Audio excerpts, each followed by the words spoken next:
Want to speak real Vietnamese from your first lesson? Sign up for your free lifetime account at Vietnamesepod101.com.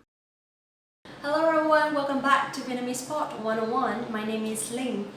Xin chào các bạn, tôi là Linh. Rất vui được gặp lại các bạn ngày hôm nay.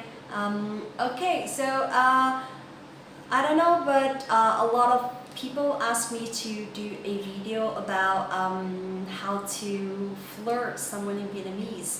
I wouldn't say flirt because it sounds so a little bit over. So I would say how to make friends or how to ask someone to go out, or how to say something that make the other person feel like you have a feeling for them.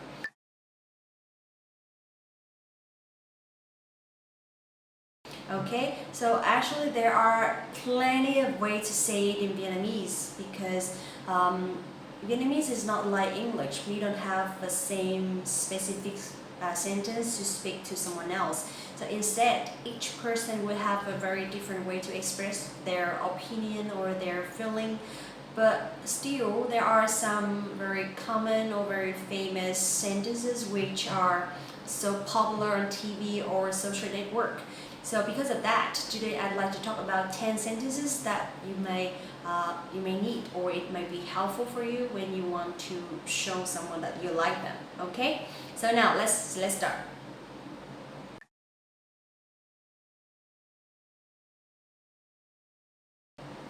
Okay, number one I'd like to say is em đẹp lắm, or em xinh lắm. So that means you are very beautiful or you are very pretty. So that is slightly different. Normally we would say, Miss Vietnam this year is very beautiful. So that in that sentence, in that situation, we would say đẹp, because that means she's physically and mentally beautiful. So we say đẹp. But in general, if someone is looking good and she's cute or she's pretty, so you can say em xinh lắm. Okay, so let's practice. Em đẹp lắm. Em đẹp lắm. Em xinh lắm. Em xinh lắm.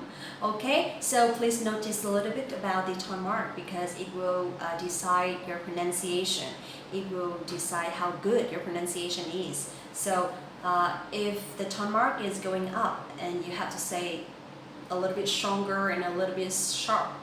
But if the tone mark is going down, so you should say it gently and try to bend the voice or the sound a little bit down. Okay, so again, em đẹp lắm. Em đẹp lắm. Em xinh lắm. Em xinh lắm. Okay, so if you want to give compliment to women for the first time, or just for a few times after you met, you can just easily say em đẹp lắm or em xinh lắm, because everybody wants to hear that, right? Okay, so that is a very best way to start a conversation, or to talk with someone else that you haven't met before.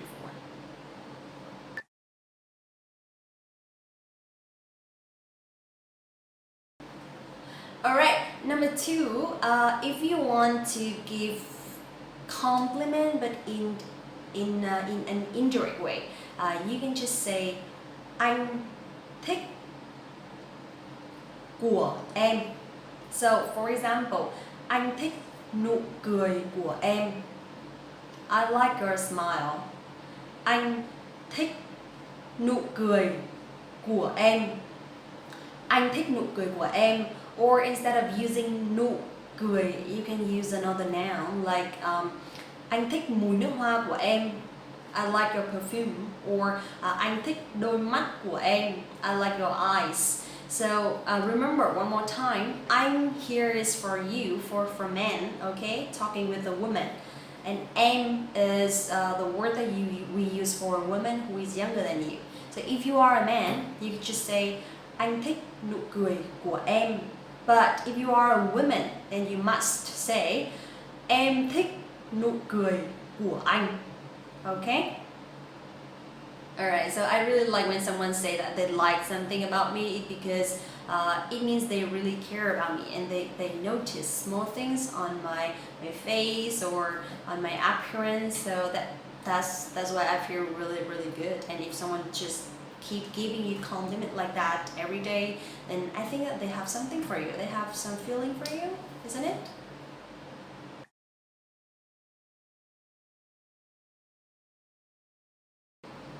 Okay, so now after giving compliment, what will you do? Would you like to ask her to go out or would you like to ask her for a movie? So you can say in Vietnamese, em có thích đi xem phim không? Em có thích đi xem phim không? Em có thích đi xem phim không? Okay, so this means, do you like to go out for a movie? If you are a man, then you can say like that. But don't worry, if you're a woman, you can say anh có thích đi xem phim không? Okay, so this one you can use to ask someone to go out with you. And instead of using đi xem phim, you can use something else like đi chơi. Em có thích đi chơi không? Đi du lịch. Em có thích đi du lịch không? Okay, and after that if they say yes, vâng, of course, then you can keep asking or keep planning. It's like em có thích đi xem phim không? Có. Vậy thì tối mai em có rảnh không? Tối mai em có rảnh không? Like that means, so are you free tomorrow night? Okay, so let's practice. Em có thích đi xem phim không? Cũng có. Vậy thì tối mai em có rảnh không? Okay.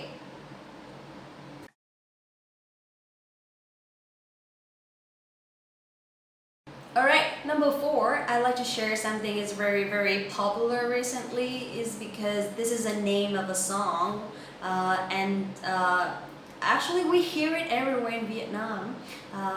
This is a song talking about a girl who is who is having a crush on a man and she keeps asking, where is your house? Why are you just running around my mind or my heart all the time? So this song's name is Anh nhà ở đâu thế? Anh nhà ở đâu thế? Anh nhà ở đâu thế? That means where is your house? But actually in Vietnamese the word nhà, there is another meaning, means my husband or my wife. Nhà tôi means my husband or my wife. So I think it's really smart to use this word because it will be two meanings. First, anh nhà ở đâu thế means where is your house, and number two, anh nhà ở đâu thế means where is my husband. So that's literally means they're having some feeling for each other. So if you use this one, if you ask this one to a man, anh nhà ở đâu thế, that means you really like him and you want to know where he lives. Or if you post something on Facebook, anh nhà ở đâu thế, and you post a picture of the man, then it will be like you like this guy. Okay? So, anh nhà ở đâu thế?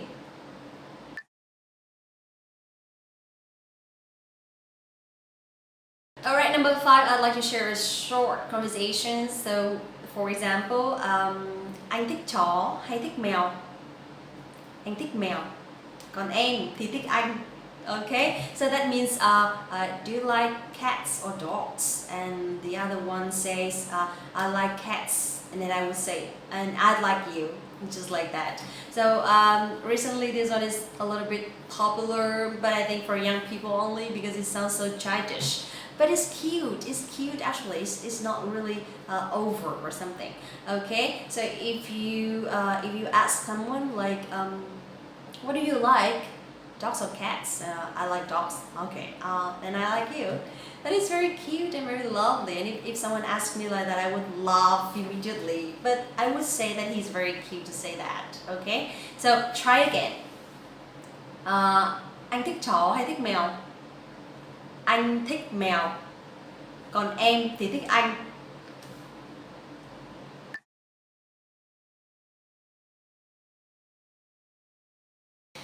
Okay, next one, I want to share something that you can post on Facebook.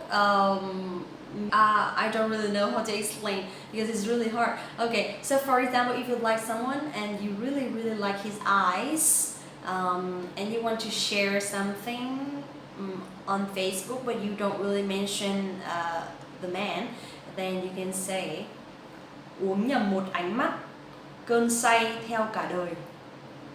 Uống nhầm một ánh mắt, cơn say theo cả đời. So it's like you fall in love with his eyes and you are drunk forever, something like that. Okay, it's like you drink something and you get drunk, and something here is his eyes. Okay, so actually this one we don't really say directly to the person that we like, but you can post it on Facebook, and then if the person reads it, then maybe or he will text you or he will ask you to ask about the status. So uống nhầm một ánh mắt, cơn say theo cả đời.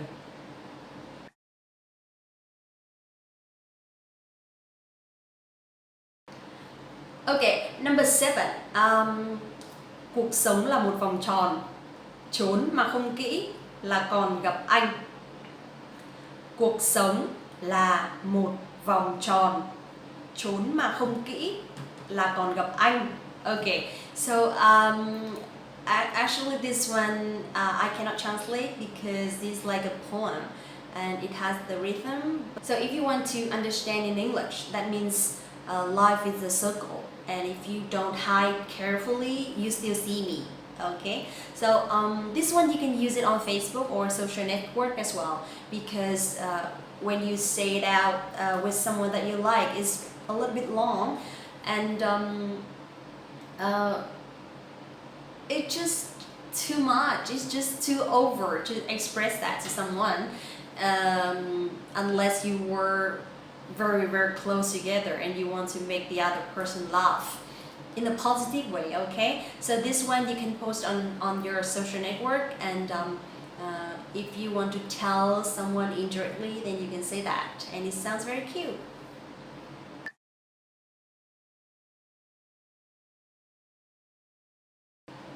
Okay, next one I'd like to share is if you want to send a heart to someone's, like you want to send heart for his status, or you want to send a heart for his video or his picture, then you can say thả tim. Thả tim, that means you drop a heart. Thả tim. Okay, so this one is very easy and very common. You can say anywhere, you can write anywhere and with anyone or in any situations. It means you love what they say, or you like what they show, or you like what they post. That's it. Thả tim. Thả tim.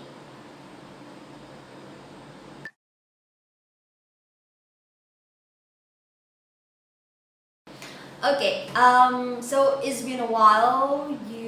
You gave compliment to the person, you asked them out, and you send love and heart, and now maybe you are together already. So if you travel together, you can post something on Facebook.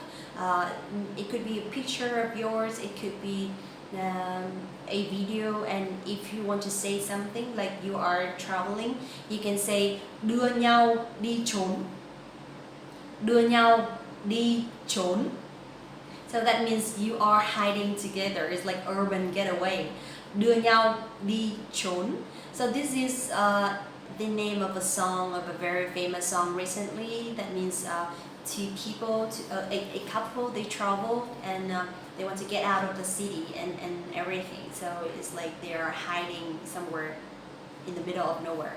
Okay, so đưa nhau đi trốn.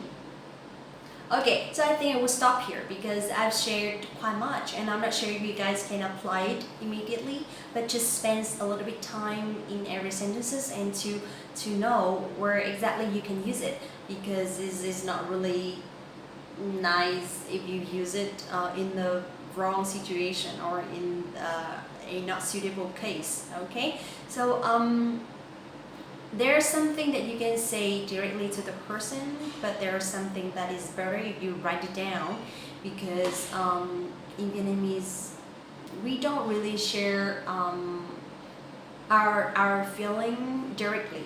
It's just like, maybe now it's more open-minded, but I don't know, maybe I'm too old for that, I don't know. I don't know how young people show their feeling nowadays, because for me, I would prefer some things like actions. So, but still, if you hear something like this, it will be very, very nice, and they will give yourself like a happy day, who knows, right? Okay, so I hope that you will like the video and you find it useful. You can use it immediately, and let me know if you have any questions, or if you want to suggest any topics, just let me know. Okay, thank you so much for watching the video, and see you in the next one. Xin chào và hẹn gặp lại. Hello everyone, welcome back. Xin chào các bạn, tôi tên là Linh, rất vui được gặp lại các bạn. It's been a while, I haven't done any new videos, so today I decided to make a video talking about frequency in Vietnamese for you guys to know and to practice. Alright, so do you usually ask your friends or any Vietnamese people like how often they do something? So let's find out how to say it in Vietnamese today, okay? Now, let's get started.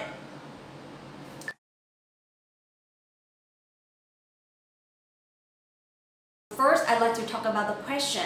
So if you want to ask how often someone doing something, you can say in Vietnamese, bao lâu thì bạn một lần. Okay? That means how often do you blank. Alright, so let's practice. Bao lâu thì bạn đi du lịch một lần? How often do you travel? Bao lâu thì bạn đi du lịch một lần? Bao lâu thì bạn đi du lịch một lần? Okay? Or bao lâu thì bạn đi xem phim một lần? How often do you go to the cinema theater? Bao lâu thì bạn đi xem phim một lần? Bao lâu thì bạn đi xem phim một lần? Okay? So, do you want to try anything else? You can just put the verb or put the action in the middle of the sentence like that. Bao lâu thì, and the action, and then một lần. It's like how often do you do something once? It's like that in Vietnamese. Okay, so let's try to practice for a few more times, and then we can go to the answers. Okay, so now let's start about the answers.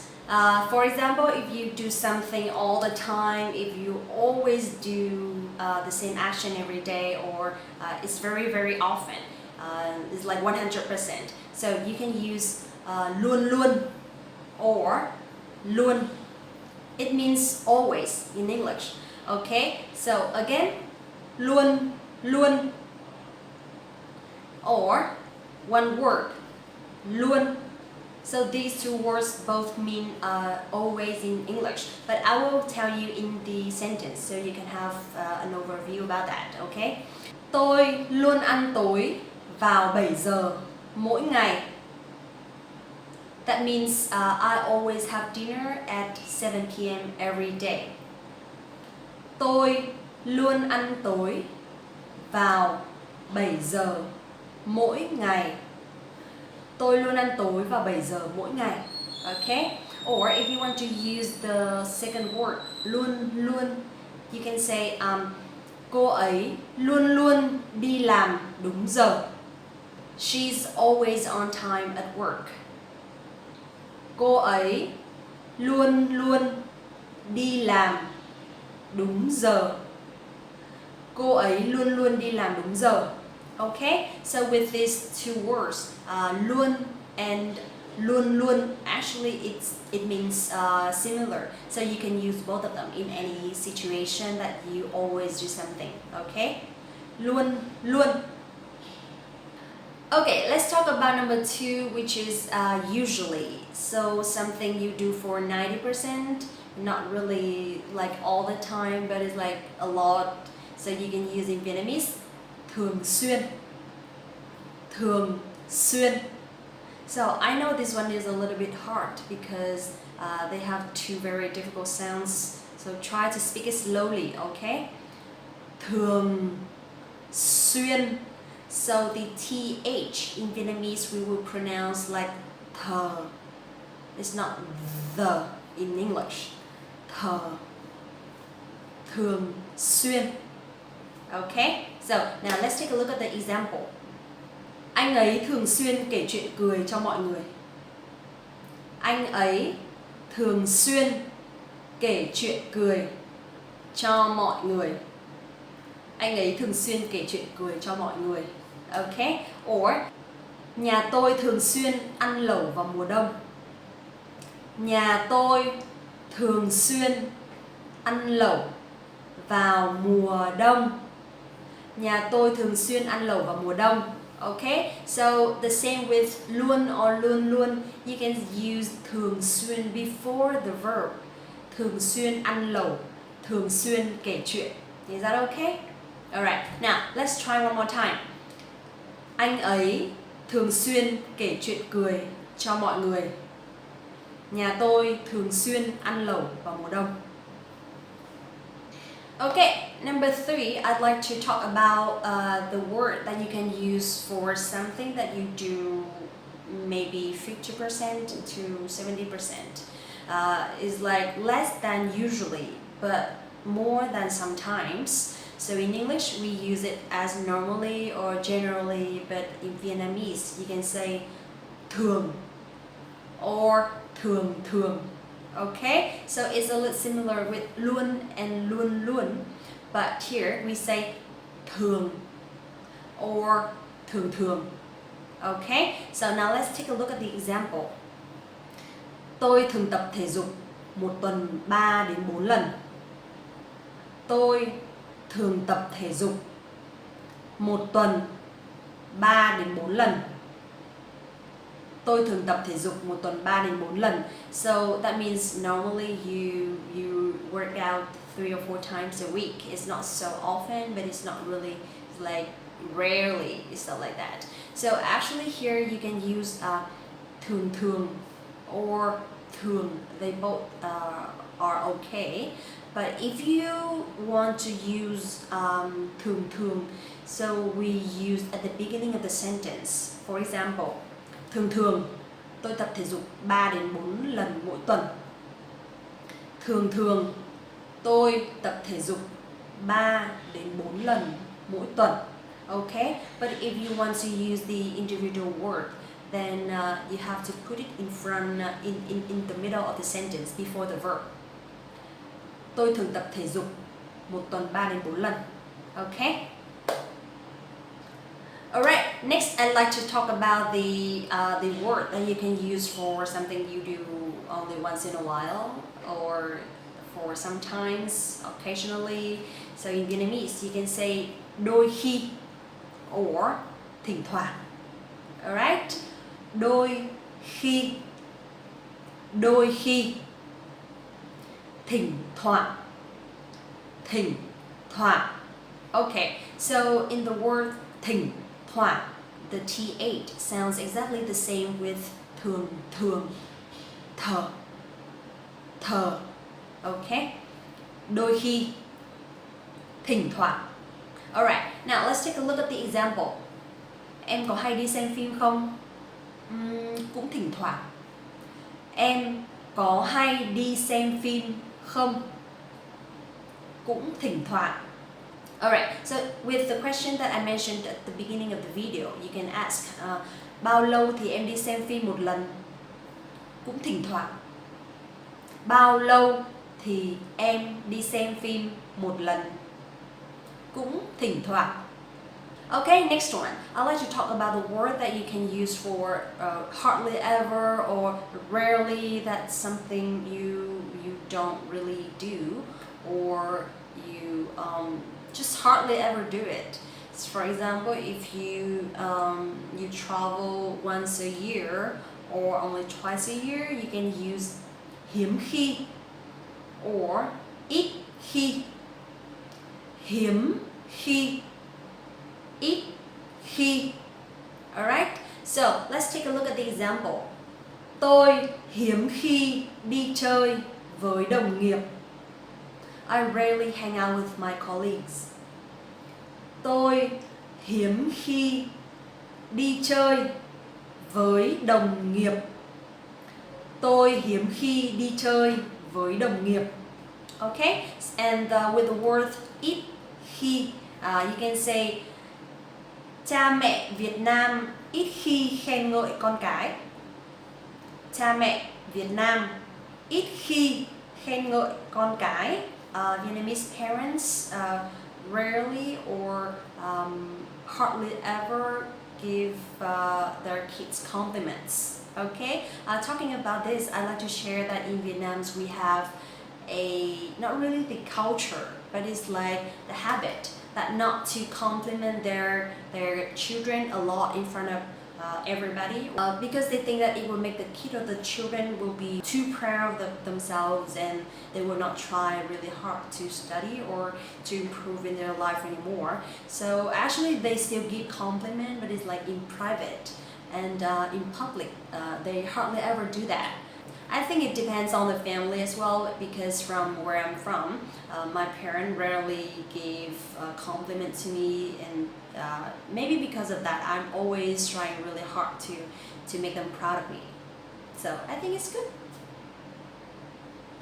Okay, and last one I'd like to share is the one that you can use in English for never, something that you never do. So in Vietnamese, you can say không bao giờ. Không bao giờ is like no way in English. Okay, so in this one you can take a look at this sentence. Tôi không bao giờ hút thuốc. I would never smoke. Tôi không bao giờ hút thuốc. Tôi không bao giờ hút thuốc. Okay, or bạn tôi không bao giờ lái xe khi uống rượu. Bạn tôi không bao giờ lái xe khi uống rượu. Bạn tôi không bao giờ lái xe khi uống rượu means my friend never drives when drinking alcohol. Okay, so how do you feel about the lesson today? So I hope that this video finds you well, and I think it will help you a little bit when you talk about something that you do depends on the frequency. Alright, and please spend some time to practice and let me know if you have any questions, because actually in Vietnamese there are a lot of irregular rules, and sometimes we don't really form it, we don't really frame it in one specific definition. We just speak it, and that's the reason why I think a lot of foreigners, they find Vietnamese is really hard to learn, but it doesn't mean that you cannot learn it, right? So let me know if you have any questions, or let me know if you have any recommendations for the next videos, and I'd love to hear from you.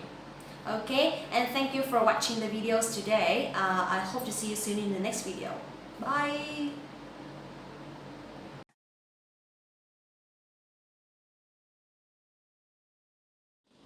Xin chào. Xin chào. Xin chào. Okay, so here you will see one tone mark, which is the down sound. Chào. Chào. Xin chào. Xin chào. Xin chào. The X sound you will pronounce like S in English. Like the S sound in English. Okay, it's like in speaks. So xin, and the sound ch in chào you can pronounce like in champion. Chào. Chào. That is for very general situations. How about you want to say hello for some specific people? People who are younger than you, people who are older than you, people who are men or people who are women. So let's take a look. For example, if you want to greet all people who are younger than you, either a man or a woman, so you can just say chào em, chào em. How about with someone who is older than you? Then it'll be once a man or two a woman. So you can just easily say chào anh for a man who is older than you, and chào chị for a woman who is older than you. Chào anh, chào anh, chào chị, chào chị. What about for middle-aged people? People who are pretty much older than you, is like the same with your parents. So you can just say chào cô, chào chú, chào cô, chào chú.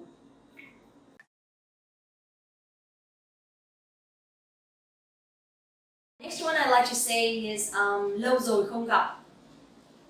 Lâu rồi không gặp. Lâu rồi không gặp. This sentence means long time no see. So this sentence you can say with a friend, because there is no pronouns here, right? So lâu rồi không gặp. Lâu rồi không gặp. If you want to say it with someone who is older than you, and you have to put the pronouns here in this sentence. For example, lâu rồi không gặp chị. Lâu rồi không gặp chị. Lâu rồi không gặp chị. Or lâu rồi không gặp anh. Lâu rồi không gặp anh. Lâu rồi không gặp anh. Okay? Xin chào, lâu rồi không gặp.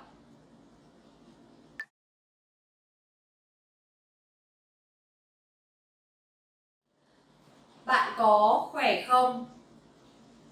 Bạn có khỏe không? Bạn có khỏe không means how are you in English. This one also you can use for your friends, because here bạn is a friend. You here is a friend of mine. Bạn có khỏe không? How are you? This way is very common and very easy to say. You can say with anyone. But again, if you want to say with someone who is older than you and you want just to show respect, then you must say chị có khỏe không for a woman, and anh có khỏe không for a man. Okay? One more time. Bạn có khỏe không? Chị có khỏe không? Anh có khỏe không? Now let's go a little bit faster. Bạn có khỏe không? Chị có khỏe không? Anh có khỏe không?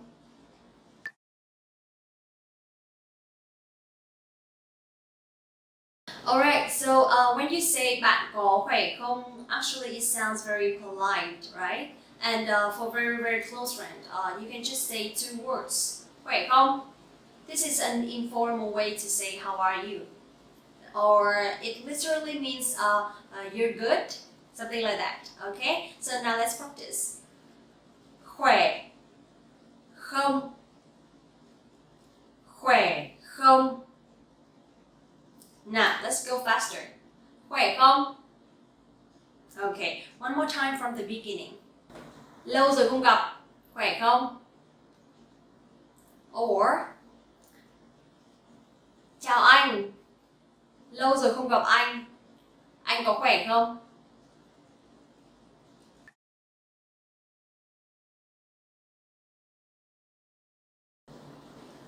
Có gì mới không? Có gì mới không? Có gì mới không?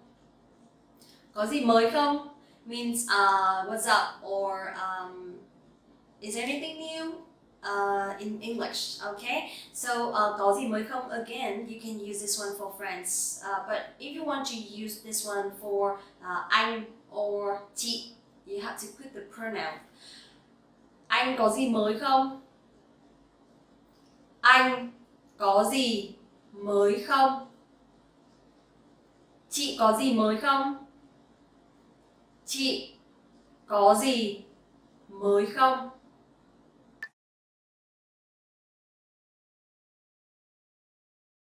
Dạo này thế nào rồi? Dạo này thế nào rồi? Dạo này thế nào rồi?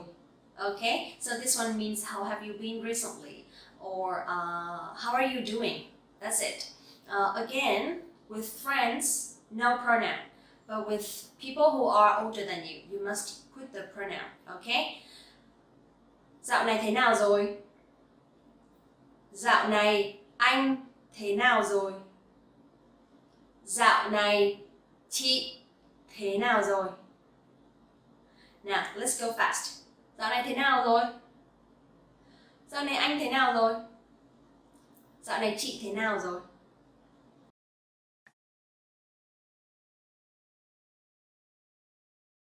Ngày hôm nay của bạn thế nào? Ngày hôm nay của bạn thế nào? Ngày hôm nay của bạn thế nào? So, ngày hôm nay của bạn thế nào means how is your day? This is just something to say in general. Every day we meet someone, we chit chat and then we ask how's your day? Ngày hôm nay của bạn thế nào? So bạn here is for friends, okay? Friends only. And if you want to say with anh or chị, then replace the word bạn with anh or chị. Ngày hôm nay của anh thế nào? Ngày hôm nay của anh thế nào? Ngày hôm nay của chị thế nào? Ngày hôm nay của chị thế nào? Okay, so let's talk about grammar a little bit. Ngày hôm nay means today. Ngày hôm nay. Okay? And also you will say của bạn. It means your. Của bạn. So if you want to use the possessive adjective here, you can just put the word của before the pronoun. For example, của bạn, your, của anh, của chị. Still your, but for different people. Okay? Again, của. Của.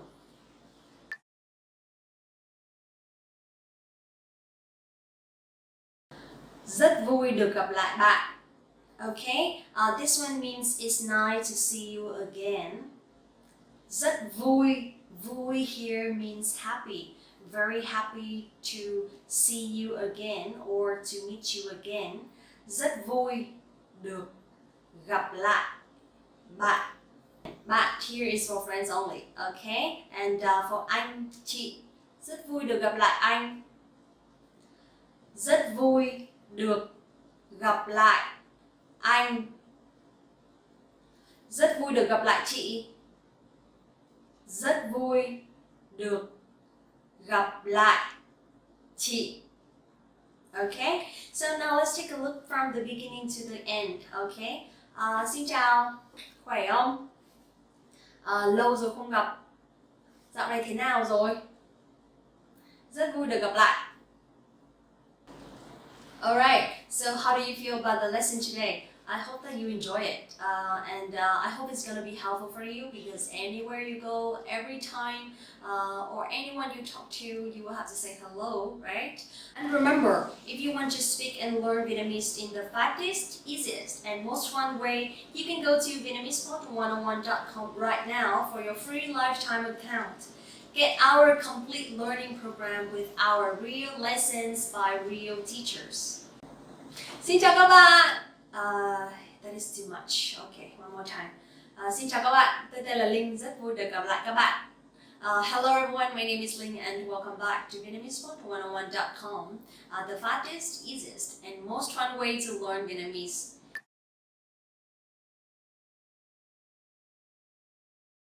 In this video, I'm going to show you how to learn how to count numbers from 1 to 100. But it's very easy because if you know how to say from 1 to 10, then you can count easily from 1 to 100. Interesting, right? Okay, now let's get started.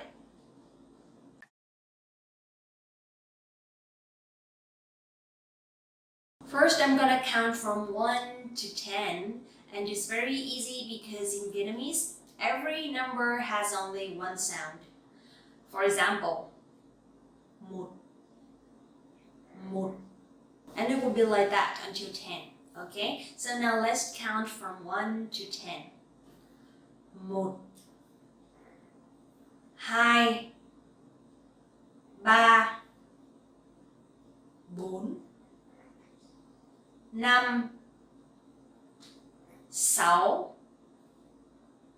7, 8, 9, 10. Now let's speak a little bit faster. 1, 2, 3, 4, 5, 6, 7, 8, 9, 10. Okay? Let's make it even faster a little bit. 1, 2, 3, 4, 5, 6, 7, 8, 9, 10.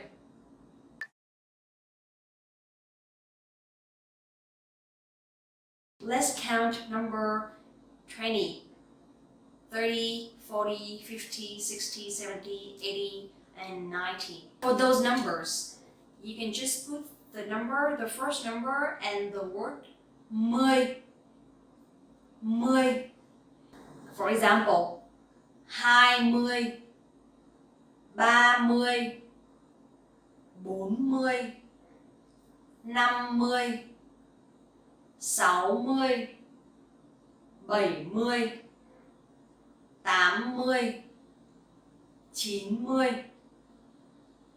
One more time. 20, 30, 40, 50, 60,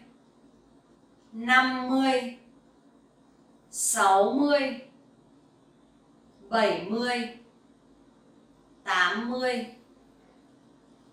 90. Let's practice one more time from 1 to 10. 1, 2, 3, 4, 5, 6, 7, 8, 9, 10. And then 10, 20, 30, 40, 50, 60, 70, 80, 90. Great!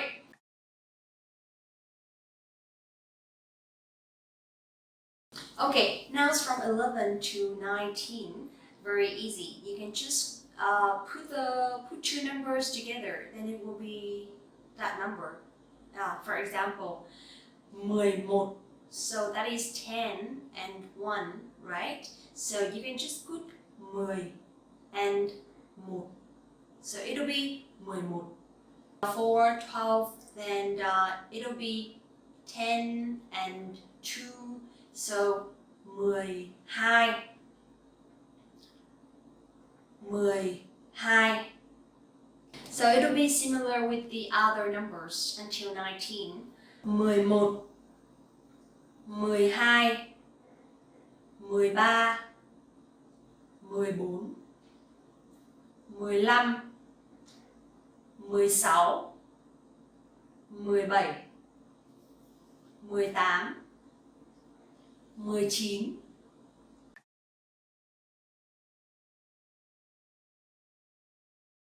Also, you will notice that number 1 is 1. Number 11 is 11. But number 21 is 21. So instead of saying 1, from 21 to 91, we will say 1, 11, 21, 31, 41, 51, 61, 71, 81, 91.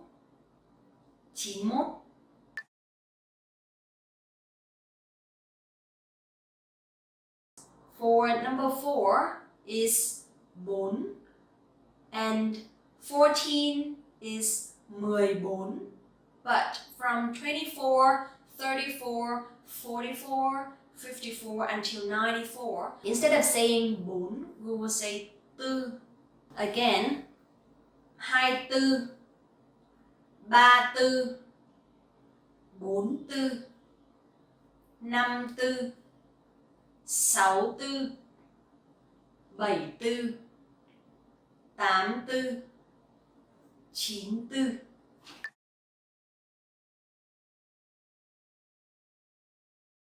So you will notice number 5 is 5, but 15 will be 15. So in this situation, you will count 15, 25, 35, 45, 65, etc. with 5. Okay? For example, 15, 25, 35, 45, 55, 65, 75, 85, 95. Just remember 3 things. Number 1, number 4, and number 5. Those 3 numbers will be a little bit different with the higher numbers. The other numbers are pretty much similar. Now I will count from 1 to 30 so you guys can easily see the difference. Okay? 1, 2, 3, 4, 5, 6, 7, 8, 9, 10, 11, 12,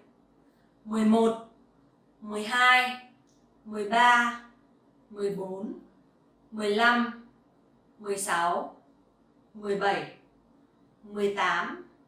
15, 16, 17, 18, 19, 20, 21, 22, 23, 24, 25, 26, 27, 28, 29, 30. The last number is 100. You can say 100,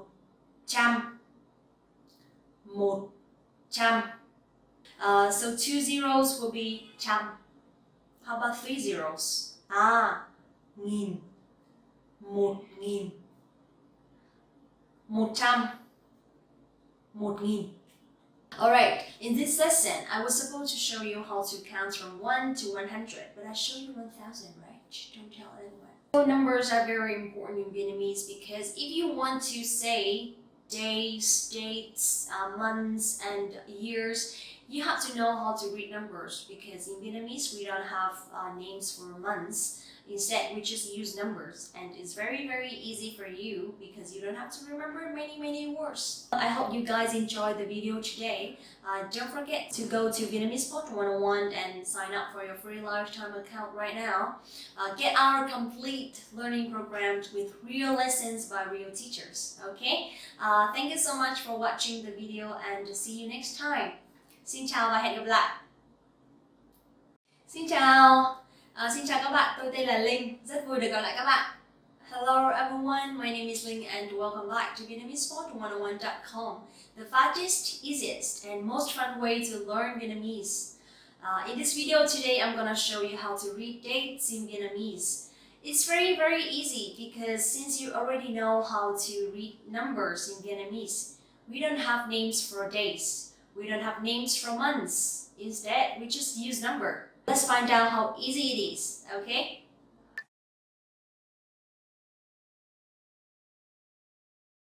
For a day, thứ.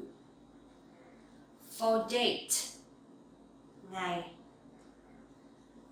For month, tháng.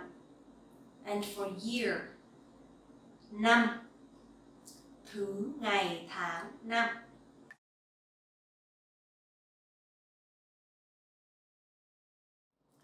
First, For days, in English we have Monday to Sunday, but in Vietnamese we just use numbers and the word thứ before the numbers. For example, thứ hai, thứ ba, thứ tư, thứ năm, thứ sáu, thứ bảy, chủ nhật.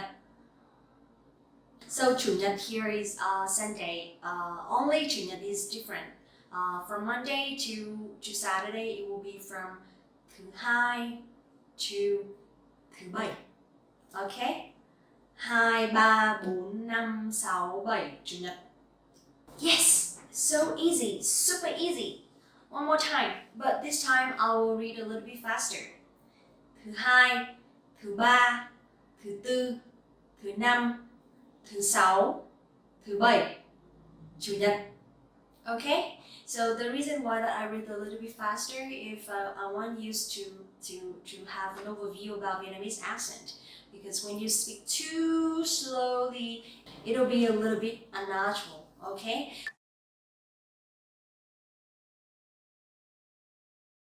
Now let's go to dates.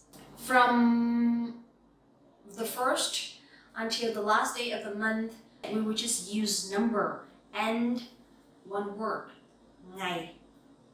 For example, ngày 1, ngày 2, ngày 3, ngày 4, ngày 5, ngày 6, ngày 7, ngày 8, ngày 9, ngày 10.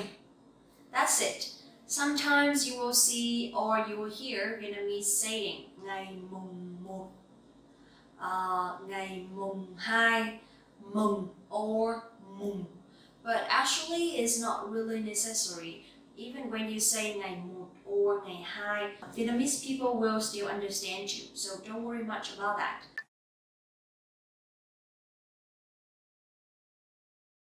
So in Vietnamese, month is tháng, tháng, tháng. So from January to December, we have 12 months in total. You can just count from 1 to 12, that is fine. For example, January, tháng 1, February, tháng 2, tháng 3, tháng 4, tháng 5, tháng 6, tháng 7, tháng 8, tháng 9, tháng 10, tháng 11, tháng 12. Okay, so just one small notice, which is number 4, April. We will not say tháng 4, but we say tháng 4, tháng 4. Easy? So from January to December, from 1 to 12, that's it. And the word tháng from month.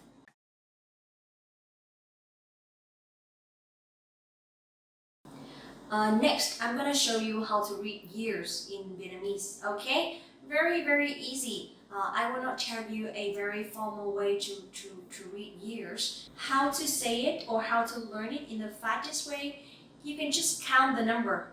For example, this year, 2019. So in Vietnamese, you can just say 2019. 2019. In this situation, you will group 19 together and you will pronounce them together. You don't say 19, but you say 19. One more time. 2019. 2019. So next year will be 2020. 2020. Now, let's practice. For example, today is Friday, the 13th of September 2019. You can say hôm nay là thứ Sáu, ngày 13 tháng 9 năm 2019. Hôm nay là thứ Sáu, ngày 13 tháng 9 năm 2019. Hôm nay là thứ Sáu, ngày 13 tháng 9 năm 2019. Okay? Now, how about tomorrow? So, ngày mai là thứ Bảy, ngày 14 tháng 9 năm 2019. Ngày mai là thứ Bảy, ngày 14 tháng 9 năm 2019. Okay, so here you will see hôm nay is today, ngày mai is tomorrow, and one more word, hôm qua for yesterday. Hôm qua, hôm nay và ngày mai. Hôm qua, hôm nay, ngày mai. That's it. One more thing, for example, if you want to say about your birthday, if you want to talk about your birthday. Birthday in Vietnamese is sinh nhật. So, for example, my birthday is the 2nd of September. You can say sinh nhật của tôi vào ngày mùng 2 tháng 9. Sinh nhật của tôi vào ngày mùng 2 tháng 9. How about you? When is your birthday? Now let's tell me in the comment below, okay? Alright, so that's all for the video today. I hope it's helpful, I hope you like it, and I hope you can use it immediately to talk to your friends. And remember, if you want to learn Vietnamese in the fastest, easiest, and most fun way, go to VietnamesePod101.com to sign up for your free lifetime account right now. Get our complete learning program with real lessons by real teachers. Okay? I hope to see you guys in the next video and see you. Xin chào và hẹn gặp lại. Want to speak real Vietnamese from your first lesson? Sign up for your free lifetime account at VietnamesPod101.com. Xin chào. Chào các bạn, tôi là Linh, rất vui được gặp lại các bạn. Hello everyone, my name is Linh and welcome back to VietnamesPod101.com, the fastest, easiest, and most fun way to learn Vietnamese. In this video today, I'm going to show you how to tell about your country's names as well as your nationality.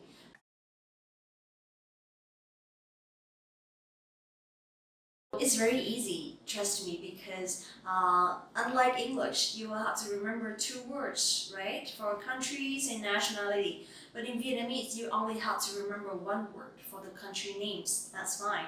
So let's find out how easy it is.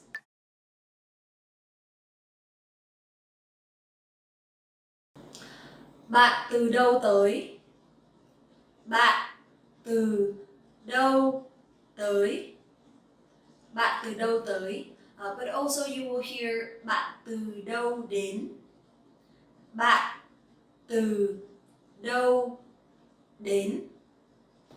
Alright, so this means where are you from, or where do you come from, like that. You can say this one with also Vietnamese people, but of course you will only hear which province or which city they come from. Not country, because of course they're from Vietnam, right? So bạn từ đâu tới? Bạn từ đâu đến? Okay?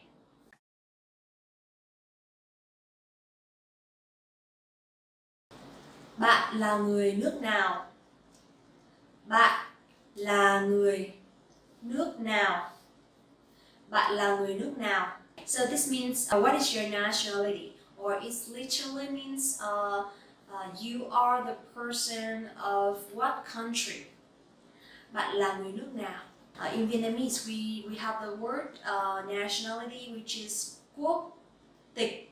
But we will not ask people about nationality that way because it's not so common, and also it sounds a little bit unnatural.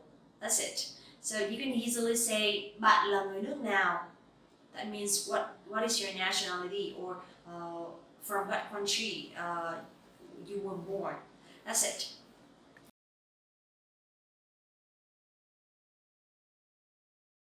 If you want to say that you're from America, you can say tôi đến từ Mỹ. Tôi đến từ Mỹ. Tôi đến từ Mỹ. Tôi là người Mỹ. Tôi là người Mỹ. Mỹ is America and người is a person. So người Mỹ is American. And let's talk about grammar a little bit. You will see tôi here is a subject, which is I.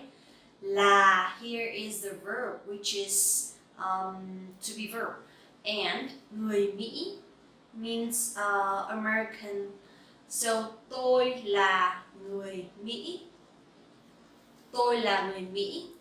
So basically a sentence structure is a little bit similar with English. It's just about the word order sometimes is a little bit different. But for some basics and short sentences like that, it's similar with English. One more thing, you will see we will not have America and American like in English. Instead, we only use one word, Mỹ. So if you want to talk about the country, then you can put the word nước before Mỹ. Nước Mỹ, that is America. And người before Mỹ. Người Mỹ, that is American. Easy, right? Okay, now let's talk a little bit about the other countries. For example, if you come from Germany, then you can say tôi là người Đức. Tôi là người Đức. Or tôi đến từ Đức. Tôi đến từ Đức.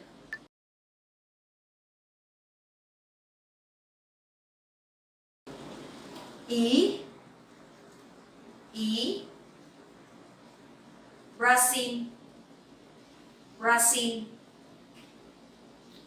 Anh. Anh. Trung Quốc.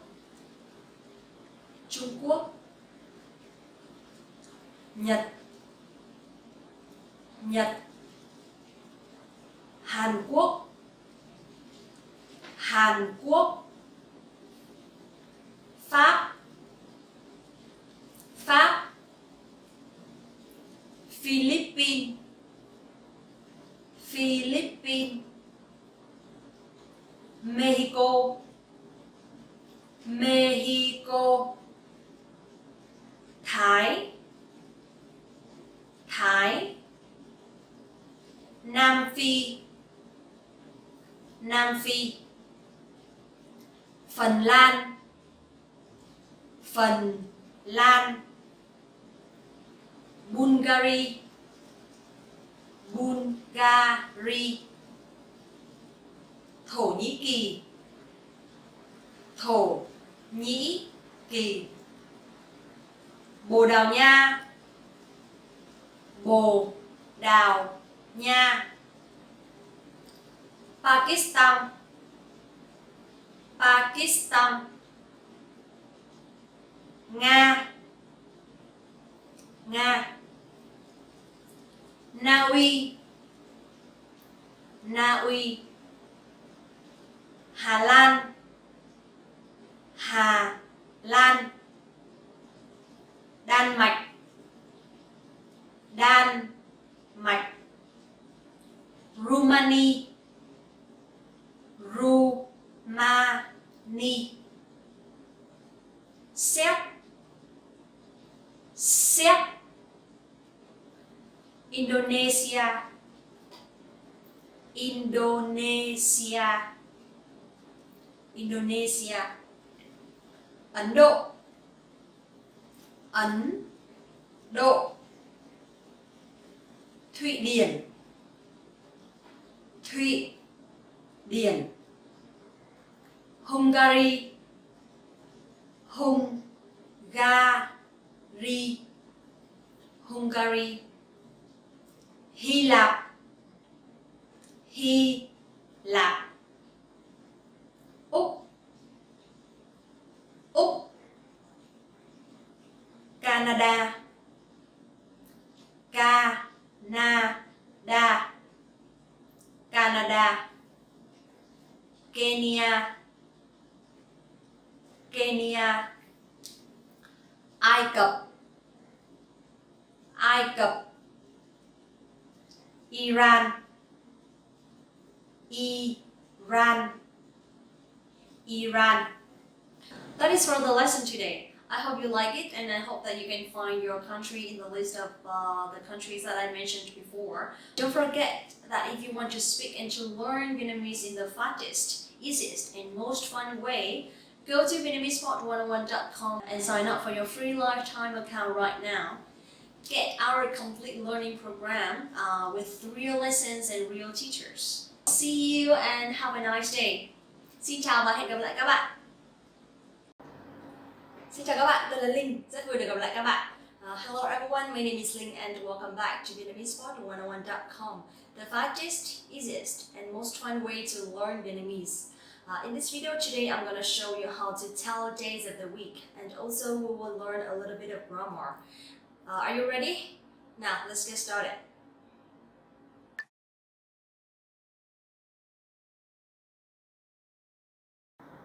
In Vietnamese, it's very easy to tell from Monday to Sunday because you only have to remember numbers. And also one more word, thứ, thứ, for days. For example, thứ hai means Monday. Thứ ba. Okay, and next, thứ tư, thứ năm, thứ sáu,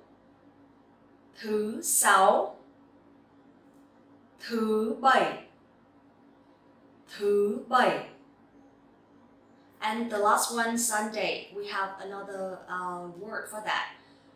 Chủ nhật.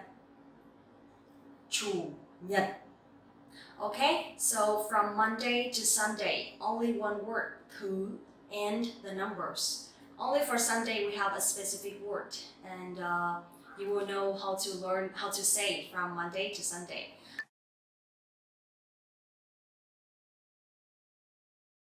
Tuần means week. Tuần,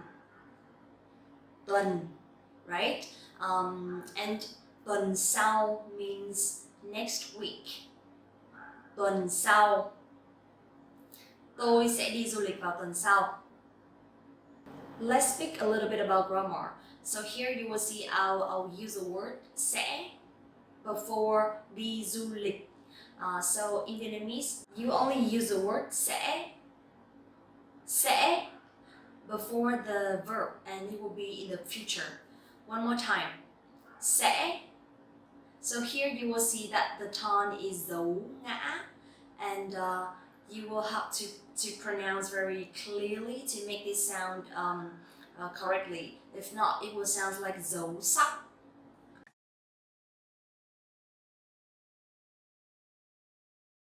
Now let's make some sentences using days of the week.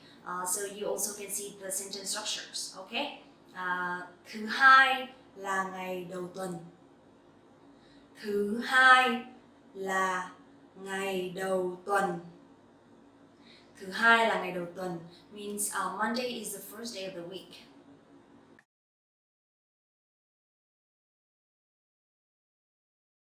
Thứ ba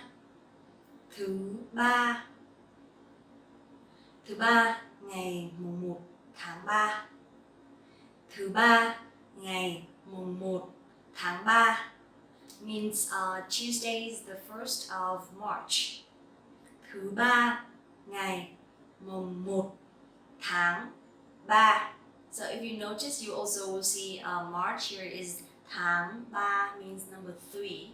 So we only use the word tháng before the number. Then you also can count calendars, can count months.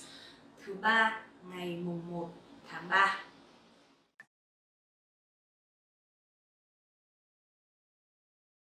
Thứ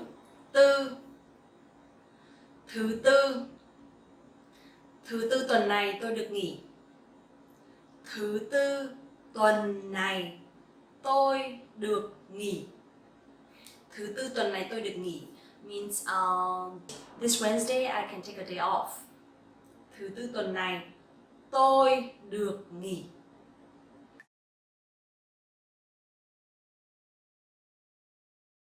Thứ năm. Thứ năm. Mỗi khi đến thứ năm, tôi lại có cảm giác gần đến cuối tuần. Mỗi khi đến thứ năm, tôi lại có cảm giác gần đến cuối tuần. Means when it comes to Thursday, I feels like it's going to be weekend.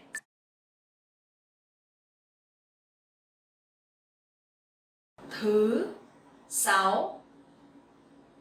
Thứ sáu. So here, these two words has dấu sắc. So you have to go up and you have to make it very clearly so it will sound correctly, differently with dấu ngã. Okay? Thứ sáu. Hôm nay là thứ sáu đấy. Bạn đã có kế hoạch gì chưa? Hôm nay là thứ sáu đấy. Bạn đã có kế hoạch gì chưa? Hôm nay là thứ sáu đấy. Bạn đã có kế hoạch gì chưa? Today is Friday. Do you have any plans?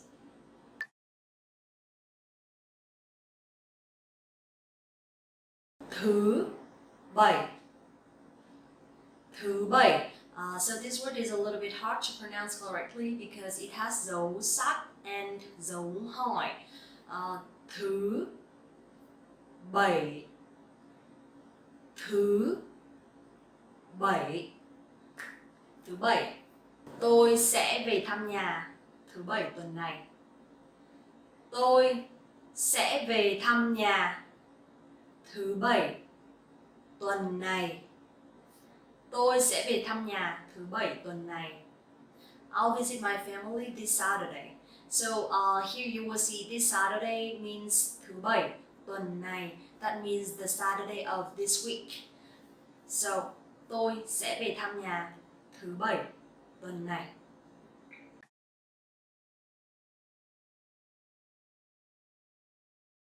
Chủ nhật. Chủ nhật. Chủ nhật tuần này bạn có đi nhà thờ không? Chủ nhật tuần này bạn có đi nhà thờ không? Chủ nhật tuần này bạn có đi nhà thờ không? Are you going to the church this Sunday? Now let's talk a little bit about other days. In English we have yesterday, today and tomorrow. Let's see how we pronounce them in Vietnamese.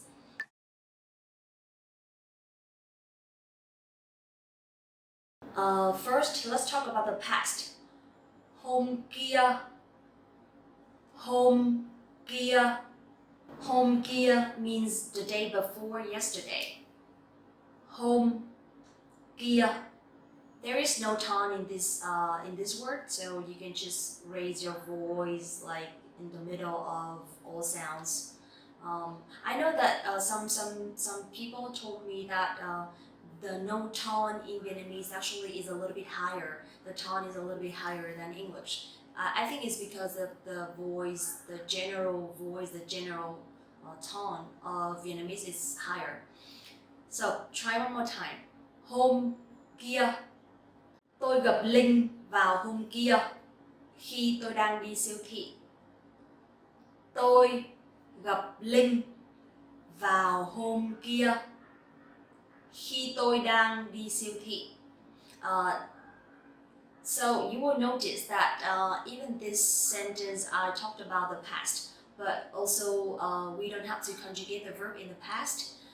Tôi gặp Linh vào hôm kia, so gặp here means me. I met her in the past, but you don't have to say tôi đã gặp Linh. You can just say tôi gặp Linh vào hôm kia. Then people will understand that it's in the past. Also, you will see the word đang means I'm doing something in the present, but you can use it for the past continuous as well, which is the present in the past. Khi tôi đang đi siêu thị means at the moment I was going to the supermarket. So, one more time. Tôi gặp Linh vào hôm kia khi tôi đang đi siêu thị.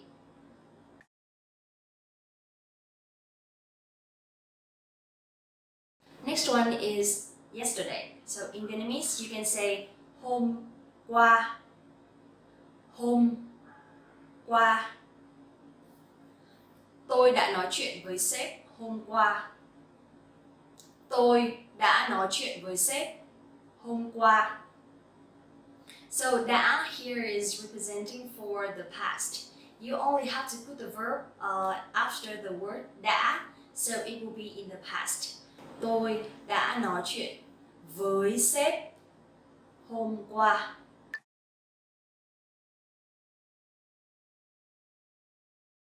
Next one is hôm nay.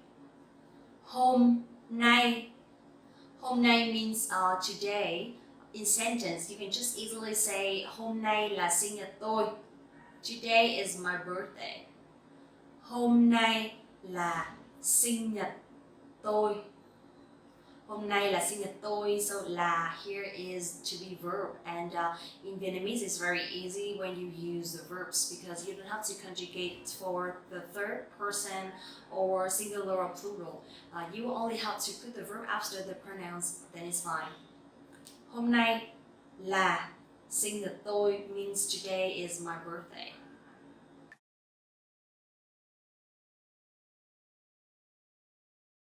Next one is ngày mai. Ngày mai. Ngày mai means tomorrow. Ngày here is dấu huyền and mai here has no tone. Ngày mai. Ngày mai. So to say see you tomorrow, you can easily use three words. Mai gặp nhé. Mai gặp nhé. Mai gặp nhá. So means tomorrow I'll see you. And actually the word nhé here has no meaning in Vietnamese. We usually use this word at the end of the sentence to say maybe it means is that okay? Mai gặp nhé. See you tomorrow, okay? Something like that. Mai gặp nhé.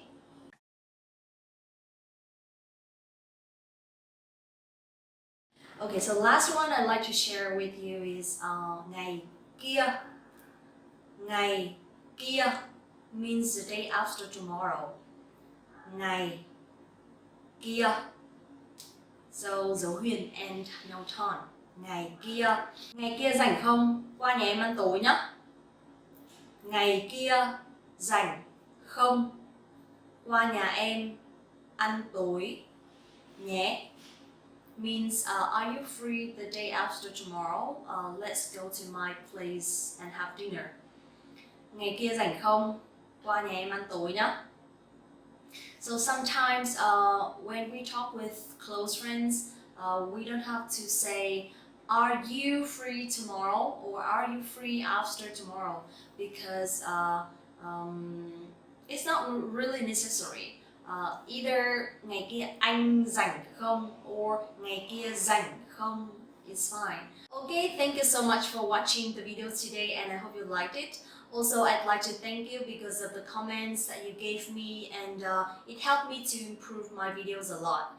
Also, don't forget to like this video, subscribe the channel and visit the website VietnamesPod101.com for your free lifetime account right now.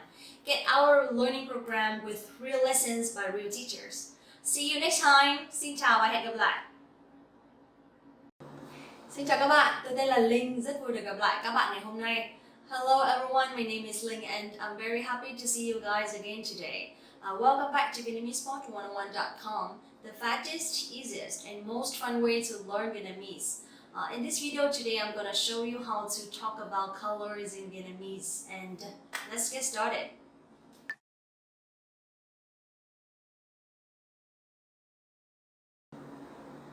First, let's talk about the word color. In Vietnamese, you can say màu sắc. Màu sắc. Màu has dấu huyền and sắc has dấu sắc. So two different tones. Màu, sắc. But also you can say màu, màu. Then people will understand that you are talking about colors.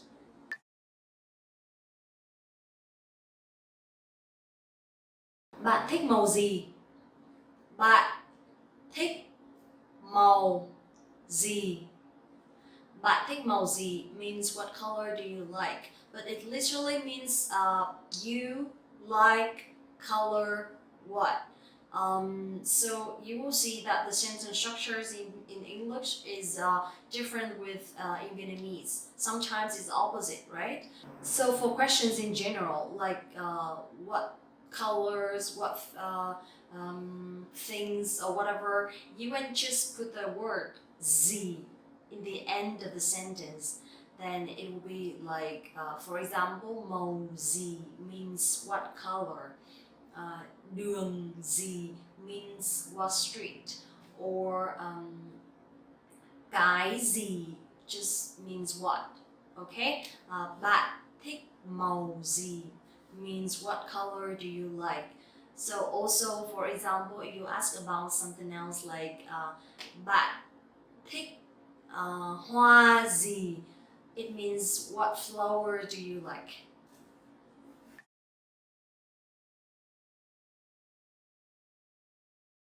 Okay, so now let's talk about the two different tones, which is the dark tone and the light tone.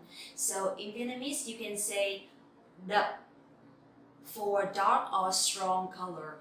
Also, you can use đậm for strong flavor. And for light tone or light color, you can say nhạt, nhạt. So đậm, đậm.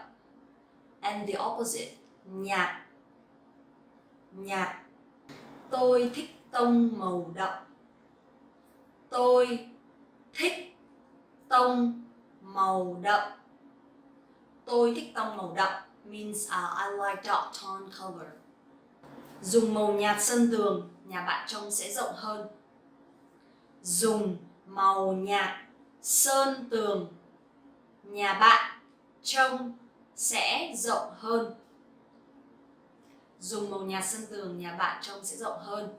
Here means using light colors to paint your walls. Your house will look larger. Dùng màu nhạt sơn tường, nhà bạn trông sẽ đậm hơn.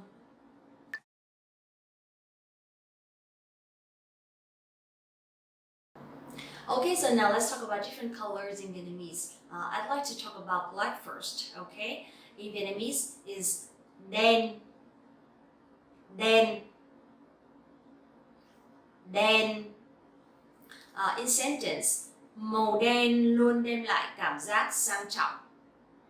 Màu đen luôn đem lại cảm giác sang trọng. Màu đen luôn đem lại cảm giác sang trọng means black always feels luxurious.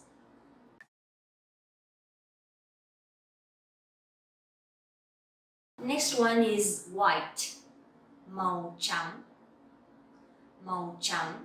Or you can say trắng, trắng. So when you pronounce TR sound, it sounds similar with TR in English, like train or trees. So trắng, trắng. Màu trắng luôn tạo cảm giác trẻ trung và tươi tắn. Màu trắng luôn tạo cảm giác trẻ trung và tươi tắn. Màu trắng luôn tạo cảm giác trẻ trung và tươi tắn means white always feel young and fresh.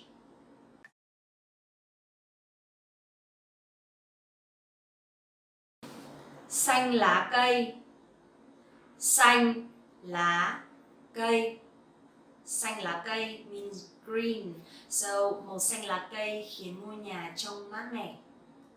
Màu xanh lá cây khiến ngôi nhà trông mát mẻ. Màu xanh lá cây khiến ngôi nhà trông mát mẻ means green makes the house look cool.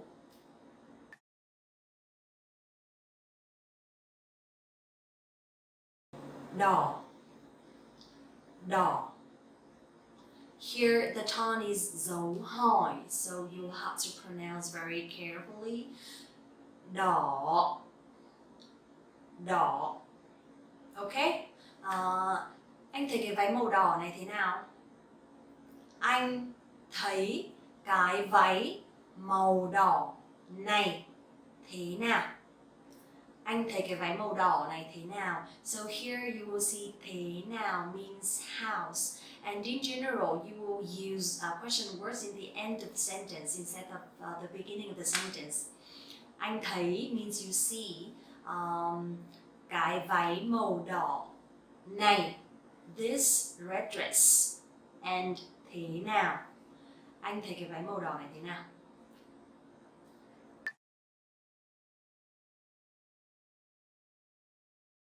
Tím, tím. So the T sound in Vietnamese you will pronounce more stronger and sharper, like tờ, tờ. So it's not t in English, okay? Tím, tím. Khi còn ở Philippines tôi đã từng thấy hoàng hôn màu tím. Khi còn ở Philippines tôi đã từng thấy hoàng hôn màu tím. Khi còn ở Philippines, tôi đã từng thấy hoàng hôn màu tím. When I was in the Philippines, I have seen a purple sunset. Also in this sentence, you will see that I have seen, which is the present perfect, but in Vietnamese we don't have present perfect tense. So I only use đã, which is for the past. Đã từng thấy means I have seen for experience in English, right? But in Vietnamese, we just put the verb in the past tense, then it will be fine.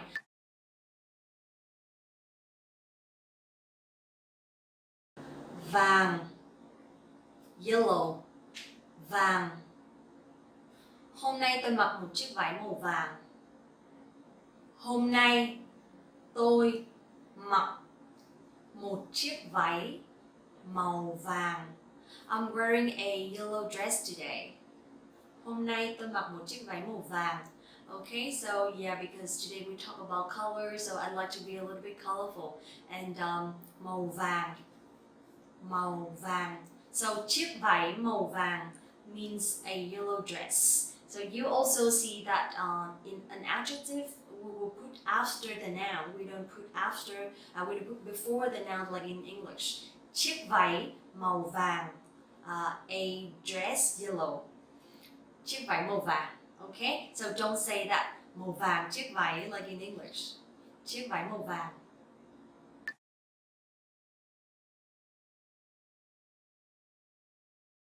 Hồng, hồng,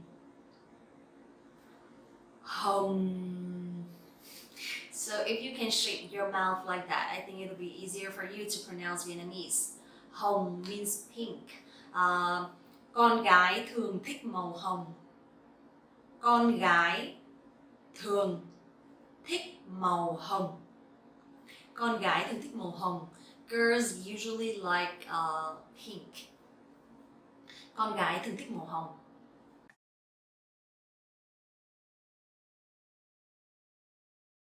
No, no. Brown, nâu. Tôi thích màu nâu vì trông nó sang trọng. Tôi thích màu nâu vì trông nó sang trọng. Tôi thích màu nâu vì trông nó sang trọng. Okay, so here you will see vì is because. Trông nó, it will be more common when you say trông nó sang trọng rather than nó trông sang trọng like in English, like it looks classy, because that is just a common way to say in Vietnamese. Tôi thích màu nâu vì trông nó sang trọng.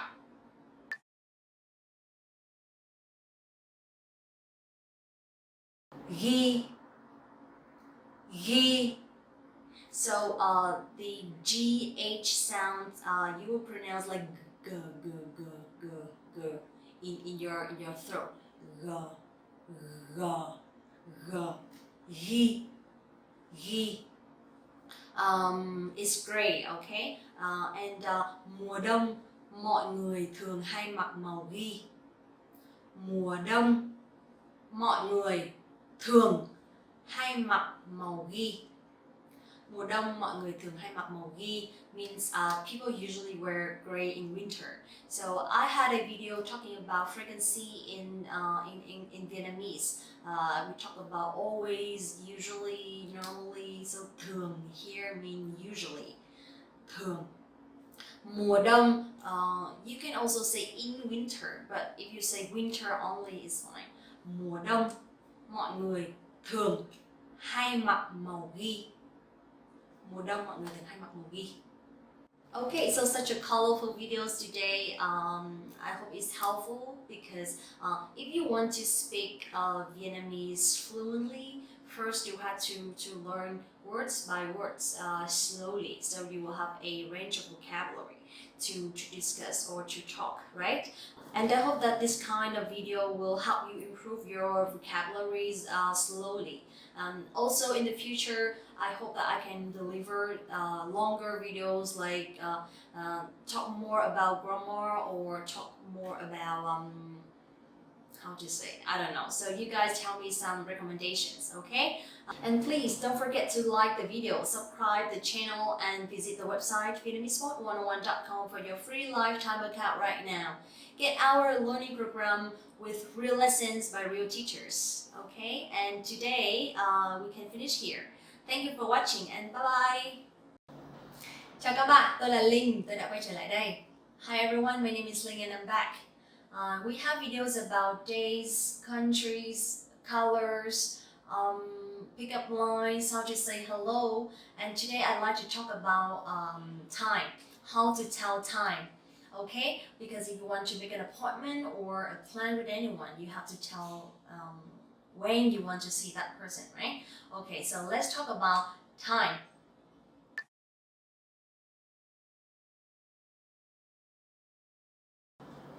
So first is a time to learn vocabulary. So number one, giờ. Giờ is hour. Giờ, here you will see the G-I sound, you will pronounce like Z sound in English. Giờ. Giờ. Okay? And the tone is giờ huyền. Next one is phút. Phút. Food. So PH sound you pronounce like F sound in English, and it sounds similar with food, right? But with dấu sắc you have to go up a little bit, and the tone has to be very strong. Food. Food for minute. Giây. So giây here means second. Giây.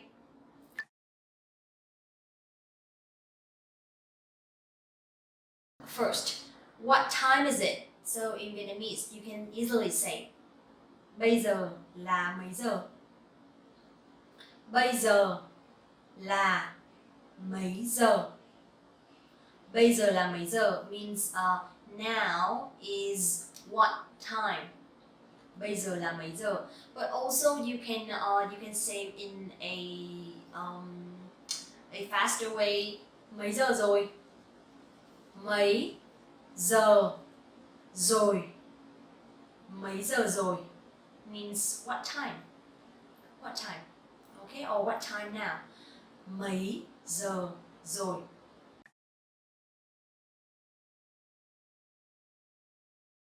Now, let's review numbers a little bit. 1 2 3 4 5 6 7 8 9 10 11 12. Okay, so from 1 o'clock to 12 o'clock, you only have to count from 1 to 12 and then you put the word giờ after the numbers, then it's fine. For example, 1 giờ, 1 o'clock. 2 giờ, 2 o'clock.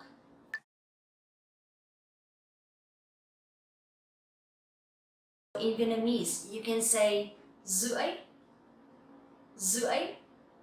Here, the R sound, you will pronounce like Z sound. It's okay. You can actually say R, but it's not really necessary, especially I'm from the north. For some words like rau, vegetable, rau, we also pronounce like Z sound in English. So, rưỡi, rưỡi. 2:30, you can say 2 rưỡi, 2 rưỡi. 3:30, 3 rưỡi, 3 rưỡi. And 4:30, 4 rưỡi, 4 rưỡi. Okay?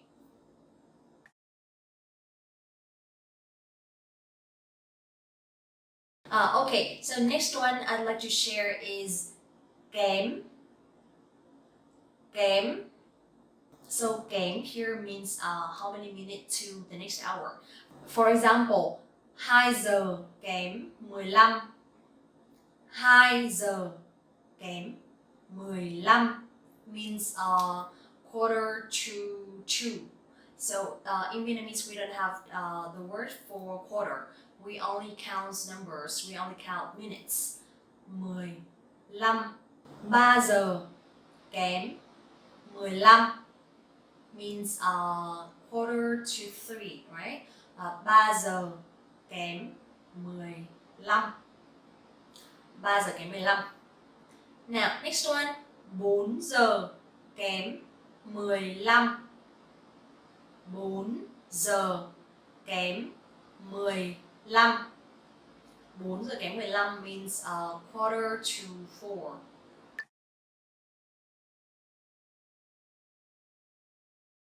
Now, how about quarter past 2? In Vietnamese, we will say 2 giờ 15. 2 giờ 15. It means quarter past 2. So in Vietnamese, we don't have the words for past. You only have to count the hour and the minutes. That is fine. 2 giờ, 2 o'clock, 15, 50 minutes. 2 giờ 15. Now let's practice one more time from the beginning until now. 1 giờ, 1 giờ, 1 giờ. 1 giờ 15. 1 giờ 15. 1 giờ 15. 1 rưỡi. 1 rưỡi. 1 rưỡi. 2 giờ kém 15. 2 giờ kém 15. 2 giờ kém 15. 3 giờ. 3 giờ. 3 giờ.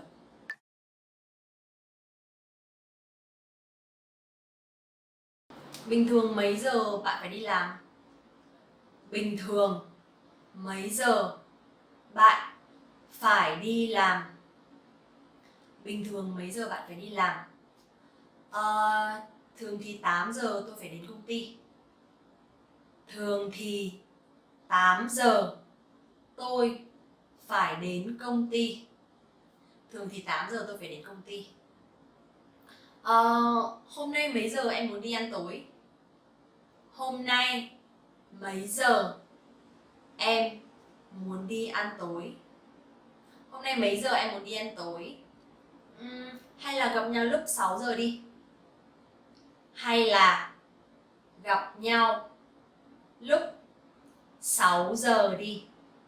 Hay là gặp nhau lúc 6 giờ đi. Okay, so I hope that these short conversations will help you how to pronounce and how to put the verb or put the words in the sentence. Also, it's very easy when you ask about time, even for old people or even for young people. You can just say bây giờ là mấy giờ or mấy giờ rồi. Okay, but if you want to show more respect or if you want to be more polite, so you remember how to call people or how to greet people, you only have to put the pronoun before the questions and it's fine. For example, chị ơi, bây giờ là mấy giờ? Chị ơi, bây giờ là mấy giờ? So, excuse me, what time is it? Chị ơi, bây giờ là mấy giờ? Or, anh ơi, bây giờ là mấy giờ? Anh ơi, bây giờ là mấy giờ? Anh ơi, bây giờ là mấy giờ? And after that, when they tell you the time, then of course we have to say thank you, right? So you can just say cảm ơn anh or cảm ơn chị. Cảm ơn anh. Cảm ơn chị. And it's fine. Very polite. Okay, that's all for the lesson today. I hope you like it and I hope that is helpful for you sometimes. Don't forget to like this video, subscribe the channel and visit the website VietnamesePod101.com to get your free lifetime account right now. Get our learning program with real lessons by real teachers. Thank you so much again for watching the video and see you in the next video. Xin chào các bạn, tôi là Linh, rất vui được gặp lại các bạn hôm nay.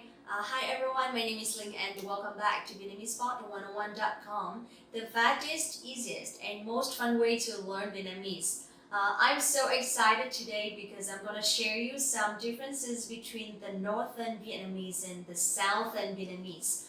I was born in Hanoi, which is the capital of Vietnam and is in the north. But now I'm living and working in Ho Chi Minh City, which is the south of Vietnam. So sometimes when I talk to my colleagues or my friends here, I use their southern accent to tease them, but it's just for fun. The differences between the northern and the southern Vietnamese is about the tone, the accent. We don't really have the standard national voice or standard national accent. So basically, in some situations, the word choice will be different and the accent will be different. So based on my experience living in Ho Chi Minh City, I will share you the differences between Hanoi accent and Ho Chi Minh City accent. Okay, now let's get started.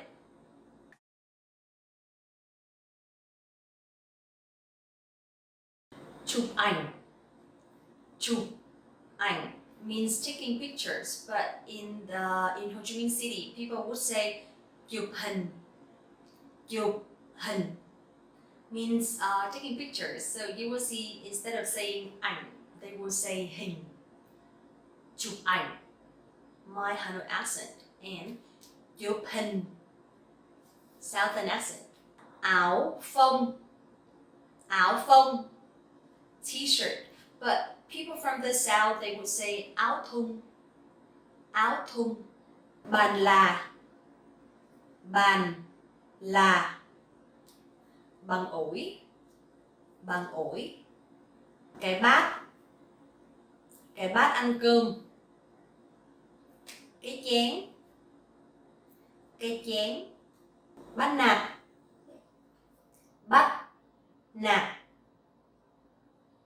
Ăn hiếp, chơi bẩn, chơi dơ. Team này chơi bẩn quá, team này chơi dơ quá à. Béo, mập, gầy, ốm,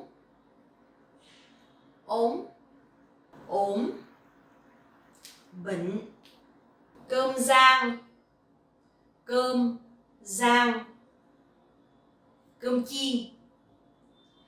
chiên. Anh ơi cho em một đĩa cơm rang. Cho em dĩ cơm chiên chị ơi. Bố, bà, mẹ,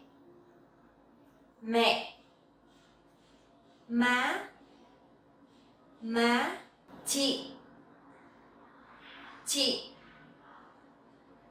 2, chị 3, chị 4. Chị 2, chị 3, chị 4 means the first sister, the second sister, or the third sister. Buồn cười, buồn cười, mắc cười, mắc cười. Buồn nôn, buồn nôn. Mắc ói, mắc ói. Cái bút, cái bút. Cây viết, cây viết. Cái chăn, cái chăn. Cái mền, cái mền. Cái cốc, cái cốc. Cái ly, cái ly. Dưa chuột, dưa chuột. Dưa leo, dưa leo. Cho em 1 cân dưa chuột chị ơi. Lấy em ký dưa leo đi chị. Lười, lười. Làm biếng, làm biếng.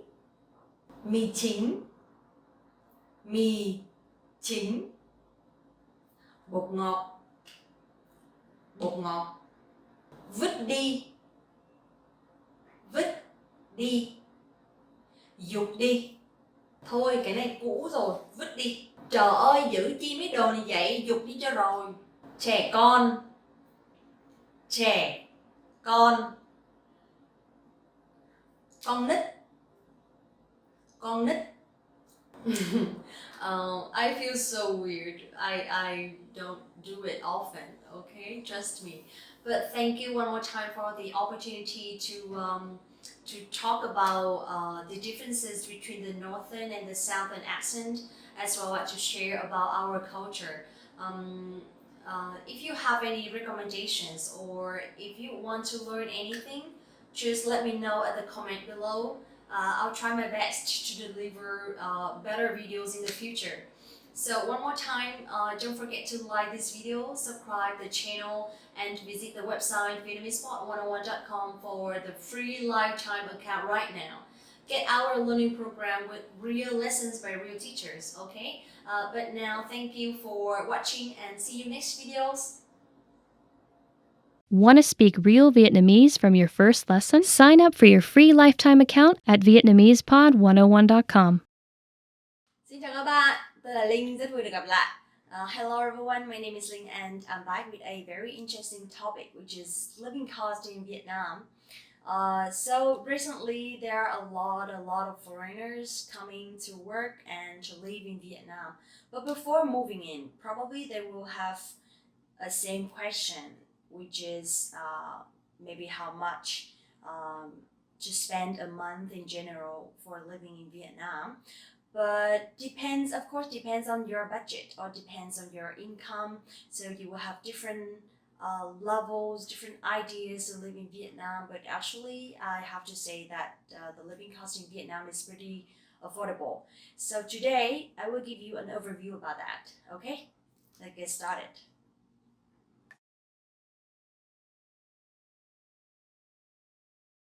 Okay, so first let's talk about the currency. In Vietnam, we use Vietnam Đồng, which is VND, and $1 is 22,500 Vietnam Đồng. So usually we make it around 21 or 22, but because we have too many zeros, so a lot of foreigners, they get confused when they first come to Vietnam. Usually the way we use in Vietnamese is we leave the last 3 zeros. For example, 22,000 Vietnam Đồng, we will say 22. Or 100,000 Vietnam Đồng, which is around $4, less than $4, we will say 100. That's how you can manage. That's how you can recognize the value of money in the Vietnam Đồng. Okay?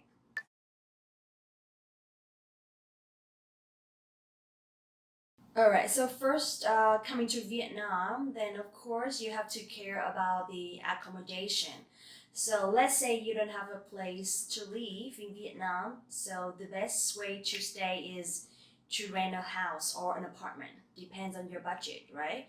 But for me, I think the rate for local people is slightly cheaper than the rate for foreigners, because usually foreigners they would prefer to stay in probably big building with service or with management or with security or parking lot, something like that. I would say depends on how large the apartment is or how large the house is, then it will affect the rent. So for me, I moved from Hanoi, I moved to Ho Chi Minh City, and I rent a place around 6 million Vietnam dong, which is around $300, probably less than 300. And I don't have to pay for any management fee or internet or something. So it includes everything except water and electricity. Okay, so for foreigners, usually I see my coworkers, they rent around $400 or $500 an apartment, a big one. Okay, so for the rent, something like that. And the rent in Vietnamese is tiền thuê nhà. Tiền thuê nhà. Thuê here means to rent. Nhà is the house and tiền is money. So tiền thuê nhà is the rent.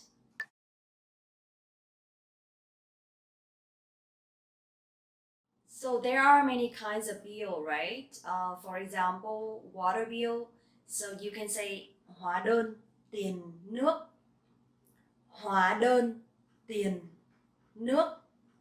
Hóa đơn here is bill, tiền is money, and nước is water. Hóa đơn tiền nước. Or you have to pay for tiền điện. Tiền điện means electricity bill or electricity money. Tiền điện. Okay, so we have three big things: tiền thuê nhà, tiền điện, và tiền nước. For me, where I stay in Ho Chi Minh City, I have to pay 100,000 Vietnam dong, which is around $4 a month for unlimited water.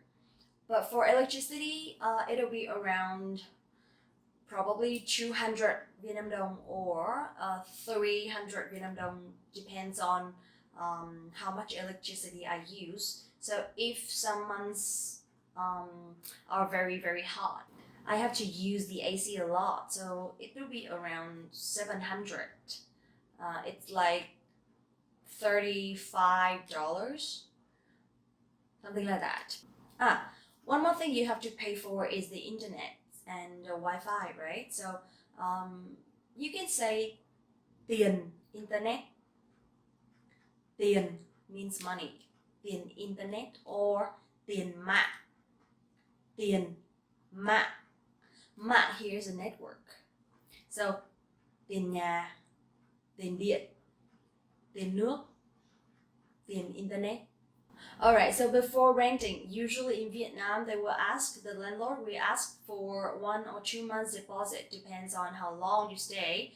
From the north, usually the landlord will ask for 3 months minimum. But in the south, they will ask for at least 1 month, only that. So landlord is chủ nhà. Chủ nhà. Chủ nhà. And the deposit money is tiền đặt cọc. Tiền đặt cọc. Tiền đặt cọc.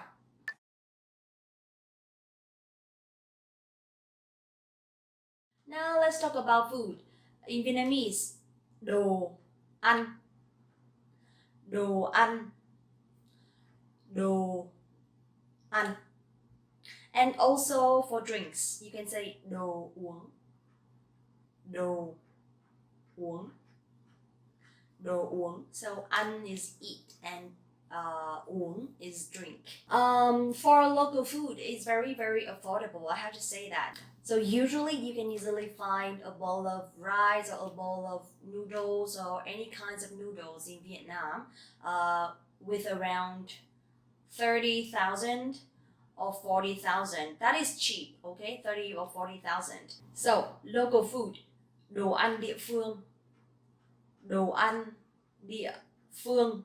We have many kinds of local food, which I will introduce in another video, so keep in touch. In Vietnamese, restaurant is nhà hàng. Nhà hàng. Nhà hàng. Or we have another common word, which is quán ăn. Quán ăn. And when you come to this kind of restaurant, it will cost around 100 to 150 each person. But of course, depends on how much you order, right? If you want to have a dating environment or if you want to go to a fancy restaurant, there will be unlimited price, okay? For example, for buffets, it probably costs around 350,000 Vietnam dong or even more, 500,000.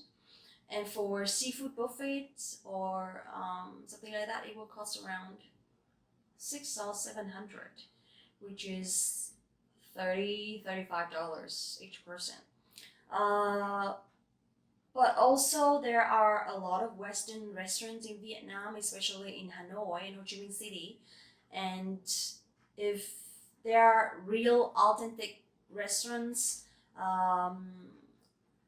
organized by Westerners or something like that, or some foreign chefs, it'll be around 1 million a person, maybe more.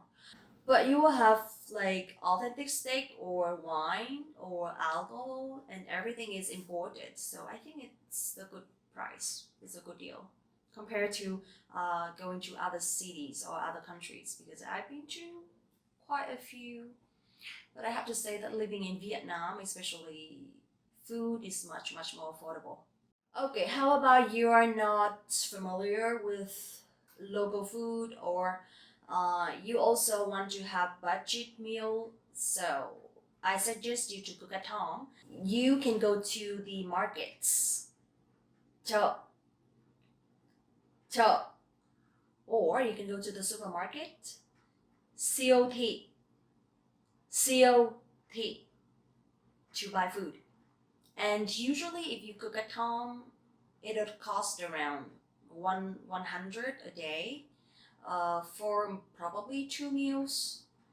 But if you buy like Western food or Western ingredients, it'll be around 200, 300, depends on the budget. But if I cook, usually I cook for myself only, and it costs around only 100, and I can cook like for 2 meals, something like that. Alright, now it's an interesting part, which is drinks. I have to say beer in Vietnam is super cheap. You can easily find in siêu thị tiện ích. Siêu thị tiện ích. It's convenience store. Or supermarket. Siêu thị. Siêu thị. Or anywhere. Any kinds of restaurants would have many kinds of beer.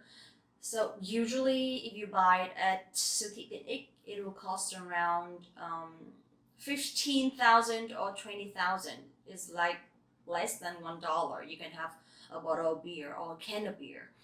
And it's good. It's good. It's authentic, right? But if you go to a restaurant, nhà hàng, then you will have to pay around 30,000 or 40,000. Even more, depends on the restaurant. So a glass of wine, rượu vang, for a local restaurant, it'll cost around 70,000 or 80,000, which is $3. But if in a bar or in fancy restaurant, it might cost around 250. Yeah, that's all for today. I think that's enough for you to have an overview about the living cost in Vietnam, and I hope it's helpful when you are planning to travel or to visit or to live in Vietnam. So please don't forget to like the video, subscribe the channel, and visit the website Vietnamesepod101.com to learn more Vietnamese with us. I'm Linh and thank you so much for watching the video. See you next time. Xin chào và hẹn gặp lại. Xin chào và hẹn gặp lại. Hello again. So today we will talk about top Vietnamese dishes you must try when you travel to Vietnam. And my name is Linh. Welcome back to Vietnamesepod101.com, the fastest, easiest, and most fun way to learn Vietnamese.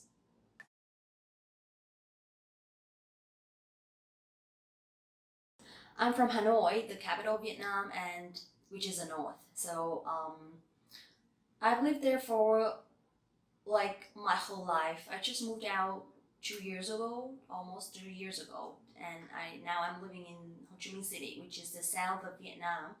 So I have to say that my taste is very northern. Like I love northern food. I love the taste there. But since I moved to Ho Chi Minh City, I have different experience about the southern food, the local food. So today I share you some differences between the food in the north and the food in the south. In the north, we prefer to have the natural sweetness of the ingredients. So we don't really put so much seasoning or too many different ingredients, but instead we prefer to enjoy the real flavor of the food, of the ingredients. And food in Ho Chi Minh City, which is the south of Vietnam, I feel like here they like to have a lot of seasoning, a lot of ingredients, a lot of oil. They put a lot of sugar and oil in the dishes.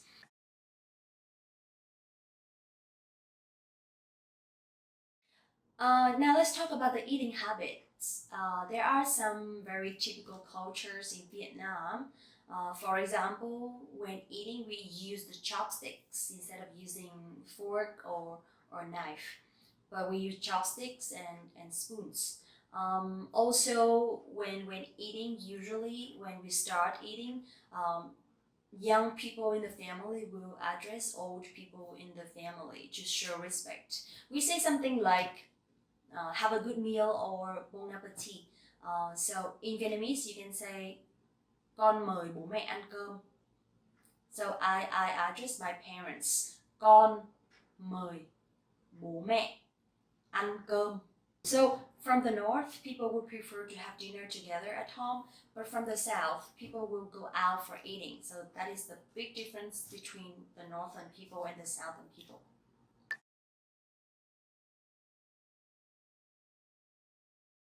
Now it's the best part. Let's talk about 10 famous dishes that you don't want to miss in Vietnam. Let's start with the number 1, pho. Pho. So you must have heard about pho a lot when talking about Vietnamese food. So we have chicken and beef pho, phở gà, and phở bò. So chicken pho and beef pho. I would say pho is from the north. I'm not sure if it's from Hanoi or Nam Định, but it's from the north. So it's very sweet, the natural sweetness of the meat and the bones, and also the combination between some noodles, some soup, some meat, some onion, some spring onion, and a little bit of chili sauce and fish sauce and lime. And it's the best breakfast ever. The best. I can eat pho every day. I mean, every day.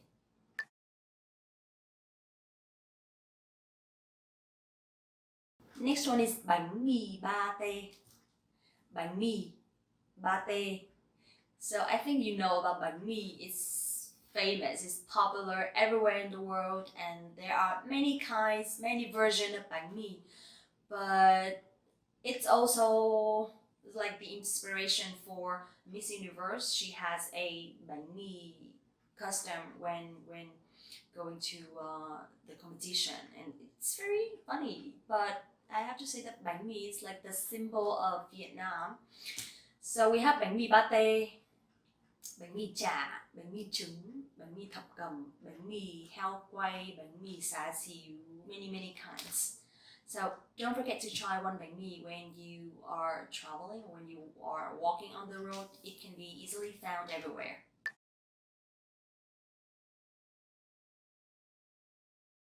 Bún chả.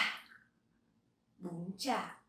Bún chả is one of the best dishes that every foreigners love because it's easy to eat, it's tasty, it's light, it's healthy, and it's just delicious. So usually bún chả is made of pork. I can't only think about the other versions of bún chả, but it's pork, and they chop the meats. They mix with some seasoning and they grill it. And the fish sauce is the key point of the dish. Okay, you have to mix some fish sauce and some sugar, some vinegar, garlic, peppers. You have to boil it a little bit to make it to make all the flavors go well together or something. And then you eat with noodle, with the rice noodle, which is bún. So bún is the noodle and chả is the meat. Amazing.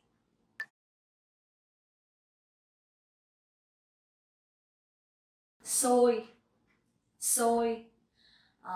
Soy is sticky rice, and you know, maybe you know mango sticky rice from Thailand, but in Vietnam we have also many different kinds of soy. So we have soy thịt, so sticky rice with meat, but they cook very well. They slow cook for a long time. The meat becomes very soft, very tender, very juicy, but very tasty. And we eat with sticky rice. So also we have soy mo from corn. So it's like corn sticky rice. Soy xéo, soy gà, soy chả, soy pate, soy a lot. But for me, sticky rice is a little bit hard. It's a little bit heavy for breakfast. So usually I eat sticky rice for lunch or it's like in the middle of the day.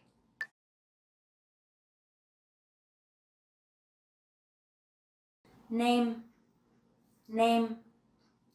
Name is from the north, but from the south they say chả giò.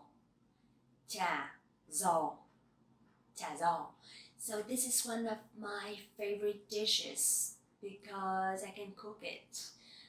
So this is a combination of vegetables, carrot, meat, some glass noodle, some onions, some pepper, some spring onion, some other vegetables, some dry shrimps, some mushroom, and they mix all of them together. They put it in the rice cake and then they roll them, and after that they fry it.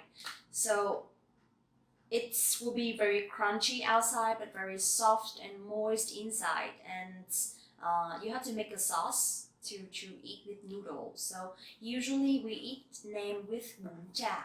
So we have bún chả, bún nem, or yeah, that's it. And this nem is always on the plate of holiday, public holiday, especially Tết, Lunar New Year.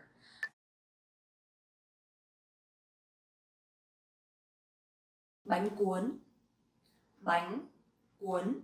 So the special thing about this dish is it's very light, and you can either eat for breakfast, for lunch, for brunch, for snack in the afternoon, and even for dinner. So it's very flexible, and the key is also the sauce, the fish sauce. So we have bánh cuốn Thanh Trì, bánh cuốn Hà Nội, bánh cuốn Tây Hồ. Usually it's like the name is from where the bánh cuốn is made.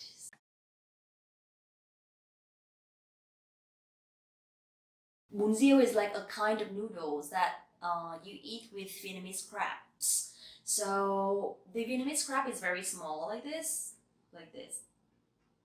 not that big, so very small. So they will make it, they will, how to say, smash it, the crabs, and then when it becomes very very small, they will use water to filter the water, and then the meat of the crab will come out from the shell, and then they cook the soup with that liquid, and it becomes very very sweet, the natural sweetness that I told before. So after that, they put some tomato, tofu, onions, probably beef, or depends on your taste. They will put ingredients, and then you eat with noodle. And the soup is amazing. It's very, very, very sweet. It's very light. It's very healthy as well, and it's just tasty.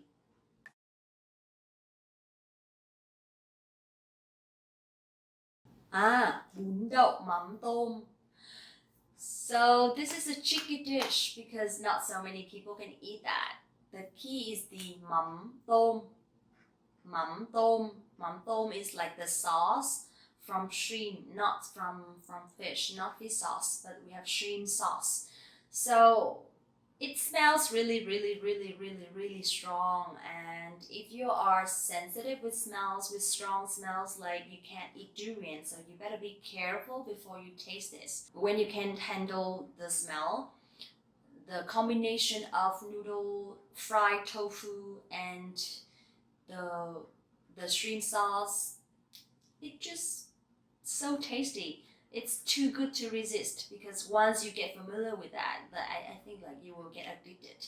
So nowadays we have some other kinds of protein to eat with bún đậu mắm tôm, because before when we were very very poor, our parents or maybe grandparents designed this dish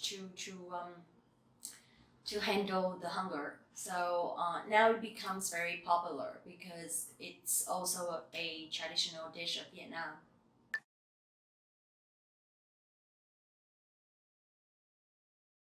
Bún bò Huế. Bún bò Huế. So this is one of the dishes from the center of Vietnam, which is Huế. So bún here it's also a kind of noodle, and bò is beef. So this is basically from beef and beef bones. The soup is very tasty. It's very sweet. It's very very sweet, and also because it's from the center, so they put some sugar, I guess.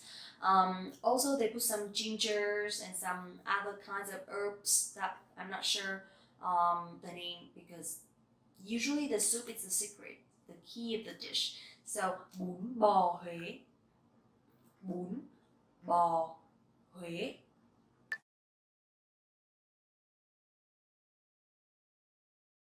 Last one I'd like to share is like the most popular dish in Ho Chi Minh City, which is cơm tấm.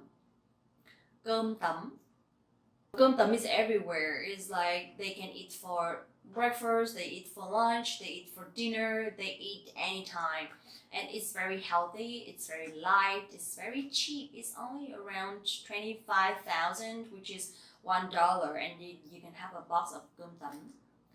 And it's good for like half of a day, so I think it's very convenient. Okay, I'm very hungry now. I have to go and probably have some spring rolls because I love it. It's everywhere here. It's easy to find and it's affordable. I hope that you like this video, and I really like these kind of topics that you suggested. So please suggest more topics for the next videos. Also, don't forget to like this video, subscribe the channel, and visit the website VietnamesePod101.com to learn more Vietnamese and to get your free lifetime account right now. Thank you so much and see you. I'm going to eat now.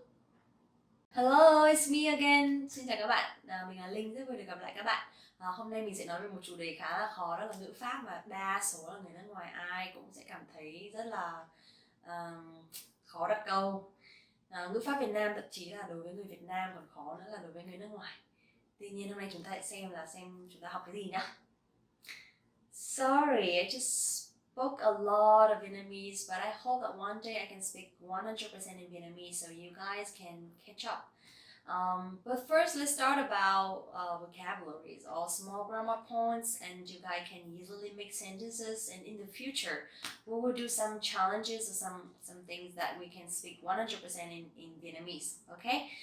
So today I'd like to talk about a grammar point, which is one word, but you can use at the present perfect in English. Okay, which is mới, mới.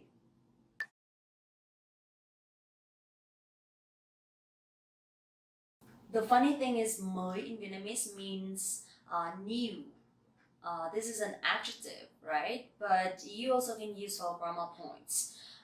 So mới here you use for the present perfect in English, which is like I have just done something. So mới here will represent for the word just. The structure is you only have to use this word mới with a verb. For example, mới ăn, mới uống, mới học, etc. And now let's take a look at these sentences, okay? Tôi mới quay xong một video. I've just finished filming one video. Tôi mới quay xong một video. Tôi mới quay xong một video. Tôi mới mua điện thoại. I've just bought a new phone. Tôi mới mua điện thoại. Tôi mới mua điện thoại. So you will see here mới mua means I've just bought. Tôi mới mua điện thoại. Mẹ mới nấu cơm xong. Mẹ mới nấu cơm xong. Mẹ mới nấu cơm xong. Mẹ mới nấu cơm xong means mom has just finished cooking. Tôi mới chuyển vào Sài Gòn. Tôi mới chuyển vào Sài Gòn. So Sài Gòn here is the old name of Ho Chi Minh City. Tôi mới chuyển vào Sài Gòn means I've just moved to Ho Chi Minh City.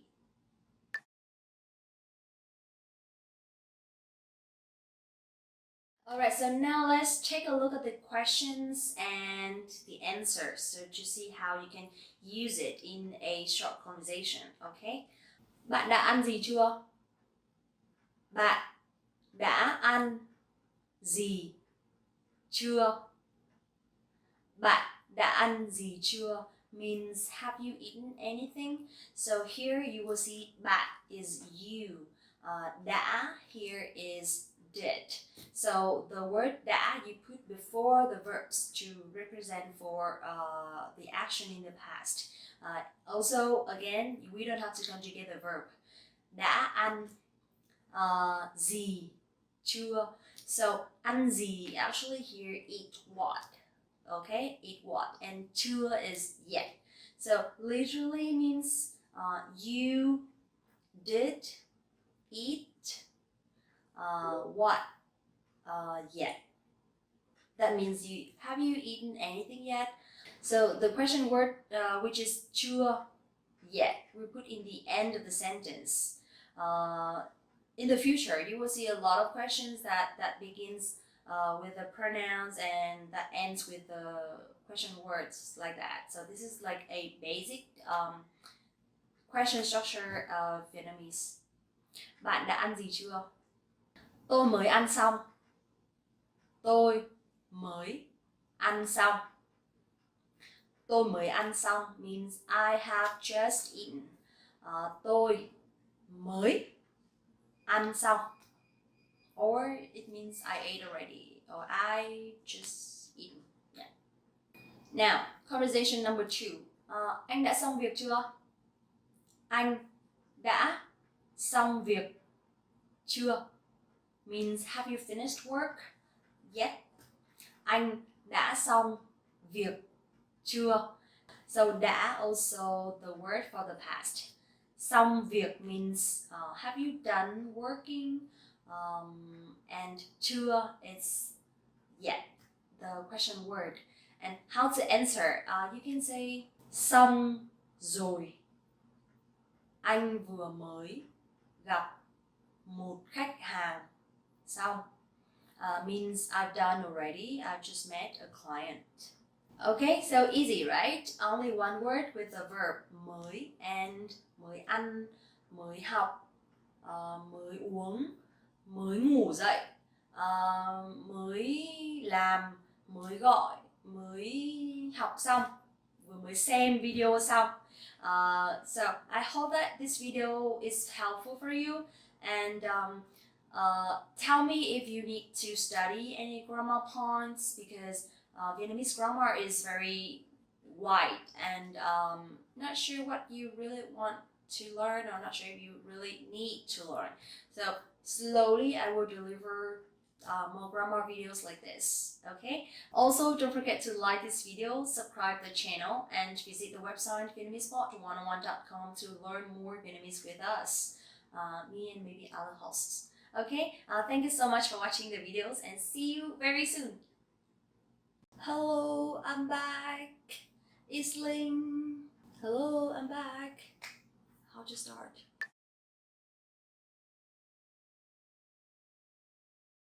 So today we will talk about the pronunciation, which is one of the most difficult things about Vietnamese. I know a lot of foreigners struggling with the pronunciations. They know a lot of vocabularies, they know a lot of grammar, and a lot of, how to say, they can easily make sentences, but the thing is nobody understands because the accents, because of the tones. But let's not talk about the accent today, because I want to focus on the two very difficult but similar. It sounds like similar, but it's actually very different sounds in Vietnamese, which is NH and NG. So let's see how we pronounce it in Vietnamese in different sentences or different words.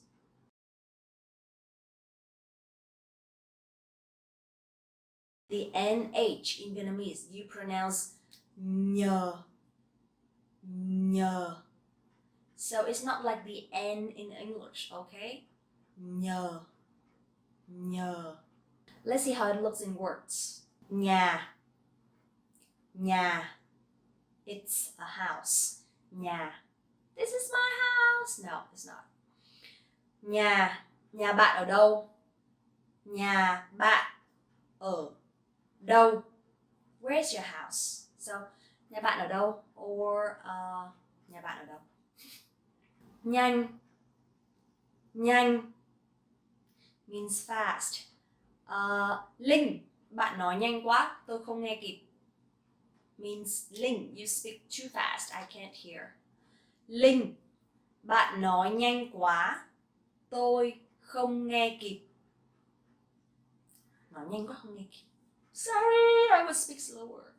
Nhai, nhai.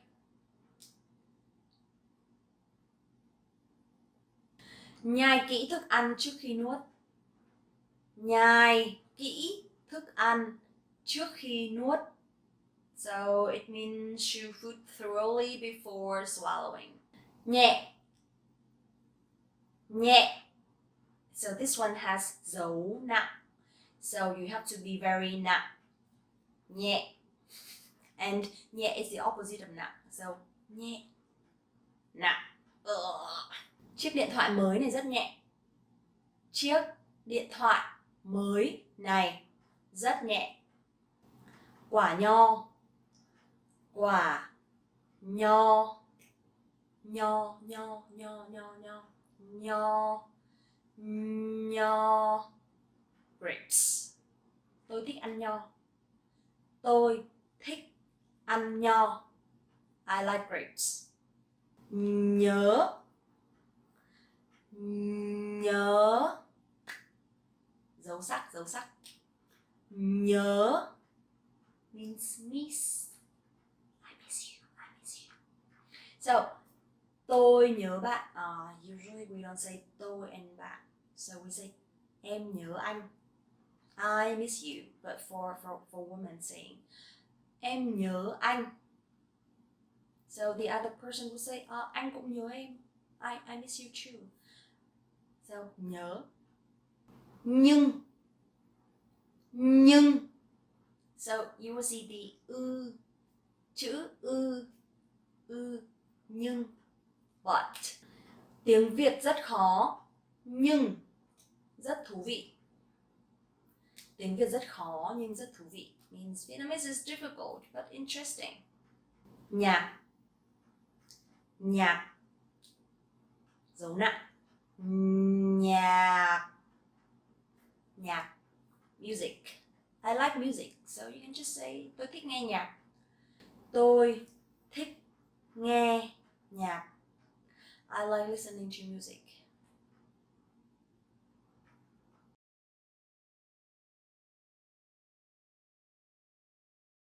Alright, so now let's talk about the NG sound. So instead of no, now this one is no, no, no, no, no. Okay? No. Now let's take a look at the sentences. Ngày, ngày. It states ngày, ngày. So, ngày hôm qua, ngày hôm nay, ngày mai. Hôm qua, ngày hôm qua, ngày hôm nay, ngày mai means yesterday, today and tomorrow. Ngon. Đồ ăn Việt Nam rất ngon. Vietnamese food is delicious. Đồ ăn Việt Nam rất ngon. And also I will have a video about Vietnamese food, so please check it out. Đồ ăn Việt Nam rất ngon. Nghe, nghe, nghe. Tôi thích nghe nhạc. Tôi thích nghe nhạc. Tôi thích nghe nhạc. So you will see that NG and NH in the same sentence. Tôi thích nghe nhạc. Ngắn, ngắn. So the opposite of ngắn is dài, dài, ngắn, dài, ngắn. Các clip tiếng Việt của bạn hơi ngắn. Your Vietnamese videos are a little bit short. But please don't complain because I'm making longer videos. So, các clip tiếng Việt của bạn hơi ngắn. Just a little bit short. Nghỉ ngơi, nghỉ ngơi, nghỉ ngơi. Bạn nên nghỉ ngơi chút đi. Bạn nên nghỉ ngơi chút đi. You should take a rest. Bạn nên nghỉ ngơi chút đi. Ngáp, dấu sắc. Ngáp means to yawn or yawning. And ngáy, ngáy means snoring. Okay, it's done. I hope that you can distinguish the difference between nhờ and ngờ in Vietnamese. I'm not sure if you can hear me well because through video, so you can try to use it in sentences because you can easily see the differences of the sounds. Okay, please don't forget to like this video, subscribe the channel, and visit the website vietnamesepod101.com for your free lifetime account. Get our learning program with real lessons by real teachers. And now it's time to finish. See you next time. See you in the next videos.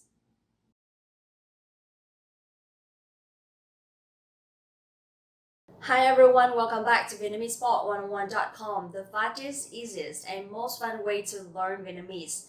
Since I'm traveling today, the beach is just right here. I have a very nice room and the background is nice as well. So I thought about doing a new video for you guys, but I haven't thought about the topic yet. So what about we talk about YouTube in Vietnamese? Does it sound good? Okay, let's get started.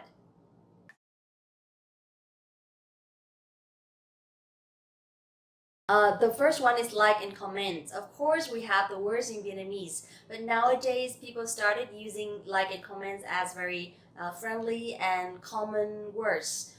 So now let's practice in Vietnamese first. Thích, thích, thích, dấu sắc. Okay, so thích, it means like, and bình luận, bình luận, bình luận, bình luận means comment. Okay, so for old generations like my parents, they still use thích và bình luận. But for young people like me and my sisters and my friends, we use like and comments more often. Đừng quên thích và bình luận video của mình nhé. Đừng quên thích và bình luận video của mình nhé.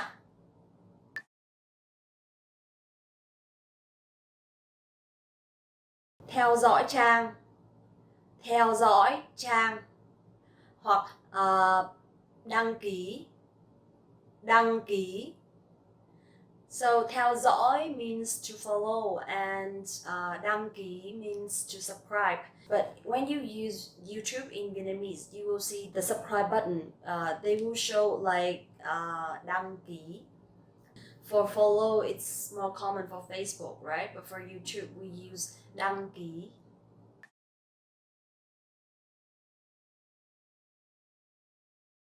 Kênh, kênh, channel. Kênh, kênh here means channel, and Vietnamese 101 is a channel. Also, we have many different kinds of channel on YouTube. So if you want to say, please subscribe my channel, you can say, hãy đăng ký kênh của mình nhé. Hãy đăng ký kênh của mình nhé. Hãy đăng ký kênh của mình nhé.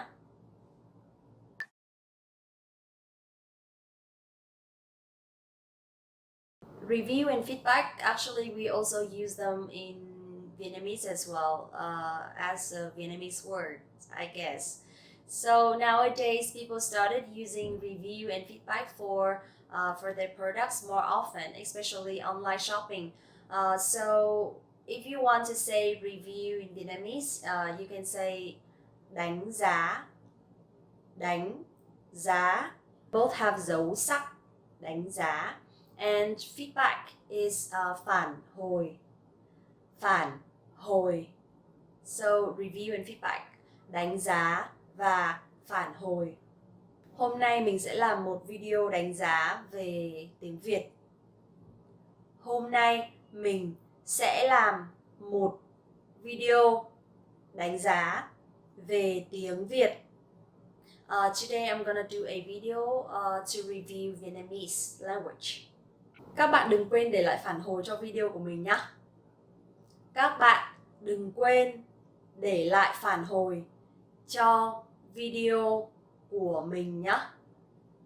Các bạn đừng quên để lại phản hồi cho video của mình nhé. Please don't forget to leave some feedback for my videos.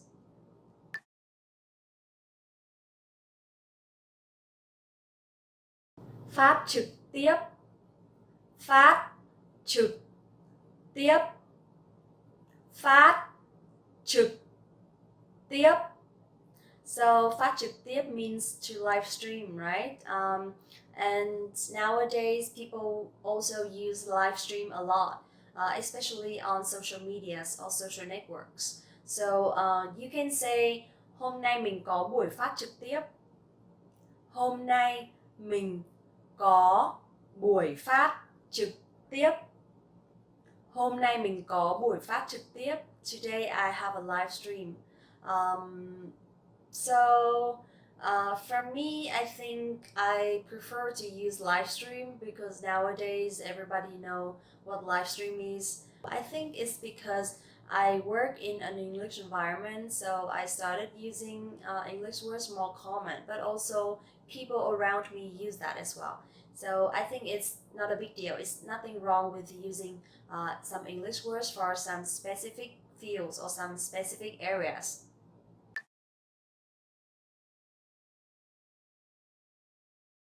Nổi tiếng, nổi tiếng, nổi tiếng. Nổi tiếng means very popular or very famous. In sentence, you can say cô ấy rất nổi tiếng trên YouTube. Cô ấy rất nổi tiếng trên YouTube. Cô ấy rất nổi tiếng trên YouTube means she's very popular on YouTube. So here you will see the sentence structure is very similar to English, right? Cô ấy She rất nổi tiếng is very popular. In Vietnamese, sometimes you can drop to be verb instead of using cô ấy thì rất nổi tiếng. So we can just say cô ấy rất nổi tiếng. So that's the reason why a lot of Vietnamese students, when learning English, they drop to be verbs as a habit.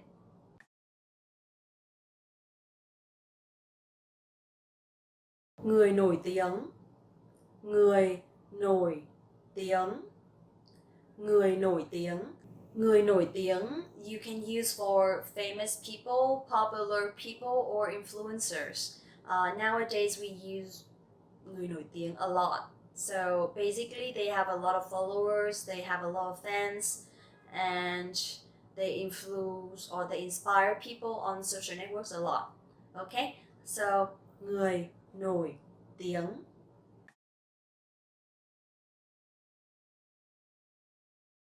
Bảng thông tin.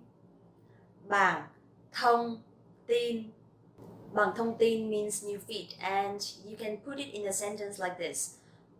Tôi nhìn thấy video của Vietnamese 101 trên bảng thông tin.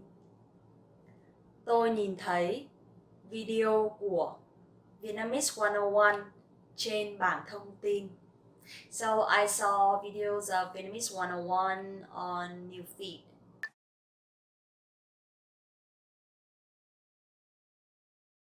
Next one is viral. So in Vietnamese you can say lan tỏa. Lan tỏa. Lan tỏa. Nowadays people tend to make viral videos a lot to inspire and to influence people. So in this sentence or in these situations you can say gần đây mạng xã hội có rất nhiều video mang tính lan tỏa. Gần đây mạng xã hội có rất nhiều video mang tính lan tỏa.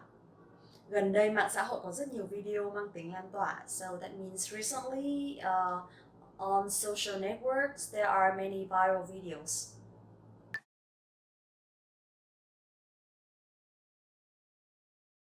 Chỉnh sửa video. Chỉnh sửa video. Chỉnh sửa video means video editing or to edit videos, right? This one is very common for me because I make videos and I have to edit all the time for Vietnamese 101. This is also one of my hobbies, one of the things that I really enjoy doing in my free time. So you can use in sentence like this. Tôi thường xuyên phải chỉnh sửa video để gửi cho Vietnamese 101. Tôi thường xuyên phải chỉnh sửa video để gửi cho Vietnamese 101. Tôi thường xuyên phải chỉnh sửa video để gửi cho Vietnamese 101. That means I usually have to edit videos to send to Vietnamese 101.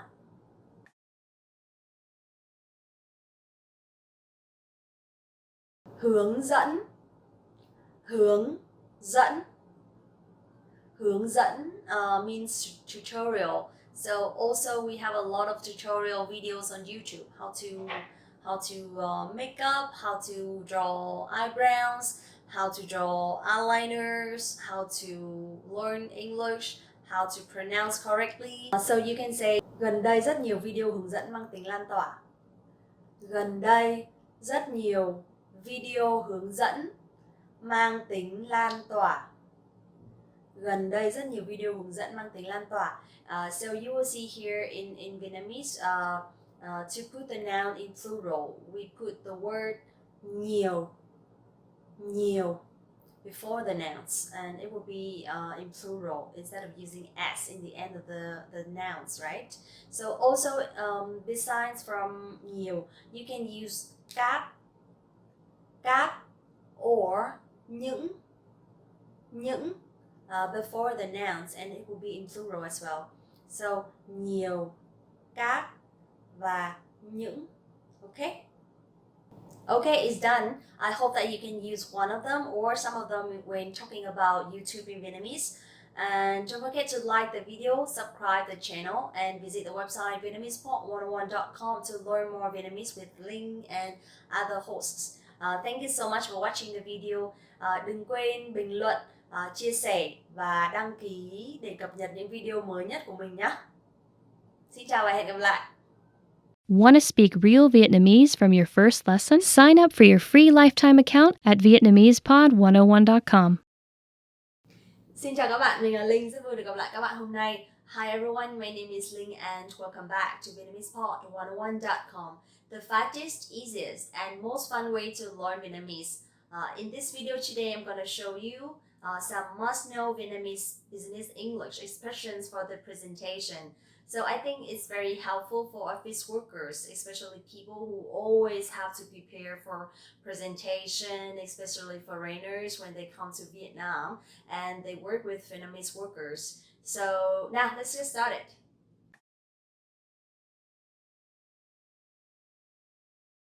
The first one and also the most important thing is I think everybody has to know is how to say hello in Vietnamese. So for business English or for formal language, usually you don't have to use two different words or two different ways. You can just simply say xin chào các bạn. Xin chào các bạn. Just like when I start my videos all the time. So you can, if you want to be extremely formal, or if you are like the host on the television, then you can say xin chào quý vị và các bạn. Xin chào quý vị và các bạn. But for companies or for the environment that you are pretty familiar, then you can just simply say xin chào các bạn. Next one is how to introduce yourself in front of the people in the meeting. So you can say tôi tên là. Tôi tên là. So tôi tên là means my name is or I am, right? And it's very, very polite already. So tôi tên là Linh. Or you can use your full name. You can introduce your full name. Tôi tên là Đặng Phương Linh. Next one is you have to introduce where you are from. So you can say both. My name is Ling and I'm from, for example, marketing department. In the full sentence, you can say tôi tên là Đặng Phương Linh. Tôi đến từ phòng marketing. Tôi tên là Đặng Phương Linh. Tôi đến từ phòng marketing. Something similar to today I'd like to introduce about or today I'd like to talk about. Then you can say hôm nay tôi xin trình bày về. Hôm nay tôi xin trình bày về. Hôm nay tôi xin trình bày về. Or instead of using trình bày, you can say nói. Hôm nay tôi xin nói về. Or hôm nay tôi xin chia sẻ về. I'd like to share or I'd like to talk about something today. Okay, so in full sentence. Hôm nay tôi xin trình bày về cách thuyết trình trong tiếng Việt. Hôm nay tôi xin trình bày về cách thuyết trình trong tiếng Việt. But this one is very formal, so I would only say today I'd like to talk about how to present in Vietnamese. Not like today I would like to talk about how to do presentation in Vietnamese. That is very formal, yes. Okay, next one is linking words, which I think very, very important too in English. So people can easily catch up or follow up you. So also like in English, we have first. In Vietnamese, you can say đầu tiên. Đầu tiên. Đầu tiên means first, okay? Thứ hai. Thứ hai. Thứ hai. This one means secondly, but it also means Monday. Thứ ba. Thứ ba. Thứ ba means third, but it also means Tuesday. You also can use sau đó. Sau đó means after that. Sau đó. Or you can use tiếp theo. Tiếp theo Tiếp theo means next or next. So for these linking words you can use to introduce the agenda of the meeting. So xin chào các bạn, hôm nay tôi xin trình bày về cách thuyết trình trong tiếng Việt. Đầu tiên chúng ta sẽ nói về 1, 2, 3, 4, 5. Tiếp theo chúng ta sẽ nói về 1, 2, 3, 4, 5. Sau đó chúng ta sẽ nói về 1, 2, 3, 4, 5. Và cuối cùng means finally or in the end. Cuối cùng chúng ta sẽ nói về 1, 2, 3, 4, 5. After introducing the agenda, I think it's you can go to the point, which I hope that you can speak fluently in Vietnamese. Alright, so after introducing your topics or after presenting your topic, you can finally ask people, các bạn có câu hỏi gì không? Các bạn có câu hỏi gì không? Các bạn có câu hỏi gì không? It literally means you do have any questions. So that means, do you have any questions, right? But the sentence structure in Vietnamese will be a little bit different to English. Các bạn có câu hỏi gì không? To ask if people have any questions or any feedback for your presentation. And finally, I think you should introduce your contact a little bit, so people would know how to touch you, how to contact you, how to email or call you after your presentations if they have any questions or any further feedback. Alright, so you can use, các bạn có thể liên lạc với tôi qua số điện thoại hoặc email. Các bạn có thể liên lạc với tôi qua số điện thoại hoặc email. Các bạn có thể liên lạc với tôi qua số điện thoại hoặc email. And then you put your telephone number and your email address. Alright, so almost finished. Last one, I think you should say xin cảm ơn và hẹn gặp lại. Xin cảm ơn và hẹn gặp lại. It means thank you very much and see you soon or see you again. Usually in my Vietnamese videos, I would say xin chào và hẹn gặp lại. That means bye and see you soon or bye and see you again. So after presenting, I think you should say thank you and see you again or see you next time. So xin cảm ơn và hẹn gặp lại. But for me, it'll be xin chào và hẹn gặp lại.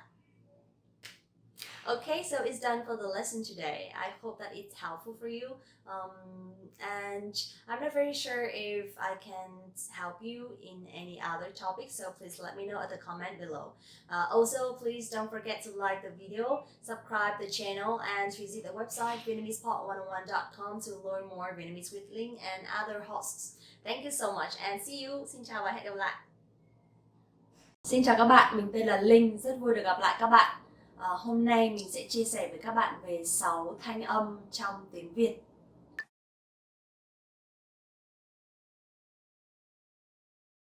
Hello everyone, my name is Linh and welcome back to VietnamesePod101.com, the fastest, easiest, and most fun way to learn Vietnamese. In this video today, I'm going to share you guys 6 tones in Vietnamese, and I think it's a very, very important topic because it's the most important thing when you learn Vietnamese. When you use a different tone or when you use the wrong tones, it will be a completely different meaning.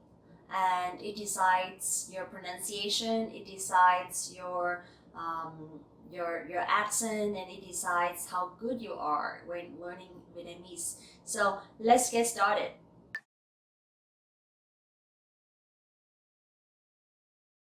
First, let's talk about no tone, which is the tone that has no name, something like that. So you will see a lot of words like that in Vietnamese.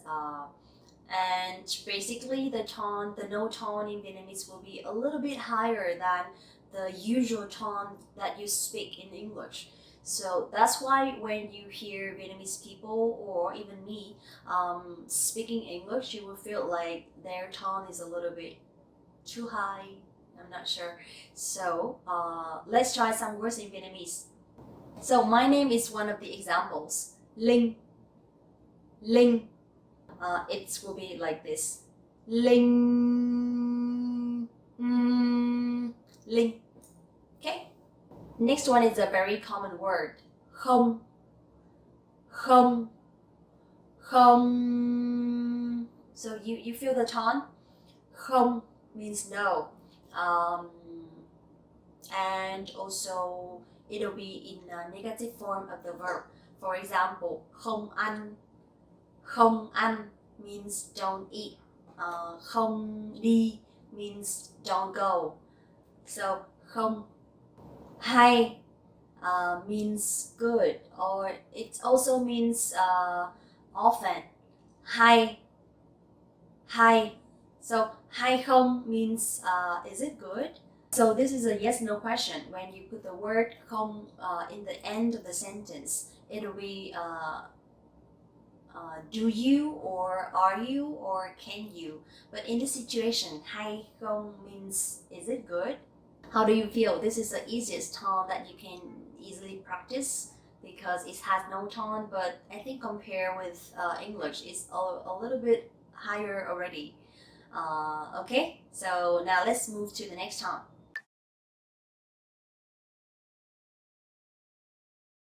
Dấu sắc, dấu sắc.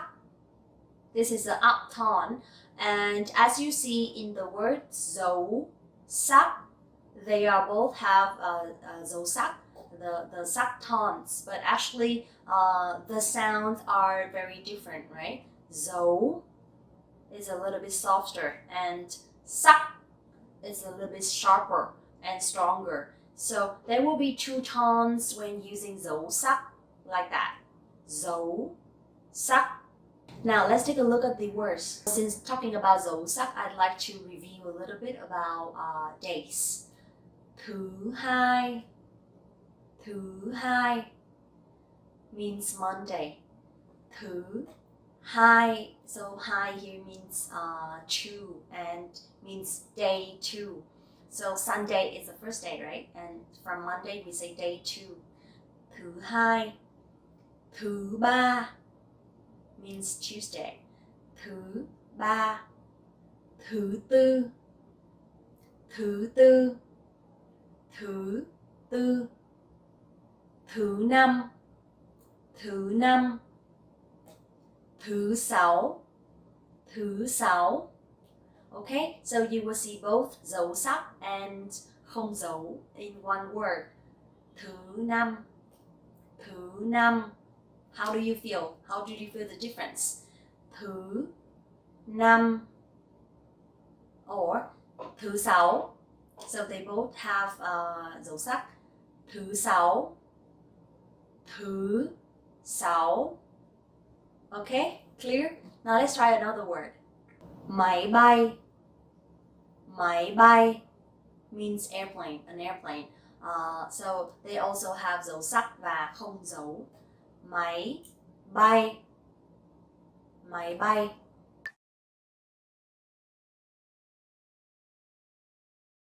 Now let's talk about dấu huyền. It's a down tone.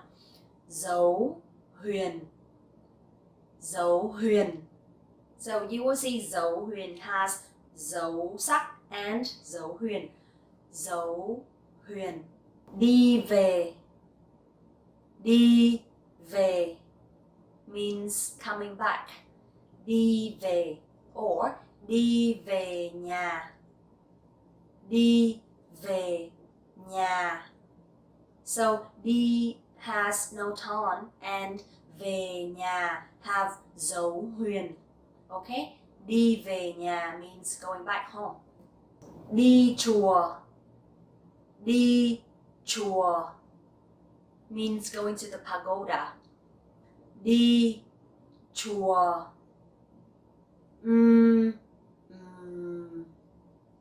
Đi chùa. Ngoài đường. Ngoài đường. Ngoài đường means outside or on the road. Ngoài đường. Đi làm. Đi làm. Đi làm means going to work. Do you see a little bit different between the no tone and số huyền? Đi làm. Đi làm.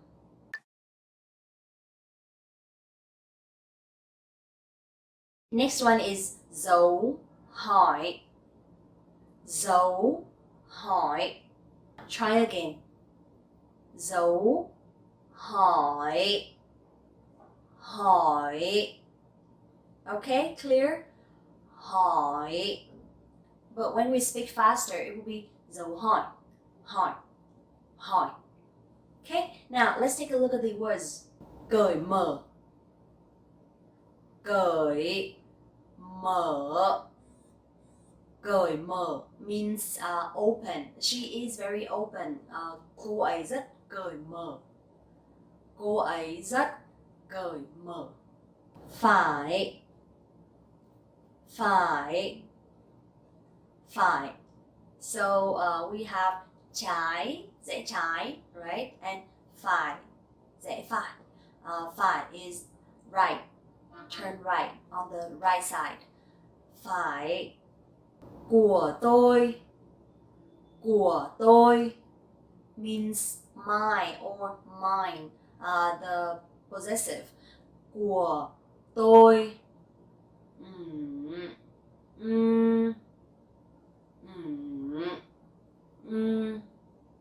Của tôi. Okay?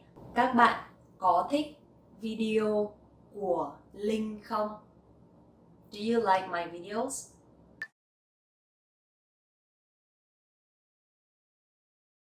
Dấu ngã.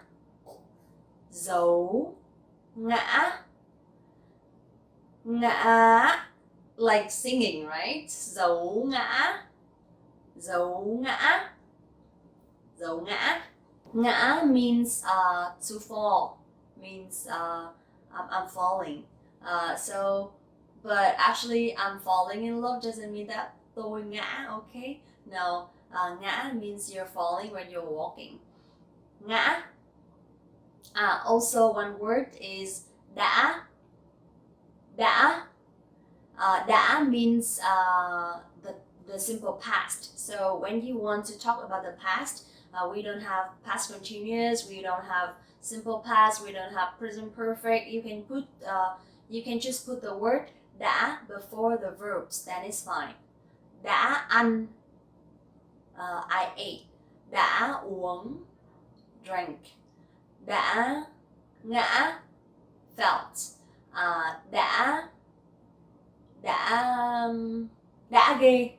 Đã ghê means it's so cool, it's so good. Đã ghê. Uống nước lạnh. Đã ghê means drinking cold water is very cool or very nice or very good. Đã ghê. Mãi mãi. Mãi mãi means forever. Mãi mãi. How to put this one in sentences? Let me see. Em mãi mãi yêu anh means I love you forever. Em mãi mãi yêu anh. It's so. Okay, never mind.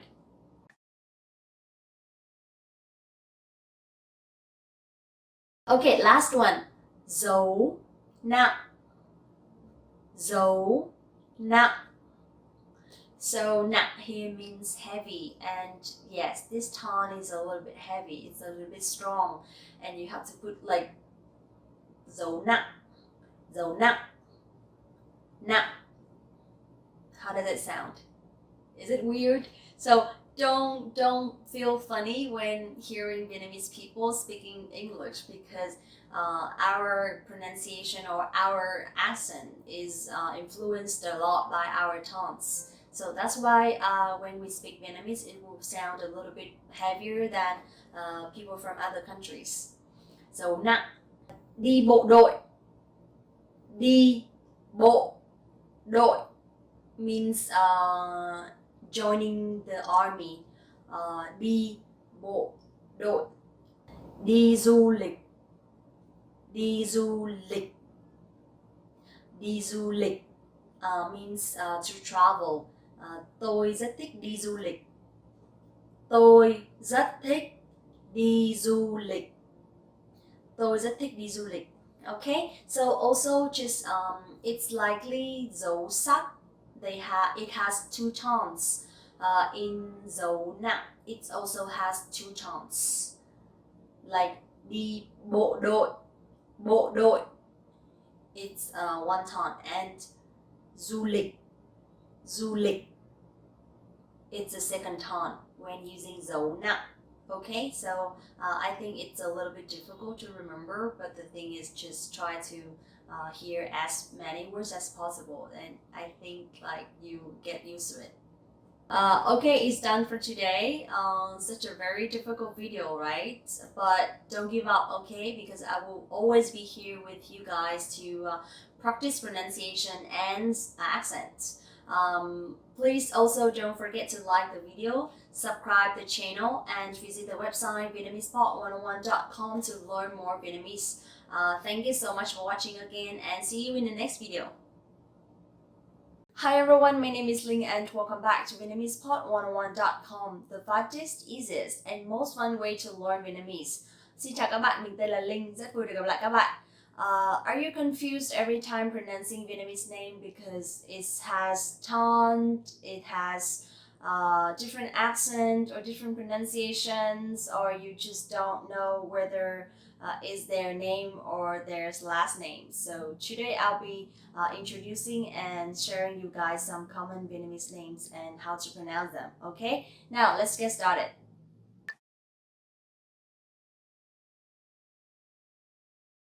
To introduce myself, my name is Đặng Phương Linh.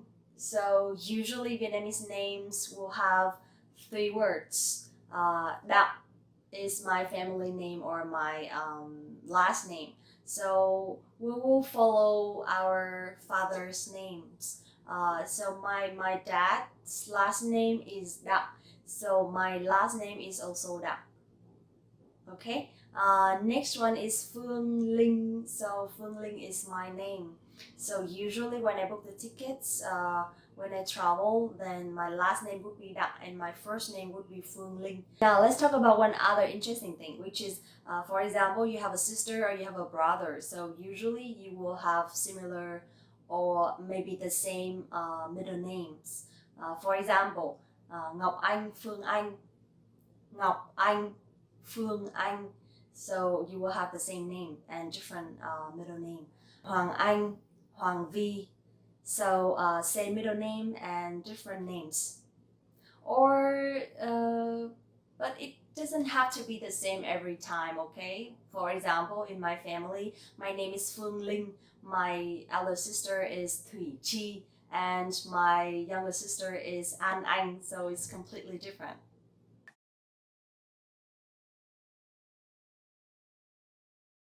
Next one is some very common names, okay? For example, for female names, usually in Vietnam you will see Linh a lot, or maybe Trang as well. Especially in the north, people really like to name their baby as Anh.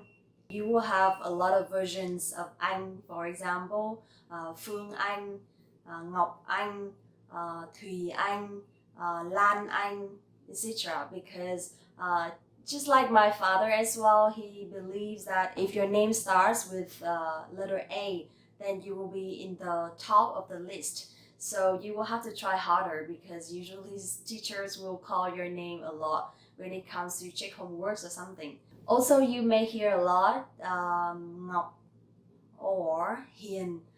So usually the names of baby girls will mean something like beautiful or smart or nice, something like that. But they are both from traditional language, Vietnamese traditional language. So sometimes names have meanings, but sometimes they don't. It's just a name.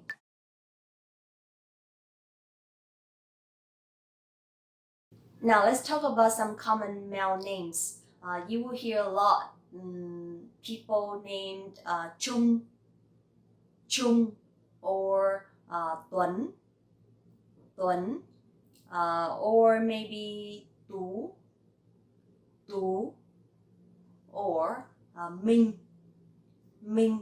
Usually these kinds of names also mean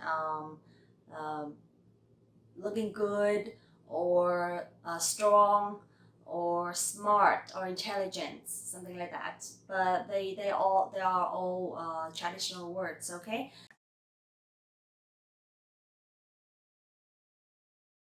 Now let's see how to pronounce some full names in Vietnamese, okay? Let's try my name first. Đặng Phương Linh. Đặng Phương Linh. So my last name has dấu nặng and my name has no tone. Đặng Phương Linh. Alright, next one is Nguyễn Ngọc Mai. Nguyễn Ngọc Mai. So Nguyễn has dấu ngã, Ngọc has dấu nặng, and Mai has no tone. Nguyễn Ngọc Mai. Phạm Thu Hằng. Phạm Thu Hằng. So Phạm has dấu nặng, Hằng has dấu huyền, and Thu has no tone. Phạm Thu Hằng. Đặng Thanh Huyền. Đặng Thanh Huyền. Đặng Thanh Huyền. Okay, and some male names. For example, Phan Anh Minh. Phan Anh Minh. This one is a little bit easy to pronounce because it has no tone at all. Phan Anh Minh. Nguyễn Ngọc Tú. Nguyễn Ngọc Tú. Nguyễn Ngọc Tú.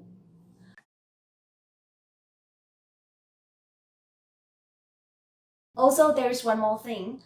Usually Vietnamese people will not address each other by their last names. My name is Đặng Phương Linh, so when I introduce myself, tên tôi là Đặng Phương Linh, they will not address me as Miss Đặng or cô Đặng. No, they will call me okay, chào Linh. And also depends on how old the person is or how is the relationship between you and the person that you are talking to. You will address people based on their age or their relationship. In Vietnam, it's very common when asking each other when you were born because this is very important to decide how you address a person. So for example, people who are a little bit older than you, maybe a few years, for women, you will call chị, chị. And for men, you will say anh, anh. So anh and chị. If someone is younger than me, then they would call me chị Linh, chị Linh. But for people who are like completely younger than you, so you can just call them em for both men and women. Now, for a little bit older generations, like your parents' generations or your uncle or auntie, there are two words. First, for auntie, you can call them cô, cô. And for uncle, you can say chú, chú. Cô and chú are for people who are younger than your parents. And if with people who are older than your parents, then we have one word only for both women and men. Bác, bác. For example, my father's elder brother, I would call him as bác Đức, bác Đức. And for my father's younger brother, then I would call him chú Quang, chú Quang. Okay? When it comes to address people, including name and the title. I hope that you find this video useful and not so confusing, okay? Because one of the most difficult things about learning Vietnamese is how to address people with their names. So I hope that you enjoyed the video today. Please don't forget to like the video, subscribe the channel, and visit the website VietnamesePod101.com to learn more Vietnamese with us. Thank you so much for watching this video, and I hope to see you soon. Bye bye! Hey guys, it's Ling again. Welcome back to VietnamesePod101.com, the fastest, easiest, and most fun way to learn Vietnamese. I have a totally brand new place, which is my house. I'm back for a few weeks to visit my family, so I'm making some new videos for you guys too.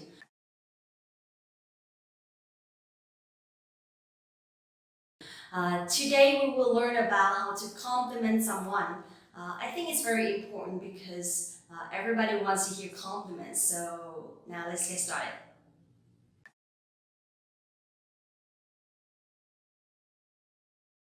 The first one, if you want to say someone is doing their good job or you want to encourage them after they've done something, so you can say bạn làm tốt lắm. Bạn làm tốt lắm means you did a great job or good job. So I think it's very easy to say anywhere because it's so easy to apply. Try again one more time. Bạn làm tốt lắm. Bạn làm tốt lắm.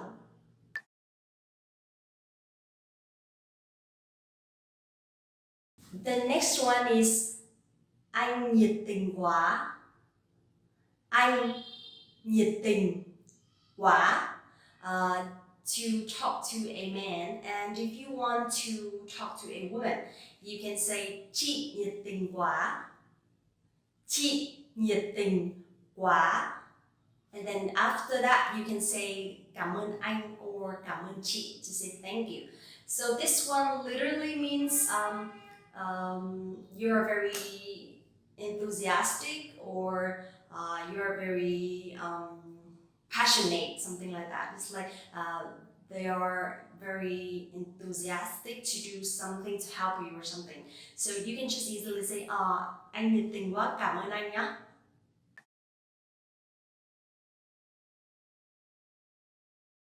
So if someone invites you to their place to have lunch or dinner, then what should you say after that?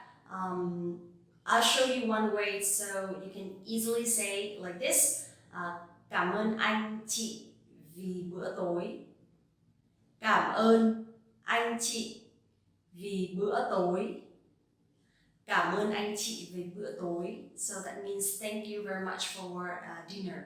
But if you are invited for lunch, then you can just replace bữa tối by bữa trưa. Bữa trưa. So, cảm ơn anh chị vì bữa trưa. Cảm ơn anh chị vì bữa trưa. In Vietnamese, we have three words for three meals. Bữa sáng means breakfast. Bữa trưa means lunch. And bữa tối means dinner. But one more thing, if you want to say having breakfast, so you can just say ăn sáng. Ăn sáng. Having lunch, ăn trưa. Ăn trưa. And having dinner, ăn tối. Ăn tối.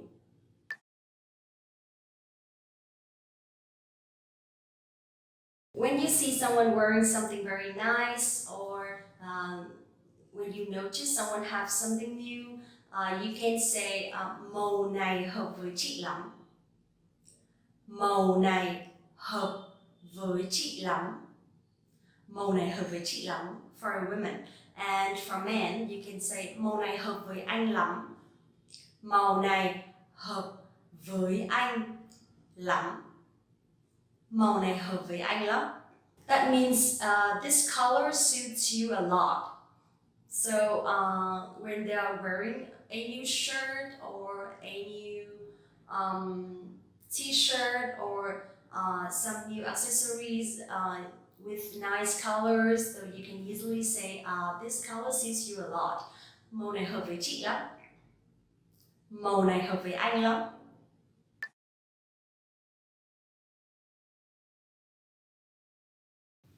Hôm nay em rất đẹp.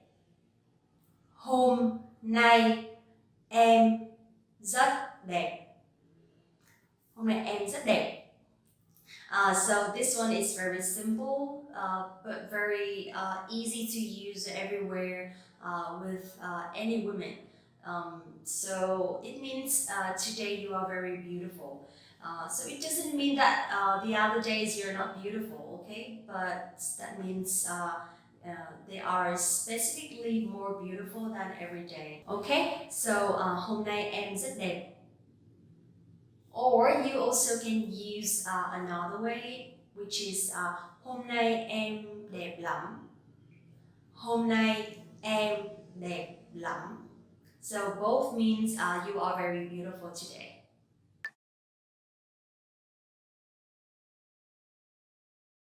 There is another way to compliment someone, which is to compliment their kids, because usually people are very proud of their kids, right? So if you compliment their kids are very smart or very beautiful or very intelligent, so they absolutely will love it. Okay, now let's see how it looks in the sentence. You can say cháu nhà chị thông minh ghê. Cháu nhà chị thông minh ghê.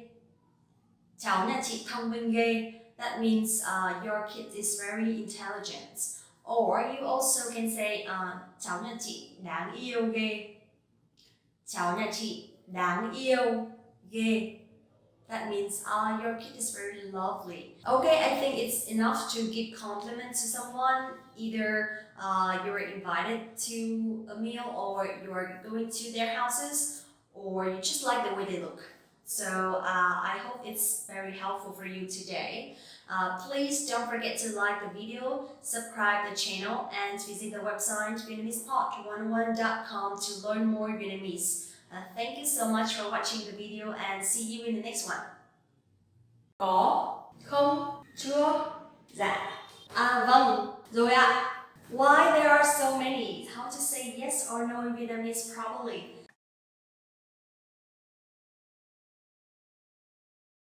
Hello everyone, welcome back to VietnamesePod101.com, the fastest, easiest, and most fun way to learn Vietnamese. My name is Linh and welcome back. Today I'm going to show you some ways to say yes or no correctly.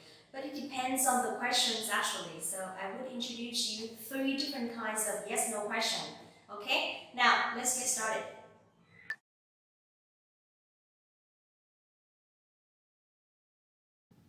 The first one that in English we call tap questions. So usually in this situation, you will ask the person to confirm whether the information is correct or not. And it's around 80-90% sure, okay? So in this situation, you will hear these 3 words in the end of the sentence or the question.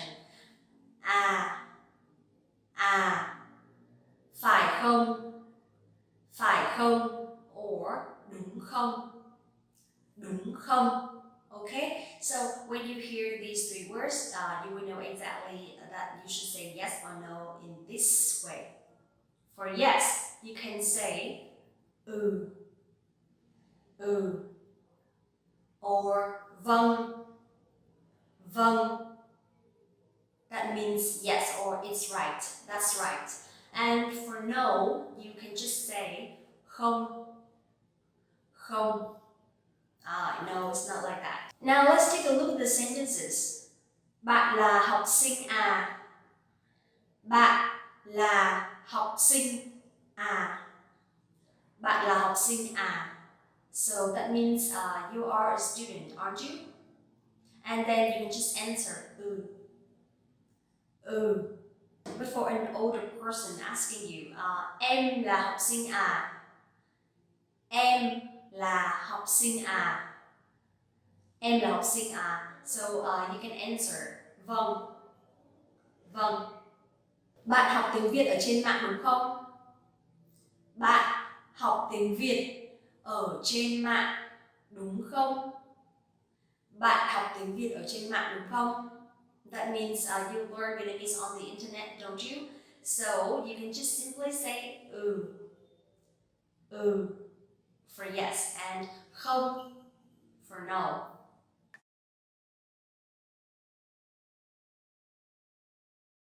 The second kinds of yes no questions, which is do you or can you, then you will see at the ends of the sentence there will be the word không. For example, bạn có laptop không? Bạn có laptop không? Bạn có laptop không means do you have a laptop? So in these situations, you can just simply use two words, có and không for yes and no. Có không? Bạn có laptop không? Có. Bạn có laptop không? Không. Bạn có thích đi du lịch không? Bạn có thích đi du lịch không? Bạn có thích đi du lịch không? So, có for yes and không for no. Bạn có lái xe không? Bạn có lái xe không? Bạn có lái xe không means do you drive, and you can just simply say có for yes and không for no.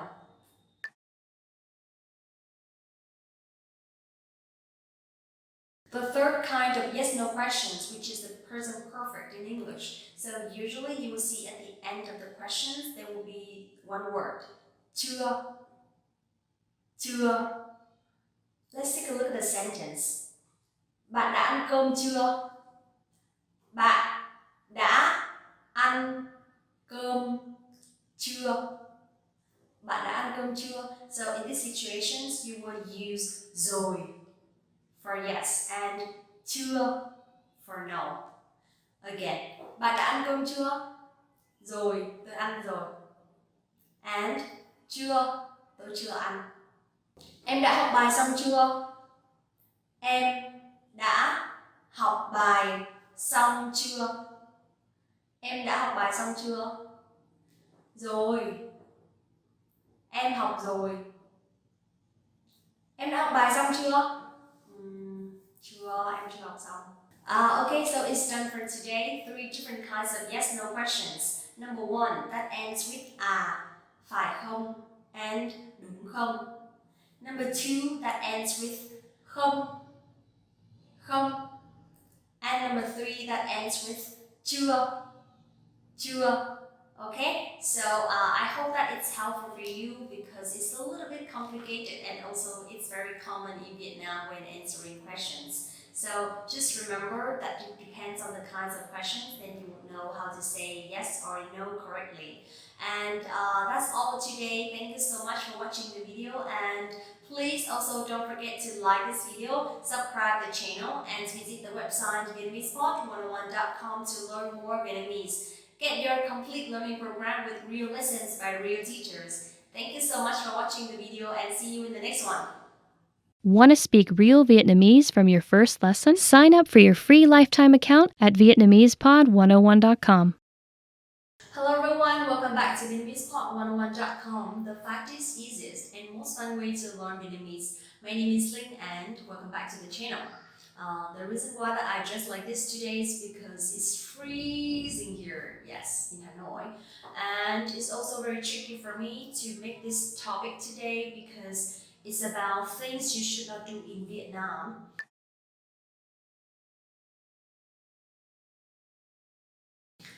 You know what? It's super easy for foreigners to come for living or working or even traveling.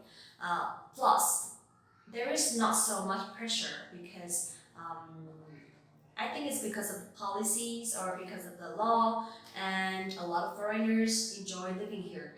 So when I put myself into a foreigner's perspective, I realize that still there are some things that we should avoid.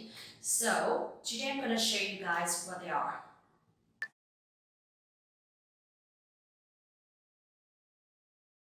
Number one, you should never wear shorts, short skirts, or a tank top to temples or pagodas. The reason why is because Vietnam is like a Buddhist country, and this is the highest respect to the religion. So a lot of people believe in Buddhism, and that's the reason why that we should show respect every time we go to these places. My parents they are not really Buddhist, but they follow the Buddhism.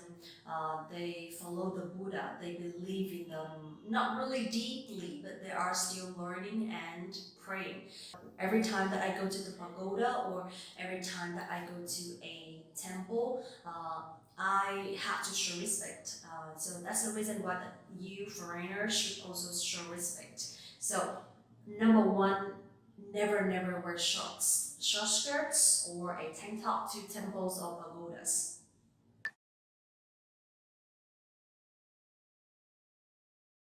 Number two, please don't lose sight of your belongings, especially wallets or phones. I'm gonna explain a little bit about this. Where I'm from, which is Hanoi City, the safety is a little bit higher. I think it's because of the capital. So I can easily travel around at night without worrying anything. But in big cities like Ho Chi Minh City, which is the biggest city of Vietnam, it's a little bit more complicated because there are a lot of people from everywhere, and it's not really easy to control everything. So when you are traveling, especially walking around the tourist areas, please be careful with your phones and your wallets, because I personally experienced once someone suddenly came and stole my phone from my hands when I was using it. So just be careful a little bit.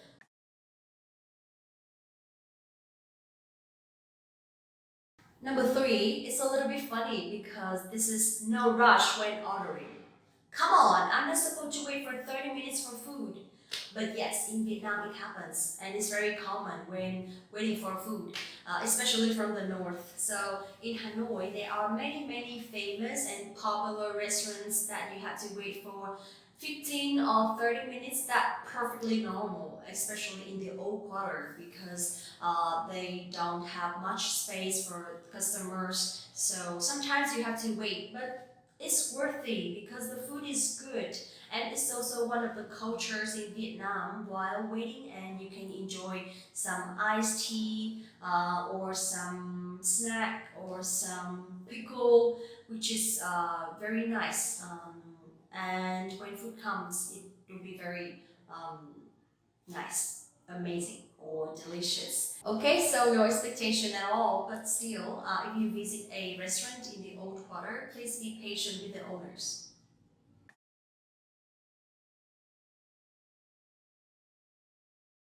Number four, please don't show affection in public. I think in the south is fine, in Ho Chi Minh City is fine, but in the north, in Hanoi, everything is still a little bit closed, and we really don't really kiss each other in public. Hugging is fine, holding hands is fine, but kissing is still a little bit. For me, it's fine. For young generation, it's fine. But for old generation, I think it's not very comfortable when seeing this. So please just be careful a little bit, or maybe you can just hug.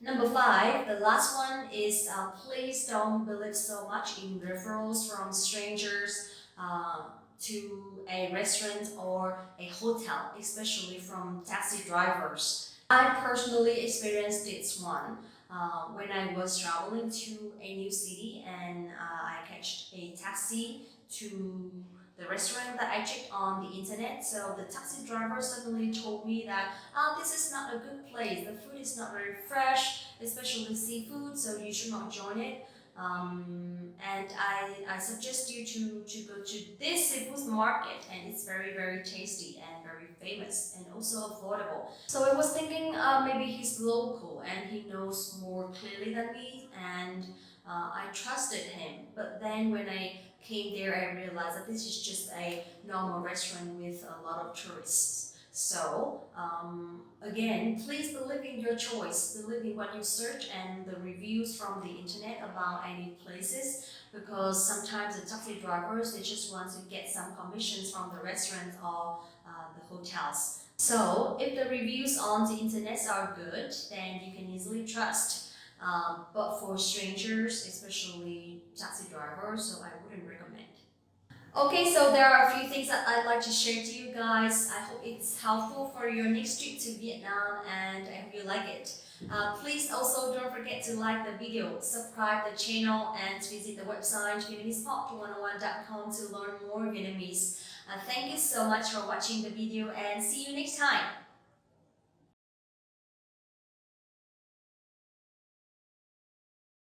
Hey guys, it's Linh and welcome back to VietnamesePod101.com, the fastest, easiest, and most fun way to learn Vietnamese. In this video today, I'm going to share you some phrases and some tips that you guys can use when shopping in Vietnam.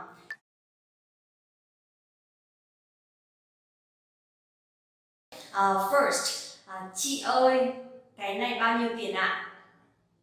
Chị ơi, cái này bao nhiêu tiền ạ? So here you will see I use chị ơi to address a person, a woman who is older than you. So if you want to show respect, you can call them chị. Chị. Cái này bao nhiêu tiền means this thing is how much. Cái này bao nhiêu tiền. And the last one is ạ. So this is the word to show respect for people who are older than you. Okay? Chị ơi, cái này bao nhiêu tiền ạ? Or also if the person, the salesperson is pretty much older than you, it's like your parents' generation, then you can call cô ơi, cô ơi. So cô here means auntie. Okay? Cô ơi for a woman who is pretty much older than you. Also you can use em ơi, cái này bao nhiêu tiền? Means someone who is younger than you, and you can just address by using em ơi, cái này bao nhiêu tiền? And then here you don't have to use at the end of the sentence anymore.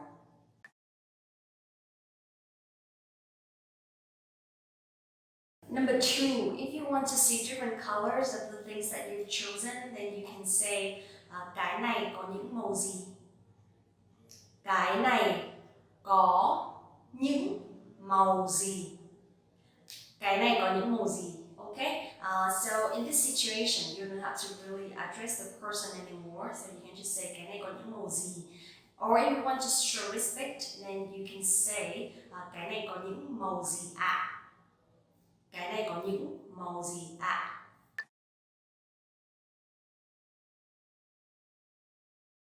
After seeing the colors, and if you want to try them on, then you can say, or you can ask if it's okay to try. Có thử được không ạ? Có thử được không ạ? Có thử được không ạ? Means can I try it on? Có thử được không ạ? One more thing, at some local markets, sometimes you will not find the fitting rooms. So that's the reason why you need to ask if you can try it on, or if they have a place to try, for you to try, okay? Usually at some night markets, there will not be fitting rooms, but for some clothing stores, of course there will be.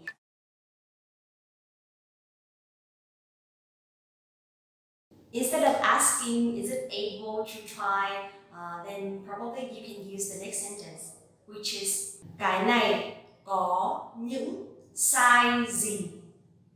Cái này có những size gì means how many sizes are there, so that you would know which one is your size if you cannot try it on.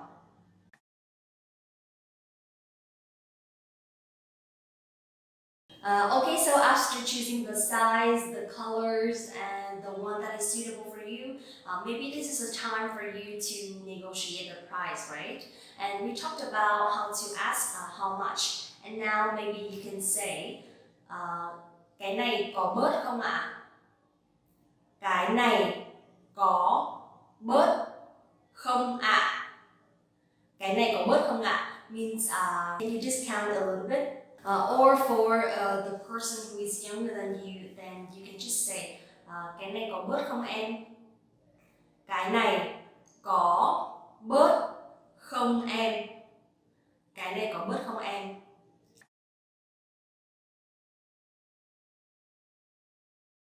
So, for example, if the salesperson told you this one is 200,000 Vietnam dong, if you want to pay maybe 150 only, then you can say cái này 150.000 nhé.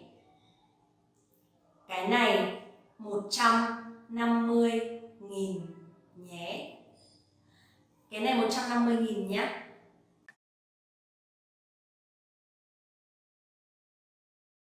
If you choose this product or if you want to take this one, then you can just simply say em lấy cái này. Em lấy cái này. Em lấy cái này means I take this one. Em lấy cái này. And then don't forget to say thank you after that. Cảm ơn chị. Cảm ơn chị. Or cảm ơn cô. Cảm ơn cô. Usually it's so much fun to shop in Vietnam because everything is very affordable, especially in the night markets or in local areas. Most of the time I have my favorite shop, so I would just go straight there and pick what I want.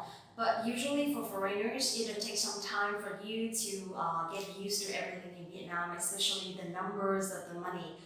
So I suggest you to just smile a lot and show respect to the owners, and probably they will just discount for you without you asking. Nowadays everything is more open and it's more convenience. So also at night markets or some local markets, they will not increase the price too much, so you don't have to worry about that.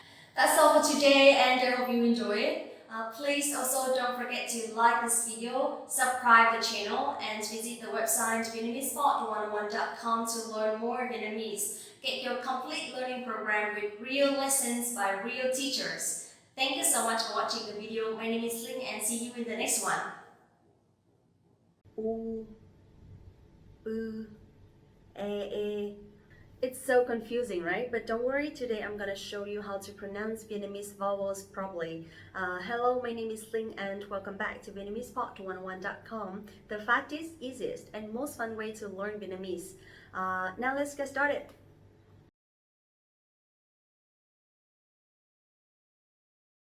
In general, the no tone in Vietnamese is a little bit higher than the general tone in English. So instead of saying like A, B, C in Vietnamese, usually we pronounce like A, B, C.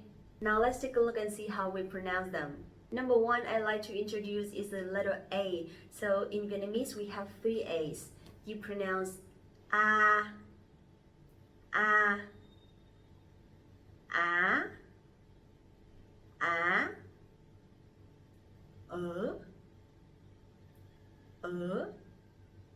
okay?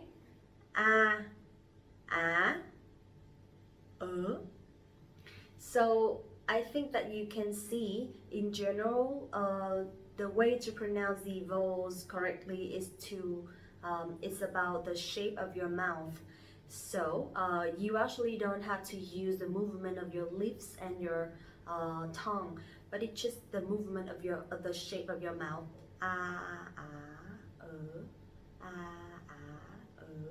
Like that. Now let's take a look at some examples. Sa, sa, ma, ba, ba.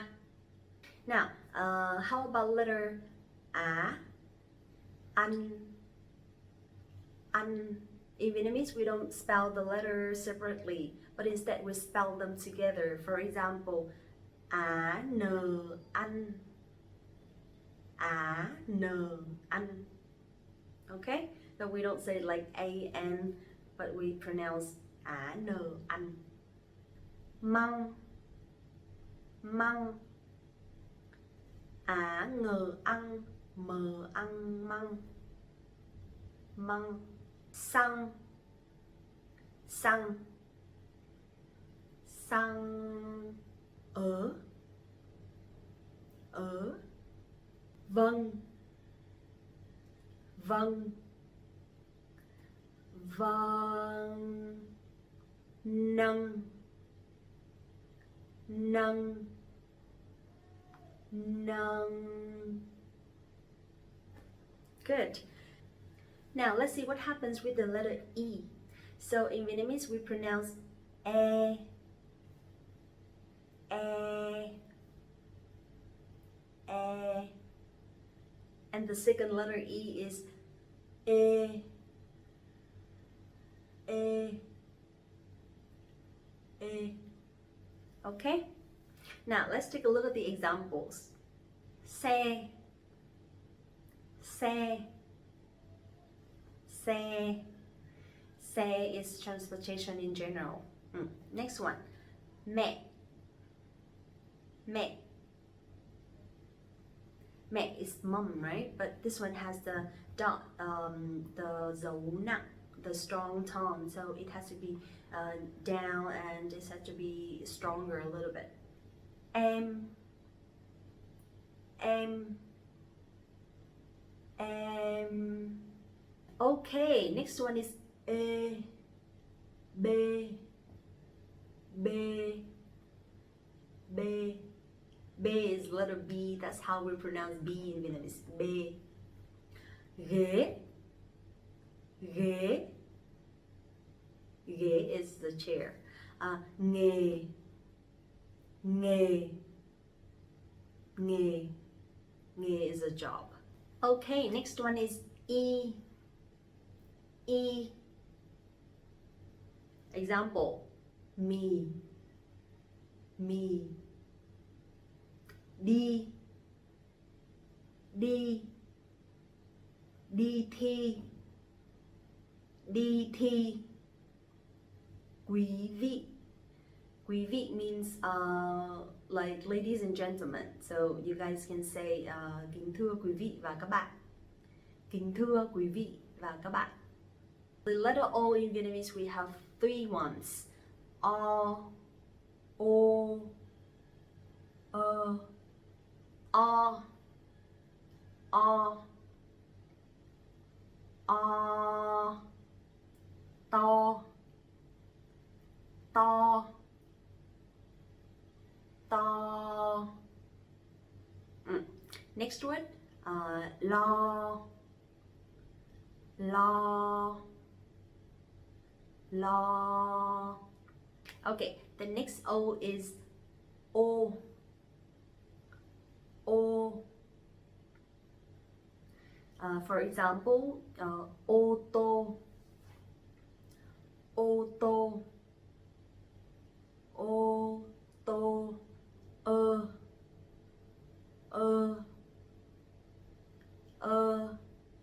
For example, mơ, mơ, mơ. Another one is thơ, thơ, thơ. U, u, u. Mùa thu, mùa thu, mùa thu. Vũ trụ, vũ trụ, vũ trụ. The second U letter is ư, ư, ư. Alright, in example, who, who. The letter thu, thu. How does it feel? Is it confusing or too difficult? But I hope that you have an overview about Vietnamese vowels today, and I think that we're gonna see each other soon in the video which talks about Vietnamese consonants. Don't forget to access to VietnamesePod101.com for your free lifetime account right now, and get your complete learning program with real lessons by real teachers. Please like and share the video if you like it, and I hope to see you soon next time. Bye bye. Xin chào các bạn, mình là Linh. Rất vui được gặp lại các bạn trong vietnamesepod101.com. Hi everyone, my name is Linh and welcome back to vietnamesepod101.com. The fastest, easiest and most fun way to learn Vietnamese. So we have video about Vietnamese vowels, and today we're going to talk about Vietnamese consonants. Some of them are similar to English, but some of them are different, and we will practice today, okay? Now let's get started.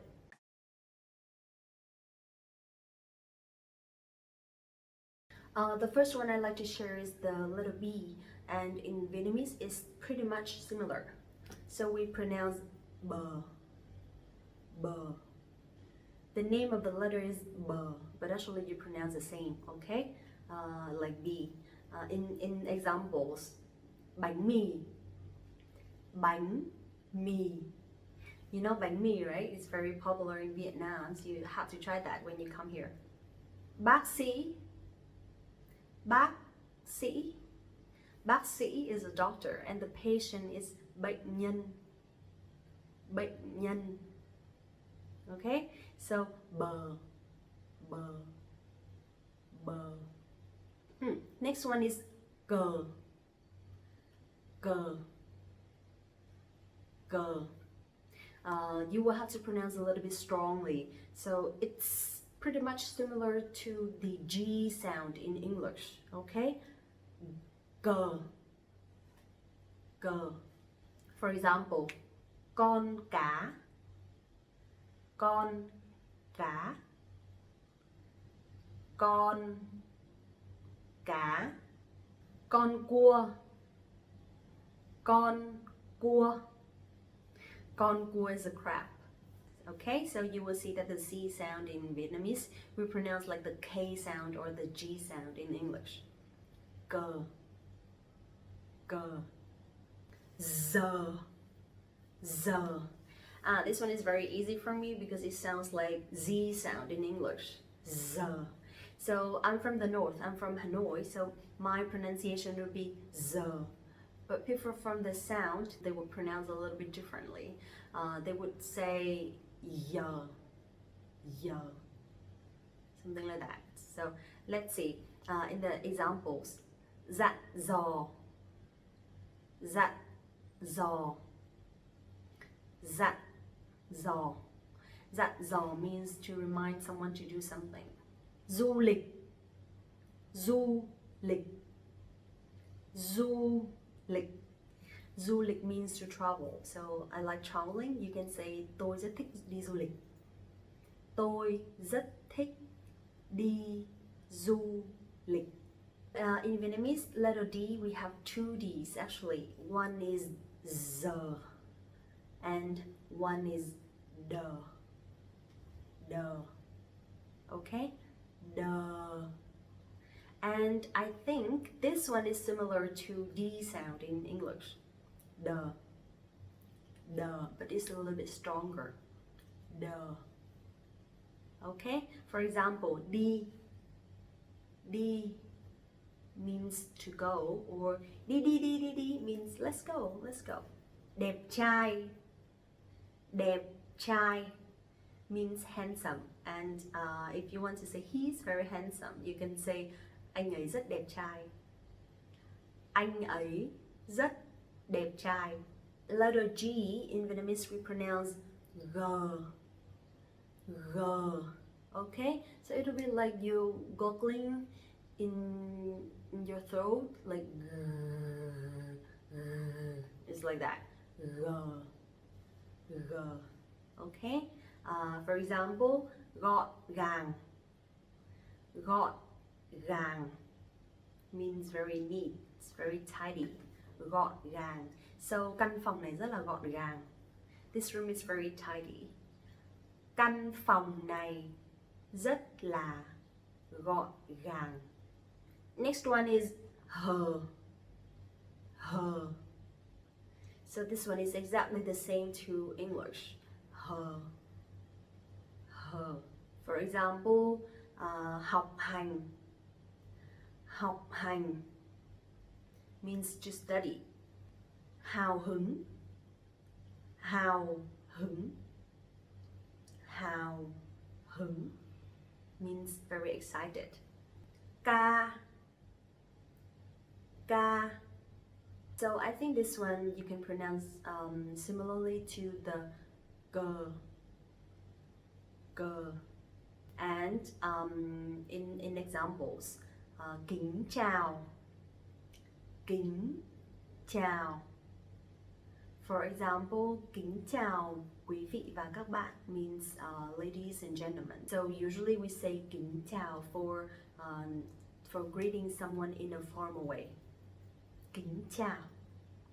Another example would be kem. Kem, ice cream.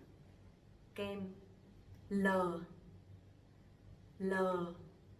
This one is similar to English. L. For example, my name is Linh, or Lém Linh. Lém Linh. Lém Linh. You may hear also we have luôn luôn. Luôn luôn. This one means always, and we have a video talking about frequency already, so check it out. Mờ. Mờ. Mờ. This one is similar to English, right? Mạnh mẽ. Mạnh mẽ. Mạnh mẽ means very strong or very tough.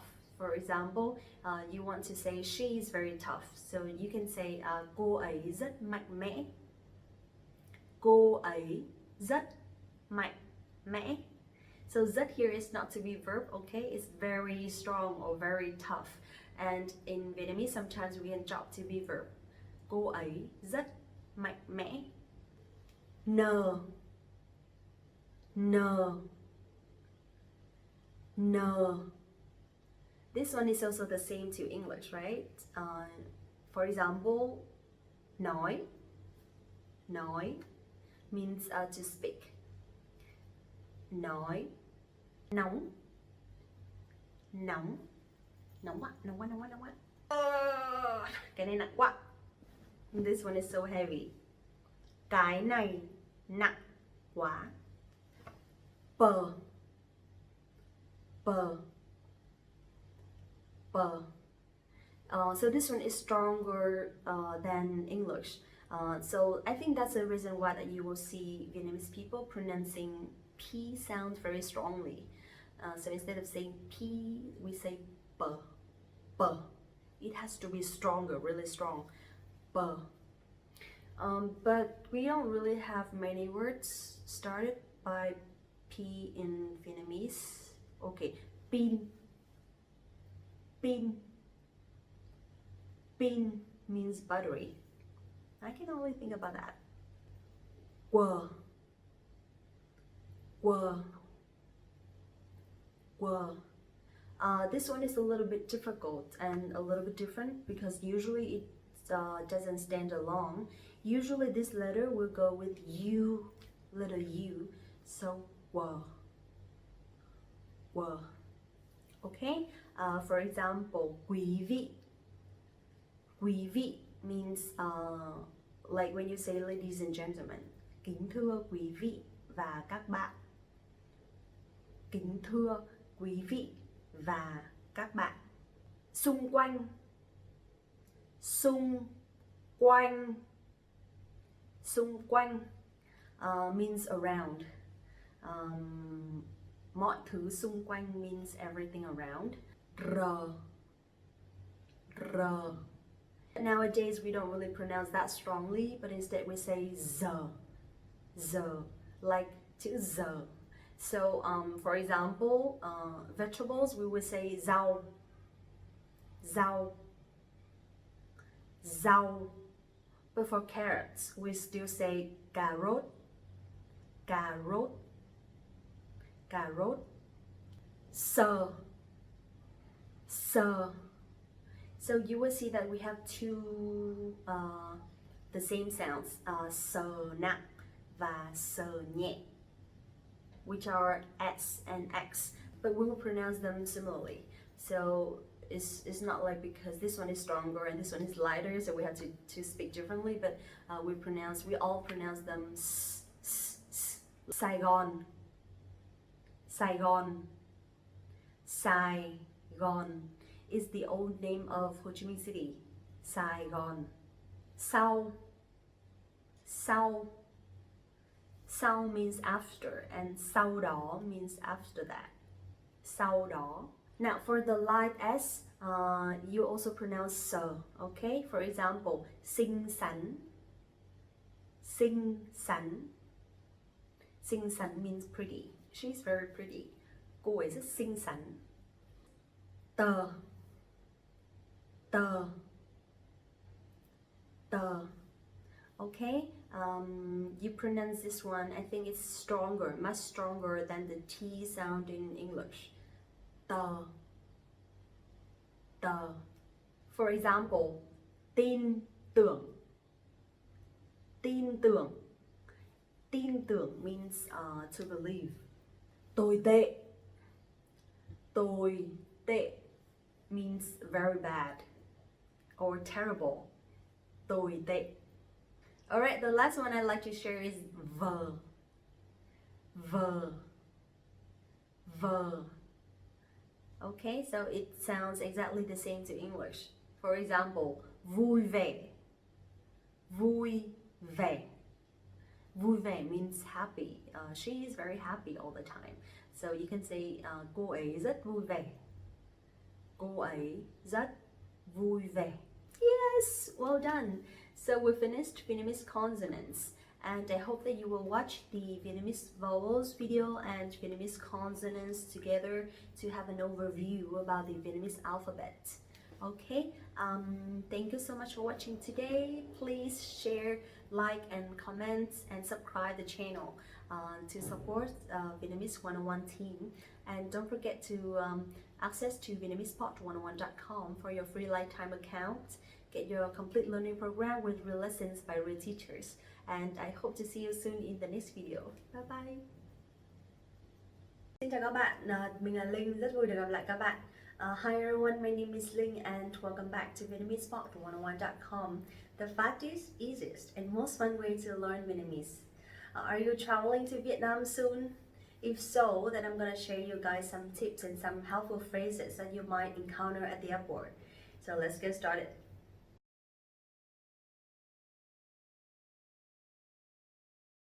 Remember that all the staff at the airport can speak English, so it's very easy to communicate with them. But if you really want to practice Vietnamese, then you can start by saying hello and introduce yourself as well as where you're from.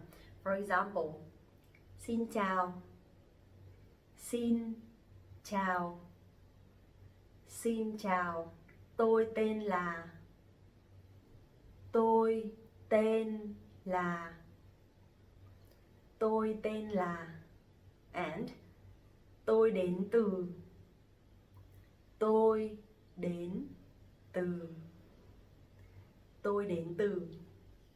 Sounds good? Okay, now let's talk a little bit about some common things at the airport. Nowadays, there are many countries that don't need visa to travel to Vietnam. For example, Switzerland, Norway, England, France, and Russia, etc. And you actually can stay up to 30 days, depends on your country. Okay, so please check carefully before you come. For liquid, you can only bring maybe small bottles, not over 100 ml, and in total, not over 1 liter. So I think for duty-free stuff, it's okay, but if you only have carry-on stuff, then just make sure that you have small bottle only. After introducing yourself, there are some questions that you might ask the staff there. For example, where the check-in gate is and where you can check your flight status. So in this situation, you can use one question. Xin lỗi, làm ơn cho tôi hỏi. That means, excuse me, can I ask? Xin lỗi, làm ơn cho tôi hỏi. Xin lỗi, làm ơn cho tôi hỏi. Xin lỗi, làm ơn cho tôi hỏi. Okay. If you want to ask where the chicken gate is, you can say xin lỗi, làm ơn cho tôi hỏi cửa check-in cho chuyến bay ở đâu. Xin lỗi, làm ơn cho tôi hỏi cửa check-in cho chuyến bay ở đâu. Also, there are some questions that you may hear at the airport, and if you really want to practice your Vietnamese, then when you hear from English, you can say in Vietnamese. For example, what is the purpose of your trip? You can just say tôi đi du lịch. Tôi đi du lịch. Tôi đi du lịch. It means I'm traveling. If you are traveling, and if you are on a business trip, then you can say tôi đi công tác. Tôi đi công tác. Tôi đi công tác. Okay, so what is the purpose of your trip? Tôi đi du lịch. What is the purpose of your trip? Tôi đi công tác. Very good. The next question that you may hear is, are you traveling alone? So in this situation, you can say không, tôi đi với bạn. For no, again, không, tôi đi với bạn. Tôi đi với bạn means no, I go with my friend. Okay, for no. But for yes, if you're traveling alone, then you can say vâng, tôi đi một mình. Vâng, tôi đi một mình. Now let's practice. Are you traveling alone? Không, tôi đi với bạn. Vâng, tôi đi một mình. Where will you stay in Vietnam? So if you have the address already of the hotel or of your friend's house or at any places, then you can just say tôi sẽ ở khách sạn. Tôi sẽ ở khách sạn means I'll stay at the hotel. If you want to give more information, then you can just say tôi sẽ ở khách sạn trên đường, and then you put the address. One more time. Tôi sẽ ở khách sạn trên đường. Okay. The last question that you may encounter, which is how long will you stay in Vietnam? So in this situation, you can just say tôi sẽ ở một tuần. I will stay for 1 week. Tôi sẽ ở một tuần. Tôi sẽ ở một tuần. Or if you want to stay for a month, then you can say tôi sẽ ở một tháng. Tôi sẽ ở một tháng means I'll stay for a month. Okay? Okay, that's all for today. I hope it's helpful and you can find something easily to practice. And next time if you come to Vietnam, remember that you can speak English. But if you really want to show that you've learned something before coming here, so please use what we learned today, okay? Don't forget to like this video, subscribe the channel, and visit the website VietnamesePod101.com and get your free lifetime account right now. Thank you so much for watching this video and see you next time. Xin chào và hẹn gặp lại. Want to speak real Vietnamese from your first lesson? Sign up for your free lifetime account at VietnamesPod101.com. Chào các bạn, lại là mình đây. Hi everyone, it's me again and welcome back to VietnamesPod101.com, the fastest, easiest and most fun way to learn Vietnamese. If you know how to count numbers in Vietnamese already, then today is going to be a very easy topic for you because we talk about the ordinal numbers. Why? Because you only need to remember one word. That's it. And I'll show you what it is.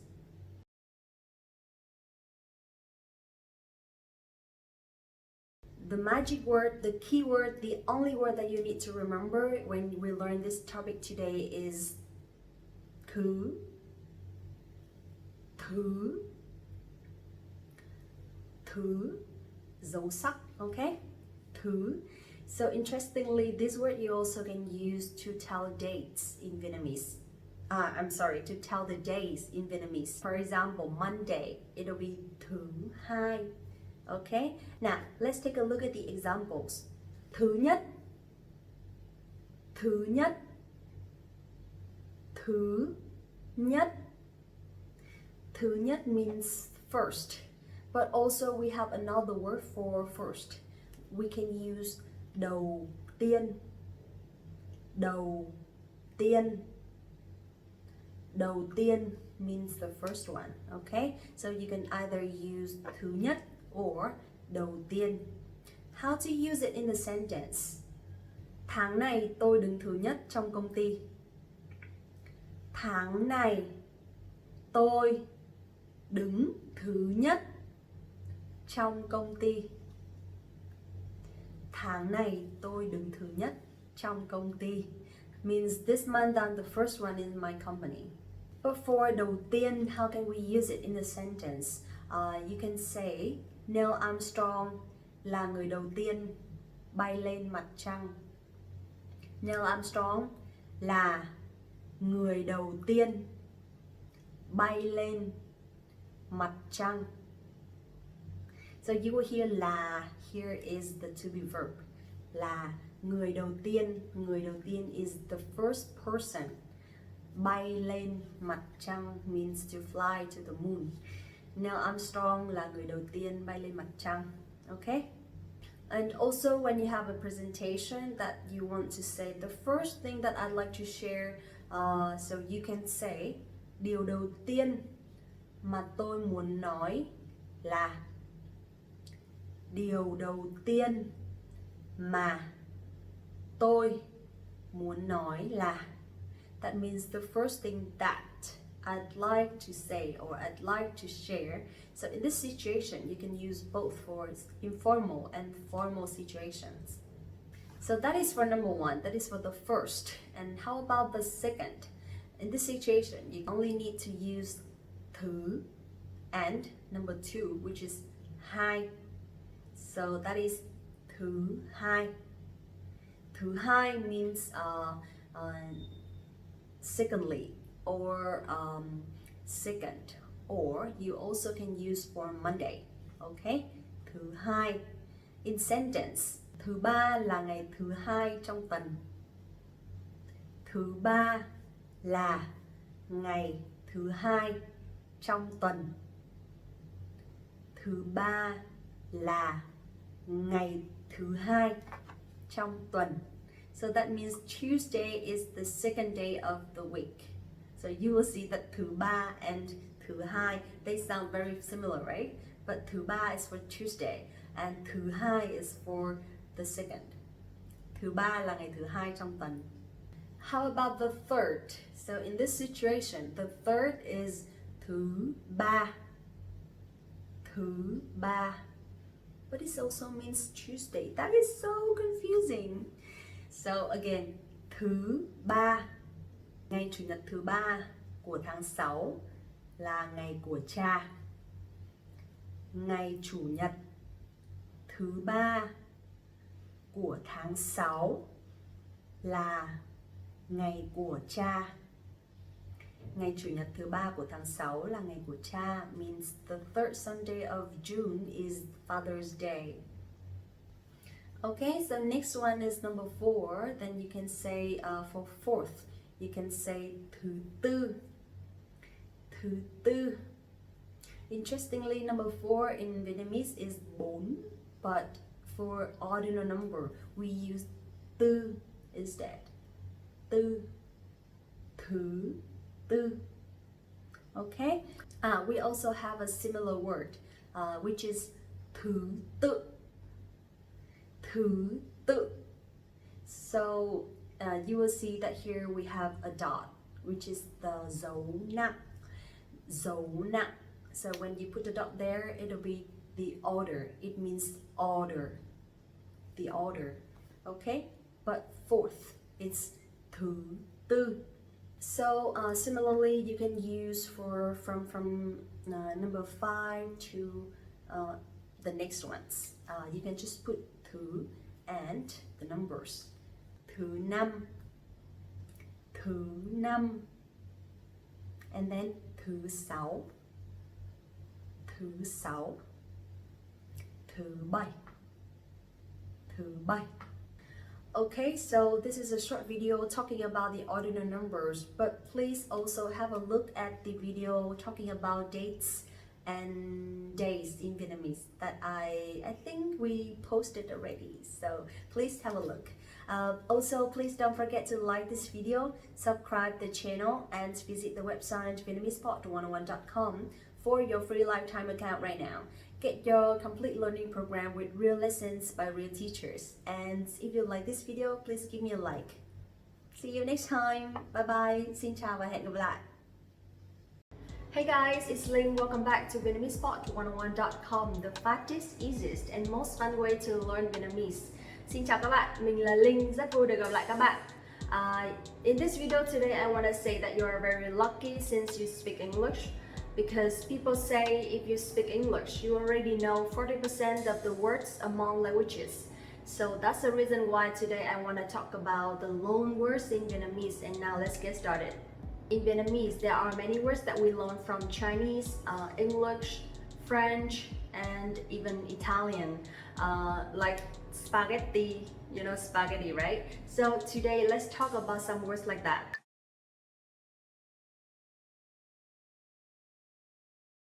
The first one I want to share is video, video. Can you guess what it is? That is this one. This is the video. So I think we used to speak that slowly, like video, but nowadays because of the development of the social network, so we tend to speak it faster, like video, like that. The next one is phong chữ. Phong chữ. Phong chữ. This one actually you can say phong only. Phong. Can you guess what it is? This is the font, the letter font. So in sentence, bạn có thể thay đổi phông chữ được không? Bạn có thể thay đổi phông chữ được không? Bạn có thể thay đổi phông chữ được không? Next one is internet. Internet. Internet. So this one is internet, but actually for writing we still write the same thing. We still write internet, but we don't really translate that word into Vietnamese. But when we speak, for a lot of people, they tend to speak internet instead of internet correctly in English. So internet. Next one is laptop. Laptop. Laptop means laptop, right? So in sentence, tôi cần phải đổi laptop mới. Tôi cần phải đổi laptop mới. Tôi cần phải đổi laptop mới. PR.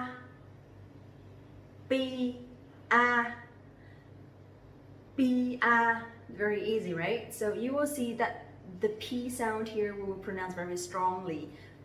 Not like P in English. PR. Public relations is becoming a very common and popular job, and a lot of young students want to work in this major after graduation. So in sentence you can say tôi rất muốn làm PR. Tôi rất muốn làm PR. Tôi rất muốn làm PR. Do you like music? If so, then I think you must know rock. And in Vietnamese we say rock. Rock. Okay? The R sound, we will not pronounce it too strongly, but instead we pronounce similar to English. Rock. In sentence, you can say tôi rất thích nhạc rock. Tôi rất thích nhạc rock. it means I really like rock, but actually I don't. Sandwich. Sandwich. Sandwich. Does it sound similar? Yeah, it's right. It means sandwich. So this is also very common in Vietnam, especially when you order a sandwich. So you can just say cho tôi một sandwich. Cho tôi một sandwich. Or we have sandwich bò, sandwich gà. That's it for breakfast. Quần sóc. Quần sóc. Quần sóc.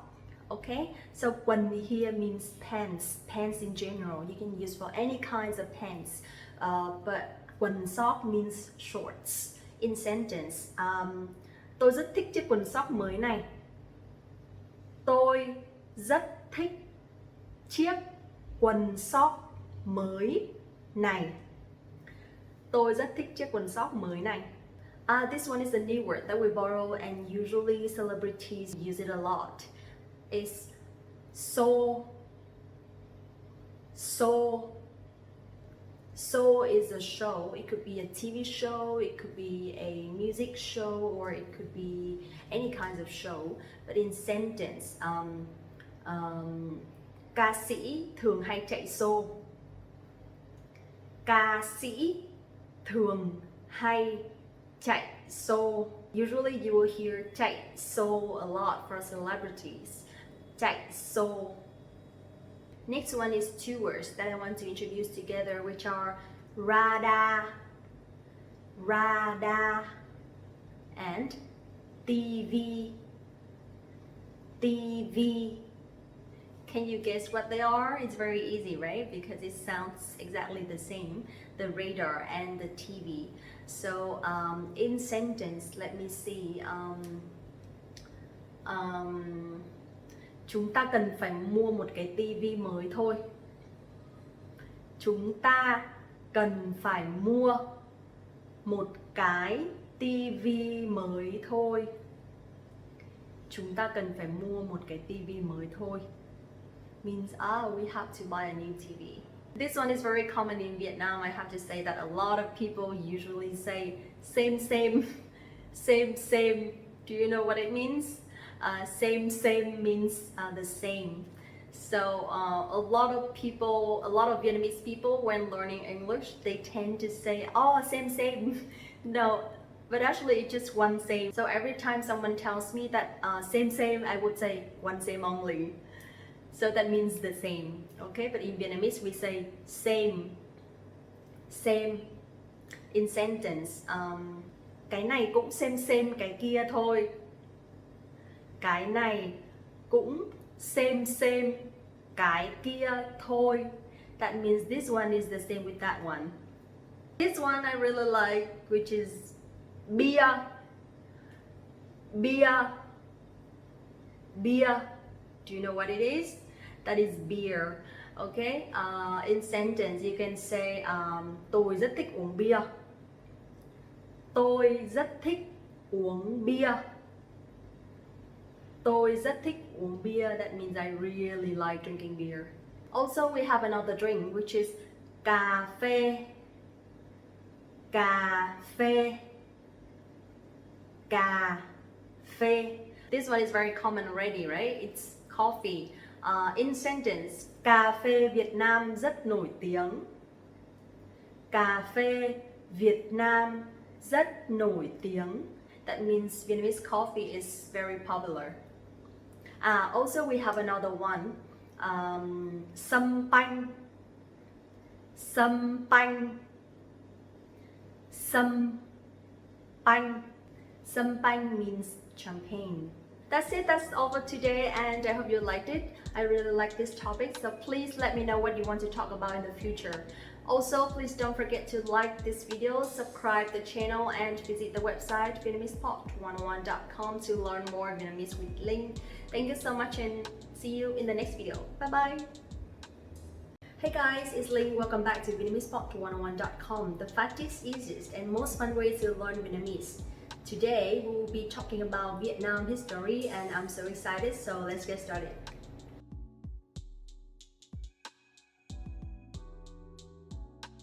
More than 40% of the Vietnamese population has Nguyen as their family name, meaning 1 in every 3 people in Vietnam has this as their last name. A Vietnamese full name is slightly different in structure compared to Korean and Chinese names, as it has 3 main parts: last name, middle name, first name, in this order, with the most common length being 3 or 4 words. Some even have 6 or 7 words in their name. But why Nguyen is the most popular last name in Vietnam? I'll tell you right now. During the years from 420 to 528, a large part of the Nguyen family, China, moved down to the south and immigrated to Vietnam. Their community started to adopt Vietnamese culture and set the primary base for the growth of Nguyen last name.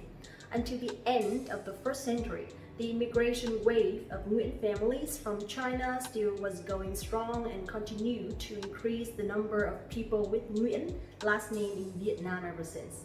Also, in Trần reign, after taking over the country from Lý dynasty, Trần Thủ Độ, who was in charge to run the country on behalf of the teenage King Trần Cảnh, required all the members of Lý royal family who lived hidden to change their last name into Nguyen. The purpose behind was to remove Lý as a last name so nobody would know about its existence. But the question of why Trần Thủ Độ chose Nguyen as a last name to replace Lý with is still unanswerable. Maybe it was just a random choice. Since then, it became an unwritten rule that all the people that had the family name of the previous royal family must change theirs to Nguyen. History repeated itself when Ho family defeated Trần monarchy and took over the country. Ho royal family wanted to find and kill all the Trần family members. At the end, fearing the revenge from the next reign, members of Ho family changed their last name into Nguyen so no enemy could find them. As a result of these many historical events which led to the establishment of Nguyen, the last royal family of Vietnam's history, the number of Nguyen families throughout the country had become bigger than ever. In the medieval ages, people from the lower class didn't have a family name at all. In 19th century, Vietnam was the territory of the French. The French has a large-scale population investigation during that period and faced a huge challenge, which was that many Vietnamese people didn't have a correct last name. So the French decided to give those people a last name and they chose Nguyen. Despite the French decision, Nguyen still was the most common last name amongst the Vietnamese. However, this event once more escalated the number of Nguyen people in the total population. Now, whenever you meet a Vietnamese with Nguyen family, not only you can be certain of their country or origin, but also now you will know about the special history of their last name. Ho Chi Minh President, the most influential public figure during the Vietnam War, also shared Nguyen as a part of his name. His real name is Nguyễn Sinh Cung. Now is a fun part. Since we are talking about Vietnam history, let's learn some relevant vocabulary. Lịch sử. Lịch sử. Lịch sử means history. For example, tôi đã nghe qua về lịch sử Việt Nam. Tôi đã nghe qua về lịch sử Việt Nam. And here you will see đã is a word that you can use to put the verbs in the past tense. For example, đã nghe qua, đã học, đã làm việc, etc. Next one, quá khứ. Quá khứ. Quá khứ means the past. Hiện tại. Hiện tại. Hiện tại means the present. And tương lai. Tương lai. Tương lai means the future. Now, in sentence, tôi đã từng là một người rất nóng nảy trong quá khứ. Tôi đã từng là một người rất nóng nảy trong quá khứ. That means I used to be a very impatient person in the past. And here you will see one more grammar structure, which is I used to be, right? So here you can use đã từng. Đã từng and then you put the verbs after that. For example, đã từng là means I used to be. Đã từng học, I used to study. Or đã từng làm việc, I used to work. Alright, I hope you liked the lesson today, and in the future, I hope that I will be able to deliver more lessons about Vietnam history like this. Thank you so much for watching the video, and don't forget to like this video, subscribe the channel, and visit the website vietnamesepod101.com to learn more Vietnamese. See you in the next video. Bye bye! Xin chào các bạn, mình là Linh đây, rất vui được gặp lại các bạn. Hi everyone, my name is Linh and welcome back to Vietnamesepod101.com, the fastest, easiest and most fun way to learn Vietnamese. Usually people would talk about the opposite nouns or the opposite adjectives, but they don't really talk about the opposite verbs, right? But once we know the opposite verbs, we will know how to ask people to do the right thing and to do the opposite thing without thinking too much. So now let's get started.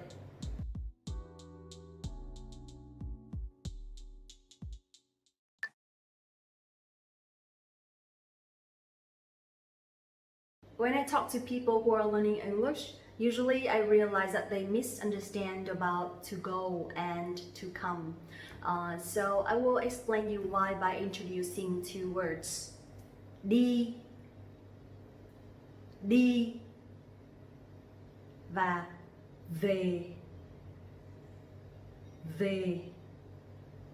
In this situation, đi means to go and về means to come back or to go back. So that's the reason why a lot of people misunderstand these two words and they use it wrongly. Now let's take a look at the sentences to see how we use them. For example, tôi đang đi du lịch. Tôi đang đi du lịch. That means I'm going on a trip. But when we use về in sentence, it will be tôi quay về Việt Nam. Tôi quay về Việt Nam. So that means I'm coming back to Vietnam or I'm going back to Vietnam, depends on where you are now. But in Vietnamese, they will not depends on where you are, then you would use đi or về. It's just like to go somewhere, then you use đi, and to come back somewhere, then you can say về. Okay? Đi và về.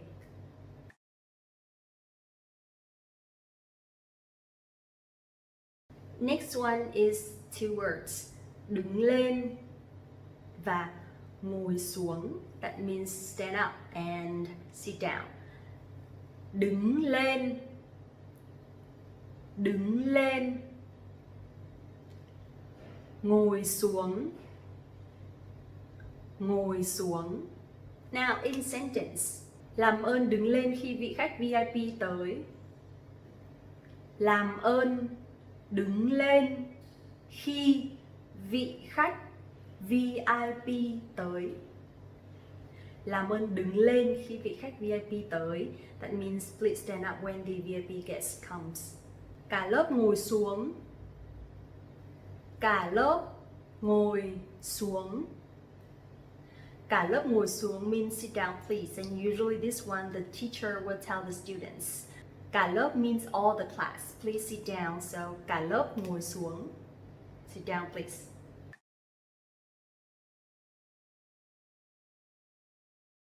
For turn on, you can say but. But. And for turn off, you can say tắt. Tắt. One more time. But. But. And tắt. Tắt. In sentence, if I'm playing the music too loud, then you can say tắt nhạc đi Linh. Tắt nhạc đi Linh. That means please turn off the music. Or if it's too dark in this room, then you can say bật đèn lên Linh. Bật đèn lên Linh. That means please turn on the light Linh. Okay? So tắt and bật.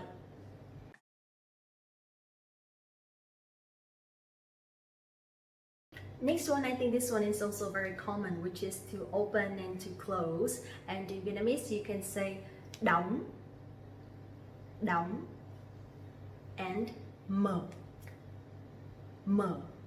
For example, to close the door would be đóng cửa, đóng cửa, and to open the door would be mở cửa, mở cửa. So you also can use đóng and mở for opening a can or opening a box or something like that. Okay, so for example, đóng hộp, or mở hộp, mở hộp. That means to close or to open a box. But we don't say đóng tiền and mở tiền, okay? In this situation, đóng tiền means to pay money, but mở tiền doesn't mean anything.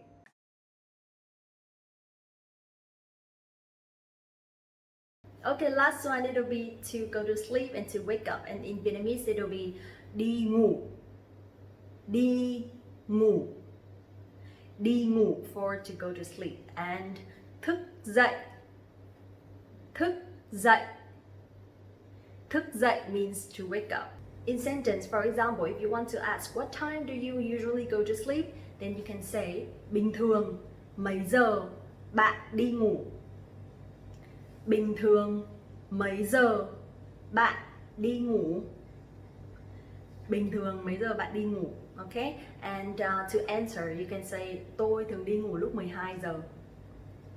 Tôi thường đi ngủ lúc 12 giờ. That means I usually go to sleep at 12. And for thức dậy, you can ask mấy giờ hôm nay bạn dậy? Mấy giờ hôm nay bạn dậy? That means what time did you wake up this morning? So you can either say dậy or thức dậy, they are the same. Mấy giờ hôm nay bạn dậy? And to answer, you can say hôm nay tôi dậy lúc 4 giờ. Hôm nay tôi dậy lúc 4 giờ. Just for example. Okay, that's it for today, and I hope you liked it.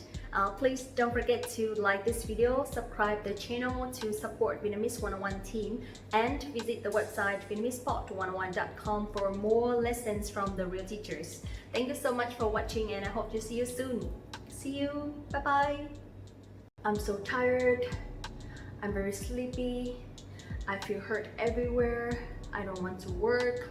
I just want to stay home and rest. So how do you tell all of them to a doctor in Vietnam? So that's why this video is for you today, because I'm going to share you some ways to talk to the doctor when you have to go to the hospital. Hi everyone, it's Linh and welcome back to another video. And now let's get started.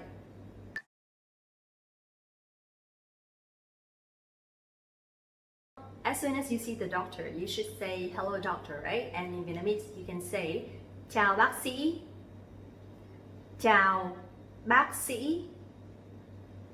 Chào bác sĩ means hello doctor. Very easy, right? But if you see a nurse, then you can say chào anh or chào chị. That's fine. Okay? One more time. Chào bác sĩ. Chào anh. Chào chị.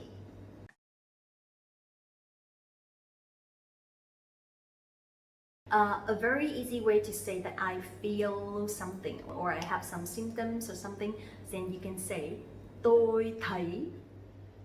Tôi thấy. That means I see or I feel. In sentence, you can say tôi thấy mệt.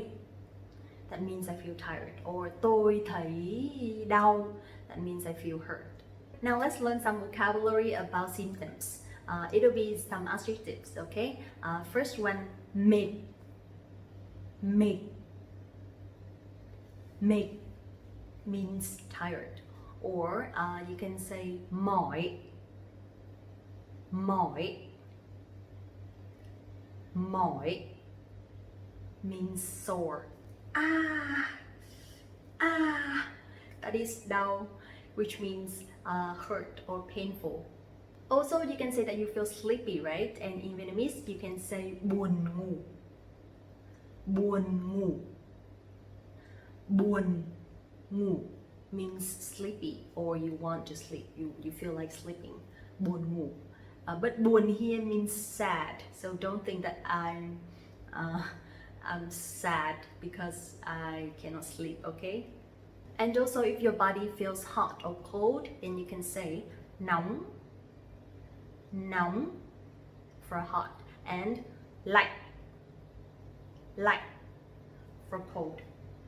Nóng, lạnh. Okay, so we have symptoms. We have mệt, mỏi, đau, nóng, lạnh, buồn ngủ, etc. Right? And now let's talk about where you feel hurt. Okay.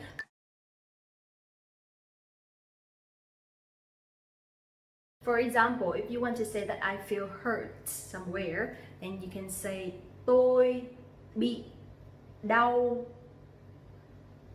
Tôi bị đau means I feel hurt, or it's painful, or it hurts. Tôi bị đau. But if you want to say that I feel hurt on my head, or I have a headache, then you can say tôi bị đau đầu. Tôi bị đau đầu. So đau đầu here means a headache. Tôi bị đau đầu means I have a headache. Or you can say tôi bị đau bụng. Tôi bị đau bụng means I have a stomach ache. Đau bụng here means hurt in your stomach, or stomach ache. So tôi bị đau bụng means I have a stomach ache. Tôi bị đau lưng. Tôi bị đau lưng. Tôi bị đau lưng. Similarly, it means I have a backache. Lưng here means back. So tôi bị đau lưng. Alright, easy. So it's the same with everywhere in your body. We don't have specific words for each sickness. Like in English, for example, headache, stomachache, or earache. But the other things are different. So in Vietnamese, you can just put tôi bị đau with the position, and that will be you feel hurt at there.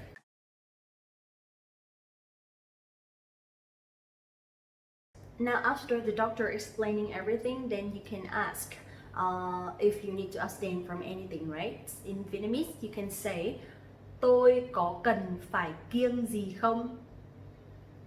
Tôi có cần phải kiêng gì không?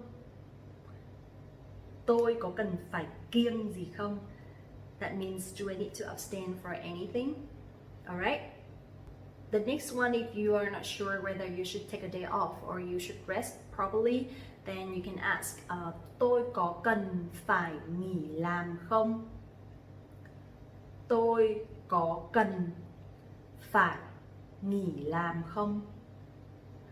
Tôi có cần phải nghỉ làm không means, do I need to take an off day, or do I need to rest at home, something like that. So tôi có cần phải nghỉ làm không?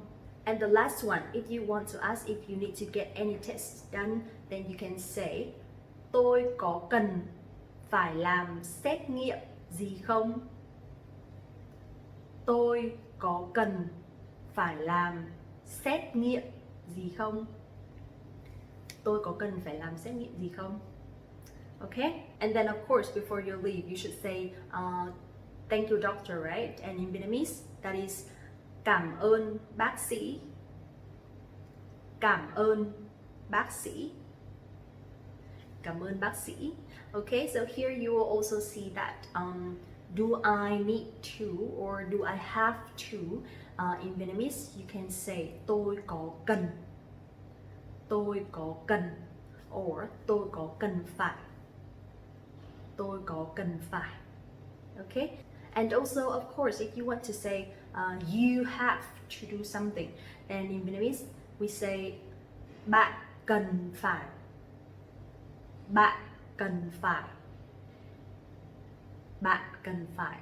Okay? I think that one is very common in English when we say I have to do something, or you have to do something. And then today we'll learn a new grammar point, which is bạn cần phải. And then you put the verb after that.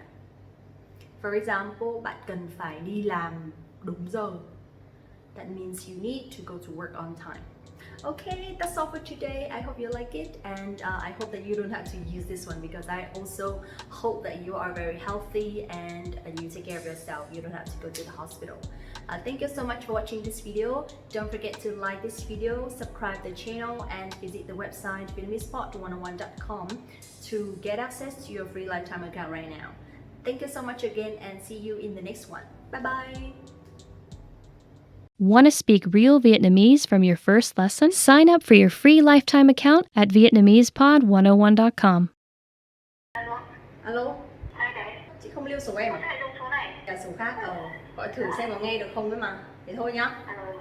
As you see that I just had a phone call with my sister, and it's very helpful if you also know some useful phrases for a phone call, right? So now let's impress Vietnamese people. My name is Linh, and welcome to Vietnamesepod101.com, the fastest, easiest, and most fun way to learn Vietnamese. Maybe you all know that usually we start a phone call by saying alo, alo, right? That means hello. I think this one is a loan word that we borrow from French. I think in French they also say allo, right? But first, before we jump into these useful phrases, I'd like to introduce some ways that you can ask for a telephone number. And you can say số điện thoại của bạn là gì? Số điện thoại của bạn là gì? Số điện thoại của bạn là gì? Số điện thoại here means telephone number. Của bạn is the possessive adjective, which is your or yours. Là gì means is what. So we can understand what is your telephone number. One more time. Số điện thoại của bạn là gì? Another way to ask for a telephone number, if you are a man and you want to ask for a girl's telephone number, then you can nicely say, cho anh xin số điện thoại của em được không? Cho anh xin số điện thoại của em được không? Cho anh xin số điện thoại của em được không? That means, can I have your telephone number, or can you give me your telephone number, please? Something like that. But here, because you are a man and you are older, so you can use anh for yourself and use em to address the person. Cho anh xin số điện thoại của em được không? Alright, if you want to give the person your telephone number, then you can say số điện thoại của tôi là. Số điện thoại của tôi là.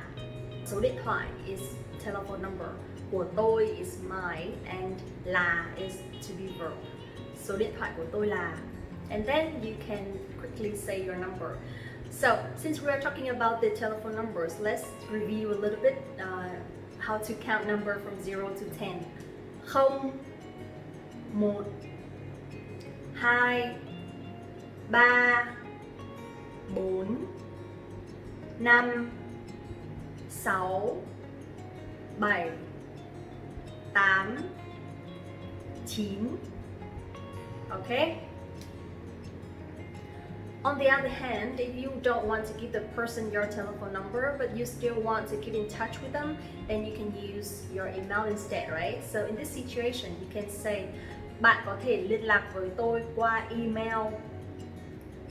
Bạn có thể liên lạc với tôi qua email.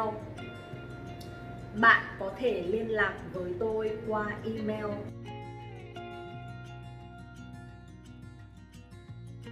Since you already have the telephone numbers, there will be two situations where you want to take the phone call and you don't want to take the phone call. So let's practice.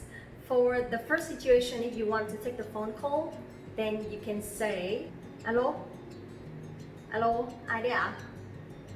Alo.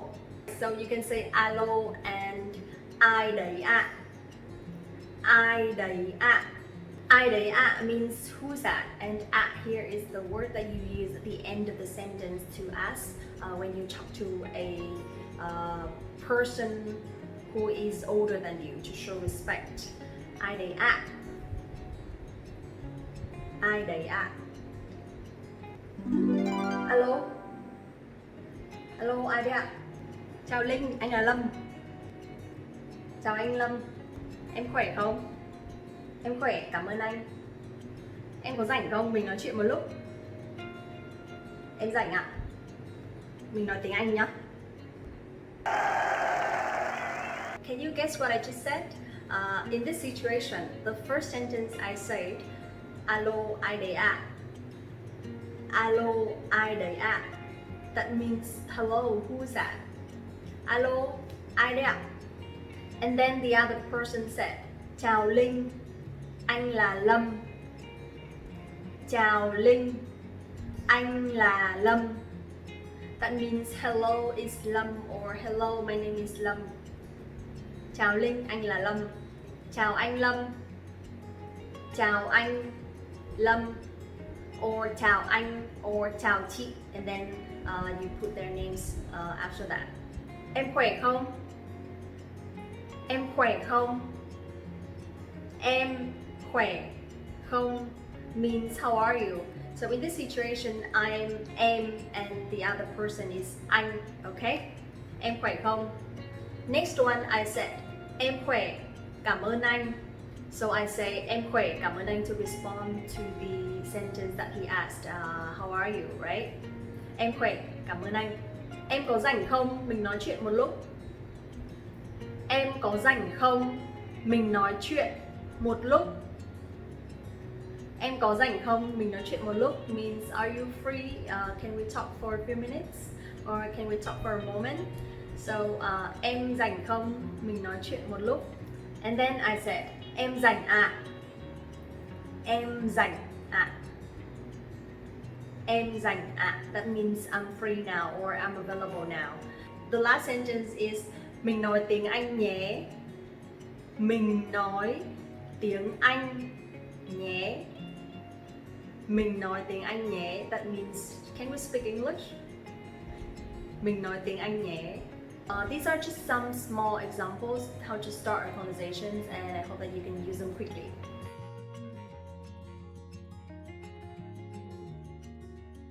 Situation number 2, when you don't really want to take the phone call, or you are just simply busy and you can't talk right now, so there are some ways that you can respond to the phone call. For example, tôi đang bận. Tôi gọi lại cho bạn sau nhé. Tôi đang bận. Tôi gọi lại cho bạn sau nhé. Tôi đang bận, tôi gọi lại cho bạn sau nhé. That means I'm busy now. Can I call you later? Tôi đang bận, tôi gọi lại cho bạn sau nhé. Or you can ask if the person can call you back later. And in this situation, you can say, bạn có thể gọi lại cho tôi sau được không? Bạn có thể gọi lại cho tôi sau được không? Bạn có thể gọi lại cho tôi sau được không? Bạn có thể gọi lại cho tôi sau được không means can you call me back later? There will be some cases that you don't really want to answer the phone call or you don't really want the person to call you back again. I hope that it will not happen to you, but just in case if you really need it, then you can say to the person, làm ơn đừng gọi cho tôi nữa. Làm ơn đừng gọi cho tôi nữa. Làm ơn đừng gọi cho tôi nữa means please don't call me again.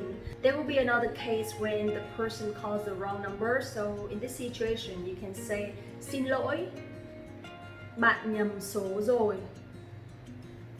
Xin lỗi, bạn nhầm số rồi. Xin lỗi, bạn nhầm số rồi. Or for me sometimes I just quickly say, nhầm số rồi ạ. Nhầm số rồi ạ. Nhầm số rồi ạ. Okay? Xin lỗi, bạn nhầm số rồi. Or nhầm số rồi ạ. Alright, that's all for today. I hope you enjoyed it. If you have any questions or recommendations for the next topics, let me know at the comment below. Also, please don't forget to like this video, subscribe the channel, and visit the website VietnamesePod101.com to learn more Vietnamese. My name is Linh. Thank you so much for watching the video again and see you in the next one. Xin chào và hẹn gặp lại.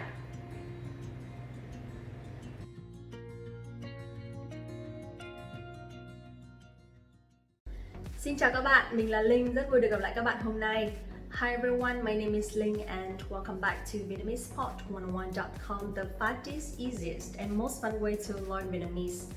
Our topic today is going to be very interesting because it talks about you. But before we start, I'd like you to write down in the comment below some adjectives talking about yourself or your personalities, so later we can check in Vietnamese, okay? And today the topic is going to be what adjective describes your personality best in Vietnamese? Let's get started.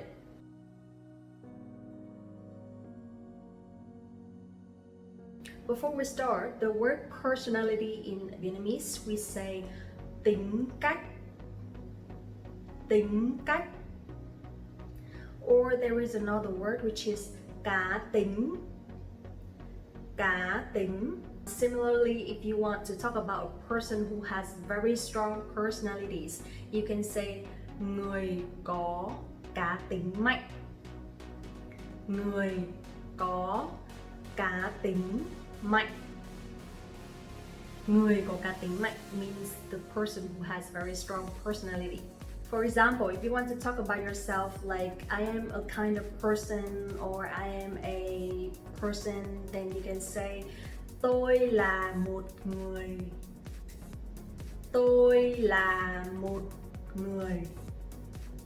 Tôi là một người. For example, tôi là một người vui vẻ. Tôi là một người kiên nhẫn. Tôi là một người blah blah blah. That is talking about yourself. How about we talk about a third person? Then you can say cô ấy là một người. Cô ấy là một người. For she, and anh ấy là một người. Anh ấy là một người. For he. Okay? So là is to be verb. Một is one, and người is person. Một người means a person. And in Vietnamese, if you want to say she is a beautiful person, you will not say cô ấy là xinh đẹp một người. But instead, we say cô ấy là một người xinh đẹp. So remember the word order in Vietnamese, the adjectives will go after the noun instead of before the noun. Now is a fun part. I'd like to talk about some positive adjectives first because there are so many good people out there and I want to talk about their personalities. If I forget something, don't forget to remind me in the comment below, okay? But first, let's talk about a very nice personality that I really like, which is to be positive. So in Vietnamese, you can say tích cực. Tích cực. Tích cực. For example, she is a very positive person. Then you can say cô ấy là một người rất tích cực. Cô ấy là một người rất tích cực. Cô ấy là một người rất tích cực. Cô ấy là một người rất tích cực. That means she is a very positive person. How about the opposite of positive? You can say tiêu cực. Tiêu cực. Tiêu cực means negative. Anh ấy là một người rất tiêu cực. Anh ấy là một người rất tiêu cực. Anh ấy là một người rất tiêu cực. That means he is a very negative person. Okay? So, tích cực and tiêu cực. Thông minh. Thông minh. Thông minh means intelligent or smart or clever. Thông minh. And the opposite of thông minh is ngu ngốc. Ngu ngốc. Ngu ngốc means stupid. Chăm chỉ. Chăm chỉ. Chăm chỉ. Chăm chỉ means hardworking.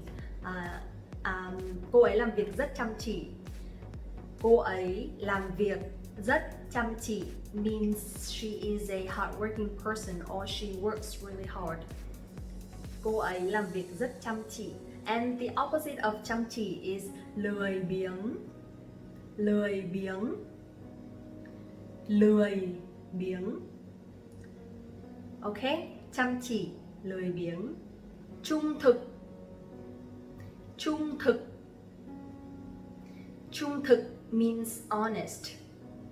Trung thực. And the opposite of trung thực, you can use the word giả dối. Giả dối. Giả dối. Hài hước. Hài hước. Hài hước means funny, and we don't really have the opposite word in English, right? So also in Vietnamese we don't really have it. It's just you're not funny, so you can say bạn chẳng hài hước gì cả. Bạn chẳng hài hước gì cả. That means you're not funny at all. Lịch sự. Lịch sự. Lịch sự means polite, and the opposite of polite is impolite, right? And in Vietnamese you can say bất lịch sự. Bất lịch sự. Bất lịch sự means impolite, and you can also use the word but as a prefix. So you can put before some words, for example, đồng quan điểm means we have the same opinion or we agree with something. But if you say bất đồng quan điểm, that means we disagree to each other. Bất đồng quan điểm. So we have lịch sự and bất lịch sự. Năng động. Năng động. Năng động. I really like this word because I really want to be a dynamic person, so you can say in Vietnamese, tôi muốn là một người năng động. Tôi muốn là một người năng động. Kiên nhẫn. Kiên nhẫn. Kiên nhẫn means patience, and the opposite of kiên nhẫn is impatient. And in Vietnamese, you say thiếu kiên nhẫn. Thiếu kiên nhẫn. Thiếu kiên nhẫn. Thiếu means lacking or missing. So kiên nhẫn and thiếu kiên nhẫn. Vui vẻ. Vui vẻ. Vui vẻ is the happy word and it means happy as well. Vui vẻ. But the opposite, I don't really know what word to use, so you actually can say buồn bã. Buồn bã means sad. Buồn bã. So vui vẻ và buồn bã. Mạnh mẽ. Mạnh mẽ. Mạnh mẽ means a very strong or tough person who never gives up or who always wants to try. So mạnh mẽ.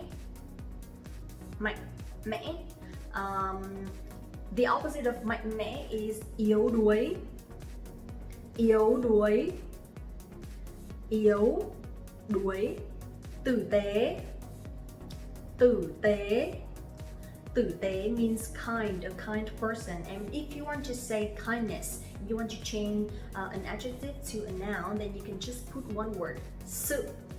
So kindness will be sự tử tế. Sự tử tế. Sự tử tế. Okay? So also you can use, for example, intelligent and intelligence. Intelligent is thông minh and intelligence is sự thông minh. Sự thông minh. Tốt. Tốt. Tốt means good, a good person, and you can use tốt for everything, for things, for people, for situations, for whatever you want. And the opposite of tốt is xấu. Xấu. Xấu. Xấu means bad, but also means ugly. Okay? Xấu. Đầy năng lượng. Đầy năng lượng. Đầy năng lượng means energetic. She's a very energetic person, then you can use cô ấy là một người đầy năng lượng. cô ấy là một người đầy năng lượng. And the opposite of energetic, which is low energy. So in Vietnamese you can say thiếu năng lượng. Thiếu năng lượng. Thiếu năng lượng. Thiếu here means lacking or missing something. Thiếu năng lượng, that means low energy. Dũng cảm. Dũng cảm. Dũng cảm. Dũng cảm means brave or very strong as well, or courageous. Dũng cảm. And the opposite of dũng cảm is nhút nhát. Nhút nhát. Nhút nhát means shy. Nhút nhát. Dũng cảm. Nhút nhát. Nhiệt tình. Nhiệt tình. Nhiệt tình means enthusiastic. Nhiệt tình. And we don't have the opposite for this word. We just say không nhiệt tình. That means not enthusiastic. Không nhiệt tình. Okay? Nhiệt tình and không nhiệt tình. Hào phóng. Hào phóng. Hào phóng. Hào phóng means generous. But the opposite of hào phóng, you can use the word keo kiệt. Keo kiệt. Keo kiệt. So keo kiệt is a little bit formal, but if you want to use it in a funny way, or if you want to nicely blame your friend that they're not generous to you, so you can use ki bo. Ki bo. Ki bo. Ki bo it also means the same, but it sounds lighter. It sounds less serious, and it's like a nicely blame, okay? Also, we have some negative feelings or negative personalities that I want to share with you. For example, for a rude person or very impolite, you can say thô lỗ. Thô lỗ. Thô lỗ means rude. Thô lỗ. The person who is always overthinking or who is always making things more complicated. Then you can say người hay suy nghĩ. Người hay suy nghĩ. Hay suy nghĩ means they think too much or they overthink. And also, for example, someone is always overreacting. Then you can say phản ứng thái quá. Phản ứng thái quá. Phản ứng thái quá. Now, this is my question for you. What kind of person do you think you are? Then in Vietnamese you can say bạn nghĩ bạn là một người như thế nào? Bạn nghĩ bạn là một người như thế nào? Bạn nghĩ bạn là một người như thế nào? Okay, that's all for today. Very helpful, right? So, bạn nghĩ bạn là một người như thế nào? Leave a comment below. If you think this video is helpful, please leave a comment or like or subscribe or share this video to your friends. Also, don't forget to access to VietnamesePod101.com for your free lifetime account right now. Get your complete learning program with real lessons by real teachers. Thank you so much for watching again, and see you in the next video. Xin chào và hẹn gặp lại!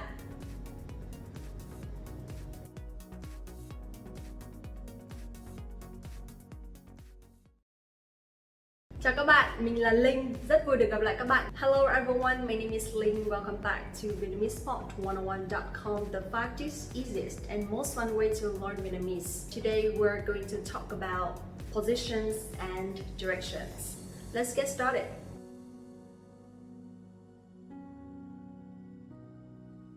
For direction, in Vietnamese, the word is hướng. Hướng. Hướng. One more time. Hướng. That means directions. And as we know, we have 4 directions, right? The south, the north, the east, and the west. Now let's practice slowly in Vietnamese. For the north, hướng bắc. Hướng bắc. Hướng bắc.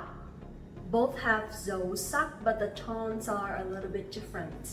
hướng Bắc for the north. How about the south? Hướng Nam, hướng Nam, hướng Nam. And the east, hướng Đông, hướng Đông, hướng Đông. The last one, the west, hướng Tây, hướng Tây, hướng Tây. Okay, so we have Bắc, Nam, Đông, Tây. Hướng Bắc, hướng Nam, hướng Đông, hướng Tây.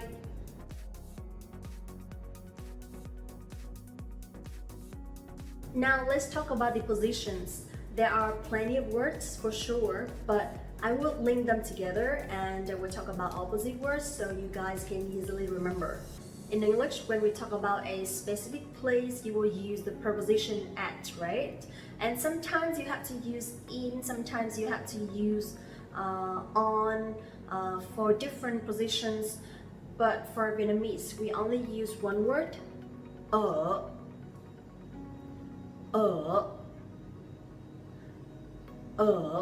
Now let's talk about the positions. Ở trên, ở trên, ở trên. Ở dưới, ở dưới, ở dưới. Ở trên, ở dưới. This is my mouse, okay? Captain America. Alright, so my mouse is on my hand. Then you can say con chuột ở trên tay tôi. Con chuột ở trên tay tôi. Con chuột ở trên tay tôi. Con chuột is the mouse. Ở trên is on top. And tay tôi is my hand. Con chuột ở trên tay tôi. Ở bên trái, ở bên trái, ở bên trái, on the left. And ở bên phải, ở bên phải, ở bên phải. So ở bên trái, ở bên phải. You will see in English we will say on the left and on the right. But for all the prepositions we only use one word, ở, for everything, okay? So ở bên trái and ở bên phải. Alright, so now where is the mouse? Where is my mouse? Con chuột ở bên phải của tôi. Con chuột ở bên phải của tôi. And what is that? Leave a comment below. Con chuột ở bên trái của tôi. Con chuột ở bên trái của tôi. Now, next one. Ở đằng trước. Ở đằng trước. And ở đằng sau. Ở đằng sau. Ở đằng trước. Ở đằng sau. Next one is near and far. So in this situation we can say ở gần. Ở gần. And ở xa. Ở xa. For example, nhà tôi ở gần công ty tôi. Nhà tôi ở gần công ty tôi means my place is near my company. Similarly, we also have here and there, over here and over there. In Vietnamese, we will say ở đây,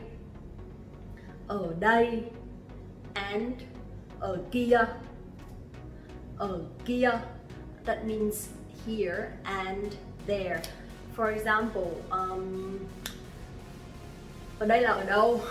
Where is this? Or where is here?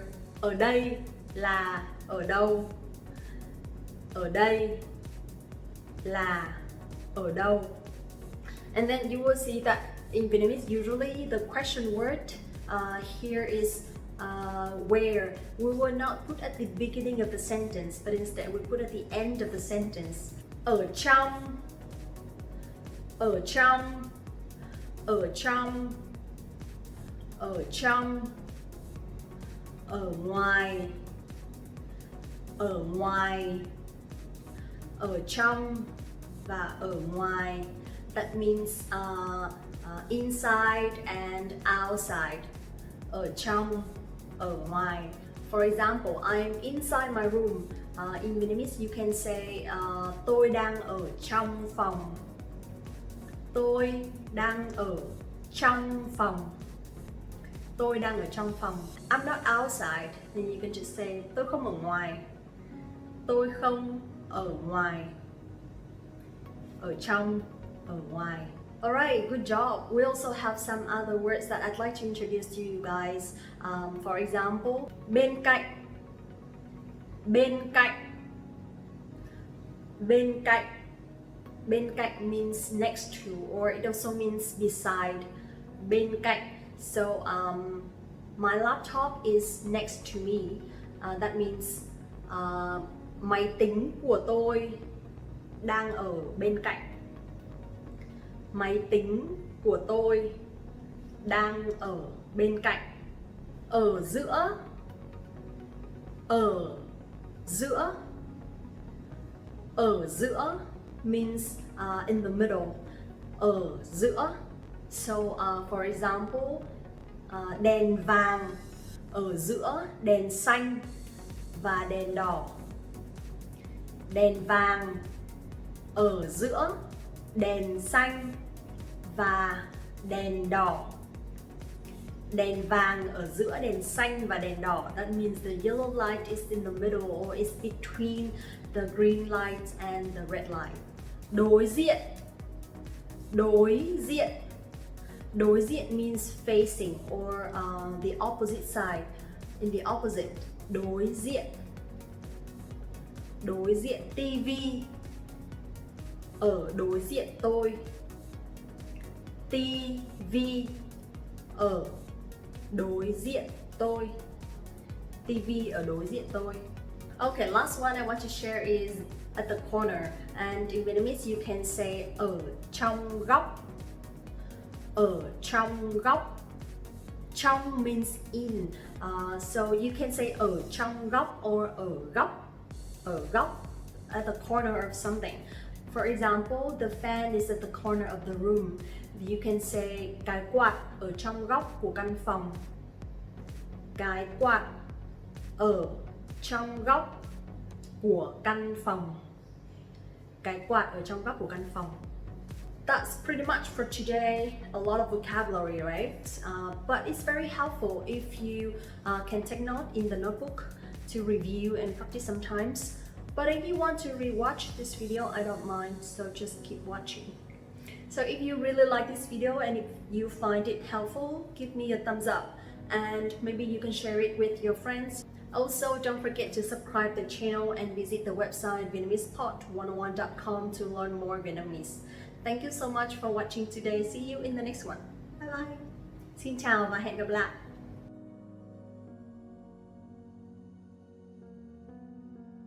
Chào các bạn, mình là Linh, rất vui được gặp lại các bạn hôm nay. Hi everyone, my name is Linh. Welcome back to VietnamesePod101.com, the fastest, easiest and most fun way to learn Vietnamese. I have wanted to do this video for so long because it talks about the tenses in Vietnamese. You'll be surprised, but the tenses in Vietnamese turn out very, very easy. There are some rules, but it's not as complicated as English. And it's just easy. I think this is one of the easiest things about Vietnamese that you will feel relieved. Okay, now let's get started.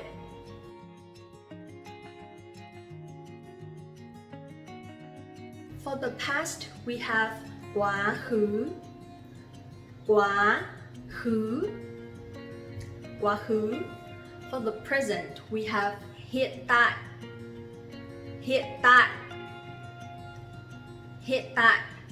And for the future, we have tương lai. tương lai, tương lai.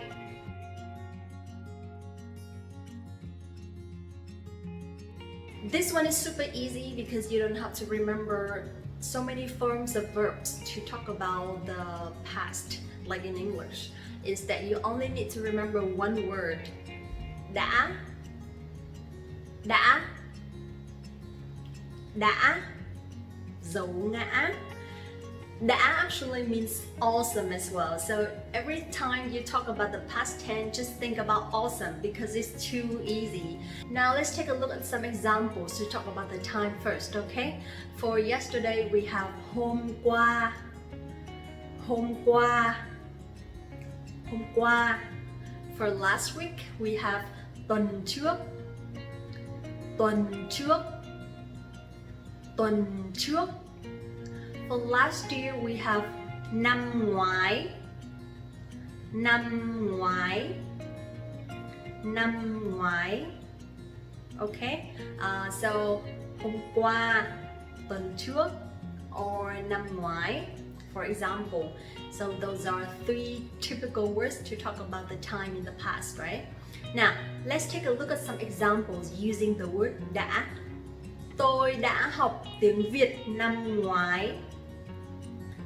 Tôi đã học tiếng Việt năm ngoái.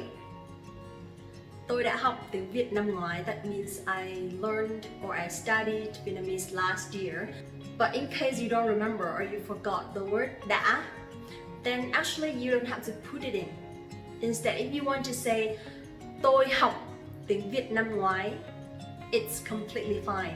And people will still understand that you are talking about the past. Tôi học tiếng Việt năm ngoái. So overall, with or without đã, it's completely fine as long as you mention the time. For example, hôm qua, tuần trước, or năm ngoái, then people will understand that you are talking about the past. Now let's take a look at another example. Tôi đã đến Thái Lan tuần trước. Tôi đã đến Thái Lan tuần trước. Tôi đã đến Thái Lan tuần trước. So here that means I went to Thailand last week. Do you remember that we also have a video talking about countries? If you don't remember, check it out in the video list, okay? So tôi đã đến Thái Lan tuần trước means I went to Thailand last week. And even if you say tôi đến Thái Lan tuần trước, it's completely fine and it's still correct. Tôi đã gặp Linh hôm qua. Tôi đã gặp Linh hôm qua. Tôi đã gặp Linh hôm qua means I met Linh yesterday. And even if you don't use đã, tôi gặp Linh hôm qua, it's still completely fine.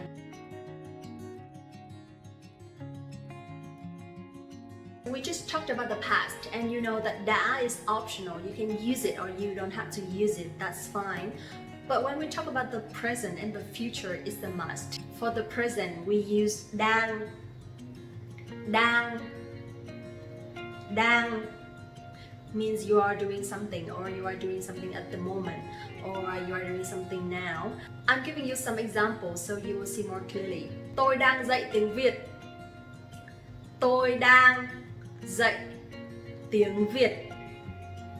Tôi đang dạy tiếng Việt means I'm teaching Vietnamese. And here you also see đang before the verb dạy. Tôi đang dạy tiếng Việt. Easy, right? The structure is also very simple. Subject, verb, object. Tôi đang dạy tiếng Việt. Các bạn đang học tiếng Việt. Các bạn đang học tiếng Việt. Các bạn đang học tiếng Việt. That means you are learning Vietnamese. Tôi đang sống ở Sài Gòn. Tôi đang sống ở Sài Gòn. Tôi đang sống ở Sài Gòn. That means I'm living in Saigon or I'm living in Ho Chi Minh City. That means now, at the moment, I'm living here. Tôi đang sống ở Sài Gòn. Remember, subject, verb, object. Tôi đang sống ở Sài Gòn. Các bạn đang xem YouTube. Các bạn đang xem YouTube. Các bạn đang xem YouTube means you are watching YouTube videos. Các bạn đang xem YouTube. Okay, so the structure is very easy. Just đang and then the verbs after that is fine. You don't have to conjugate the verb. You don't have to remember any forms of the verb. Just remember that verb.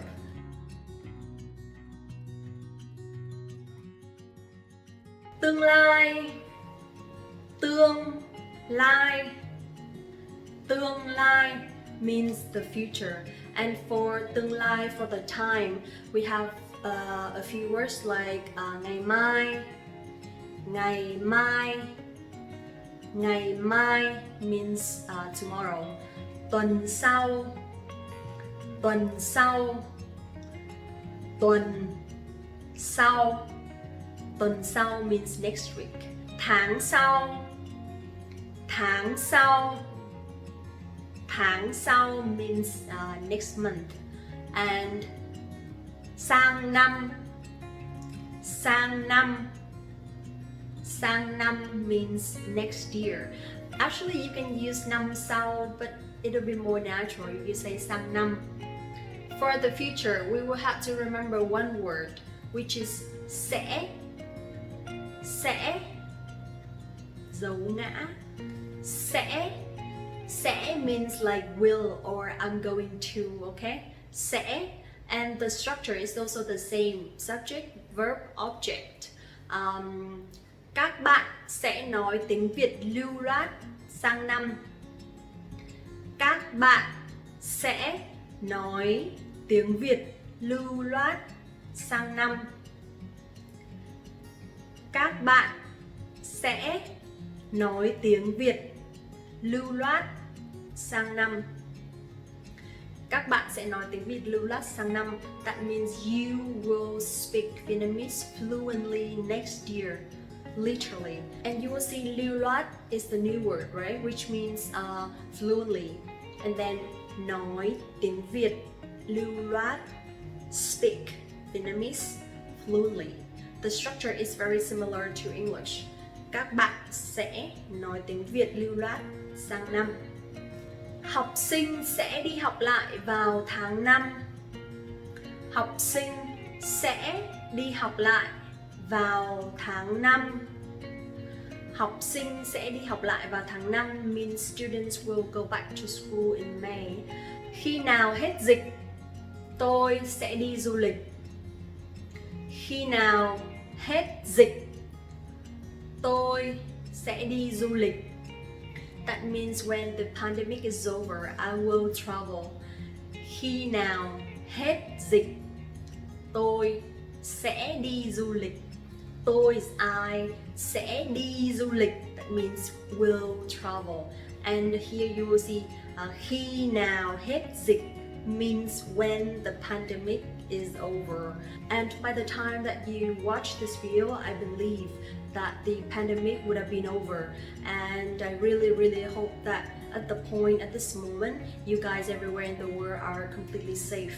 Alright, that's it for today. I just want to give you guys an overview about the tenses in Vietnamese. Just only 3 words. Đã, for quá khứ. Đang, cho hiện tại. Sẽ, cho tương lai.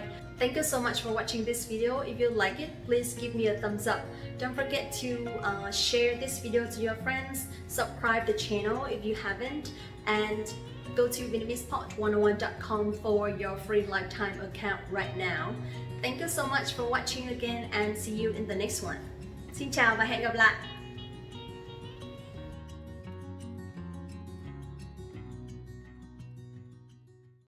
Hey guys, it's Ling. Welcome back to VietnamesePod101.com, the fastest, easiest, and most fun way to learn Vietnamese. I know I repeat all the time, but it's just fun.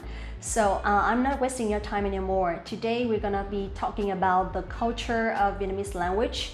It's not about what you should say or what you should not say. It's about the proverbs, which in Vietnamese we call tục ngữ.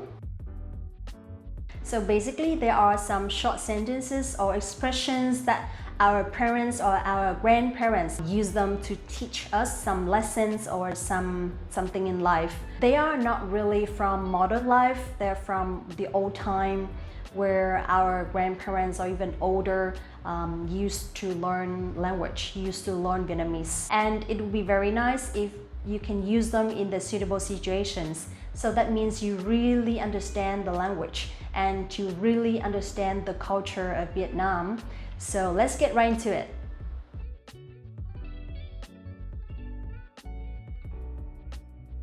First one, im lặng là vàng. Im lặng là vàng.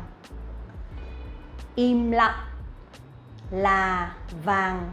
That means silence is gold. Here you will see im lặng means silence. Both adjective and noun, you can use both im lặng là to be verb.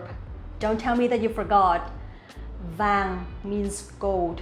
Very easy, right? Very simple. Im lặng là vàng. Subject, verb, object. Im lặng là vàng. So this one you can use when you don't want to say anything or you just want to be quiet, to be safe. In some sensitive situations, you don't have to say anything, but just try to keep quiet to avoid conflicts or avoid risks. So in these situations, you can say im lặng là vàng.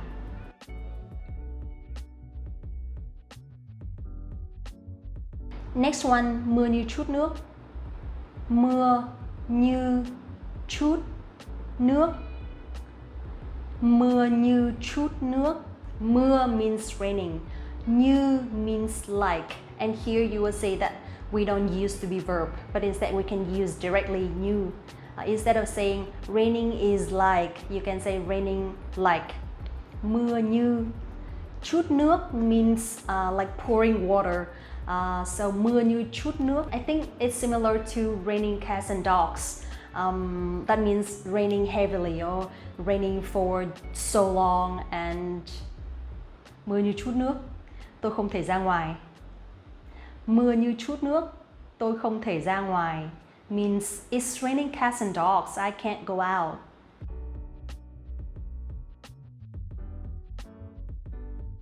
Nhập ra tùy tục. Nhập ra tùy tục. Nhập ra tùy tục. Nhập ra tùy tục.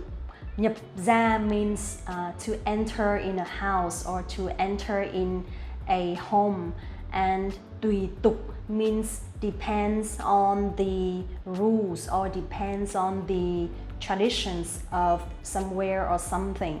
So basically it's similar to in Rome, do as Romans do, something like that. That means when you enter a country or when you enter a city or just a family, you should follow their habits or their traditions.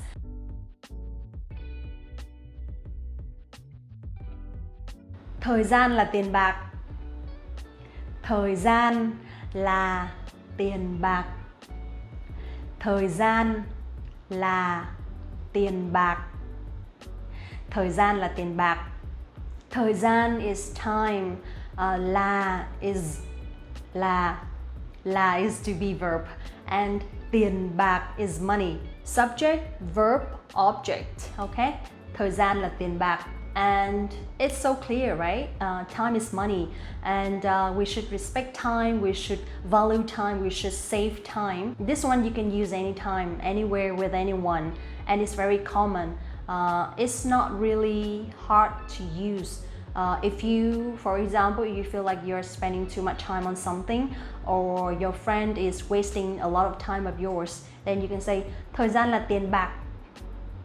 Thời gian là tiền bạc.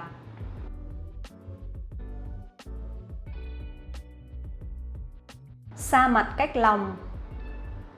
Xa mặt cách lòng. Xa mặt cách lòng. Xa mặt cách lòng means something like far from eye, far from heart. Something like if you are in a distant relationship, then it's highly likely that you will feel the distance in your heart or in your mind or in your relationship. So this one is not only for relationships, boyfriend, girlfriend relationships, okay? It can be for friendships, it can be for colleagues, it can be for family, it can be for anyone. For example, when you study abroad and then your girlfriend is staying in the country and slowly you don't talk to each other anymore, then you can say xa mặt cách lòng, tôi với cô ấy không nói chuyện với nhau nhiều nữa. Xa mặt cách lòng, tôi với cô ấy không nói chuyện với nhau nhiều nữa. Xa mặt cách lòng, tôi với cô ấy không nói chuyện với nhau nhiều nữa. That's sad, right? So, đừng xa mặt cách lòng nhé.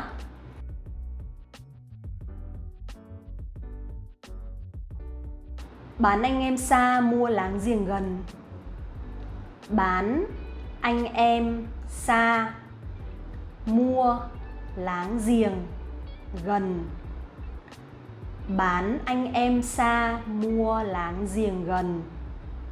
Bán anh em xa, mua láng giềng gần. That means a stranger nearby is better than a faraway relative. It's funny, right? They are similar, okay? But it literally means to sell faraway brothers and to buy close neighbors rather than to have a lot of siblings or relatives, but they are far away from you. So sometimes when you need them, they're not there for you. But if you have some close neighbors or some close friends, it's very, very good for you. So, bán anh em xa, mua láng giềng gần.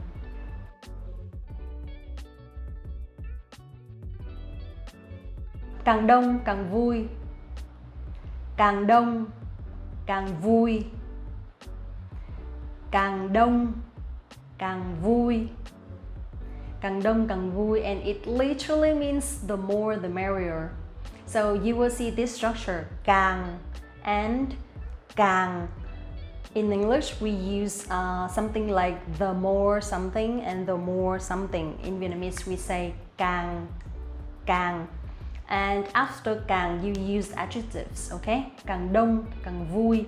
Đông here means crowded, and vui here means happy or glad. So, càng đông, càng vui. The more, the merrier. Easy, right?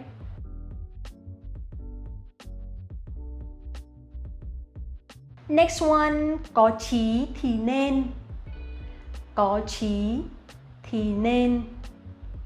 Có chí thì nên.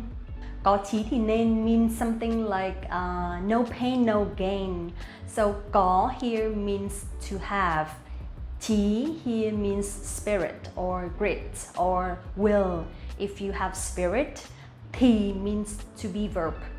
So we have thì and là.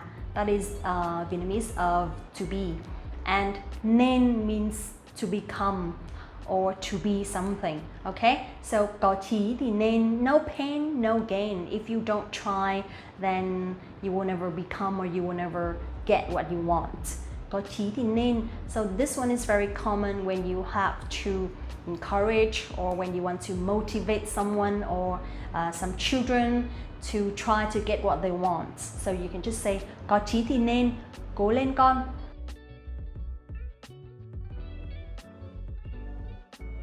You already have something, but you still want something else, or you think like the other thing is better than yours. So can you guess what it is? You can type a comment below. Okay, so this one in Vietnamese we say đứng núi này trông núi nọ. Đứng núi này trông núi nọ. Đứng núi này trông núi nọ. Đứng núi này trông núi nọ. Đứng here means to stand or to be here. Núi này means this mountain, and trông means to look or to watch or to see. Núi nọ means the other mountain or that mountain.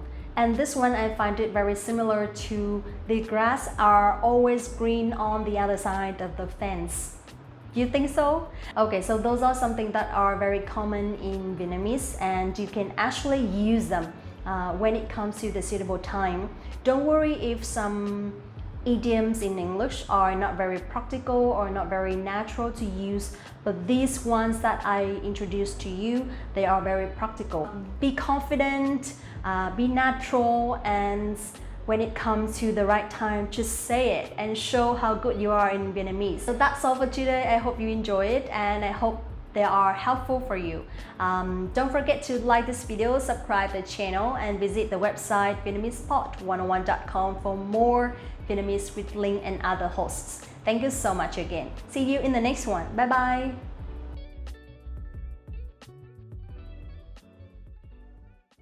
Want to speak real Vietnamese from your first lesson? Sign up for your free lifetime account at Vietnamesepod101.com.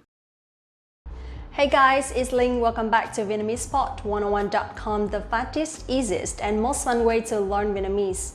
In this video today, I'm gonna show you some ways to celebrate in Vietnamese. Usually we use celebrations expressions for weddings, for New Year's, for birthdays, for many things, right? But in Vietnamese, you only need to remember one word and you can use for any kinds of situation, any cases, any time. And let's get right to it.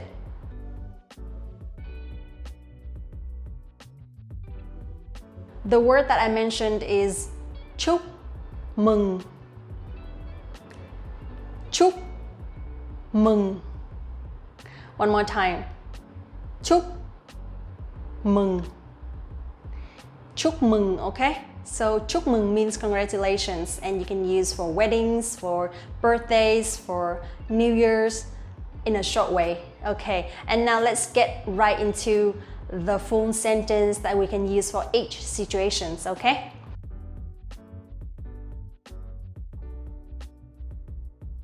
Number one, I'd like to share is chúc mừng năm mới. Chúc mừng năm mới. Chúc mừng năm mới.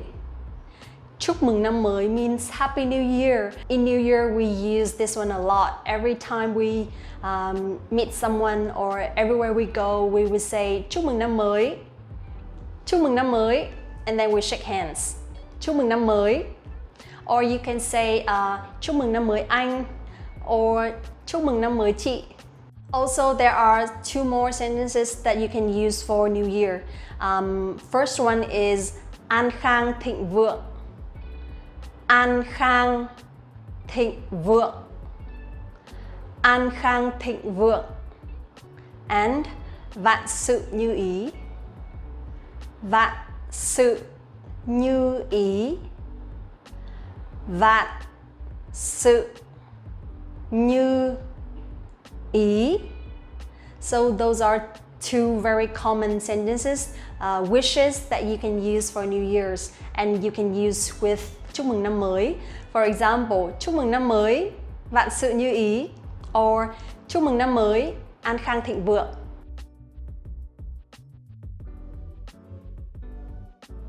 Next one, if you are invited to a birthday party, then you can say chúc mừng sinh nhật.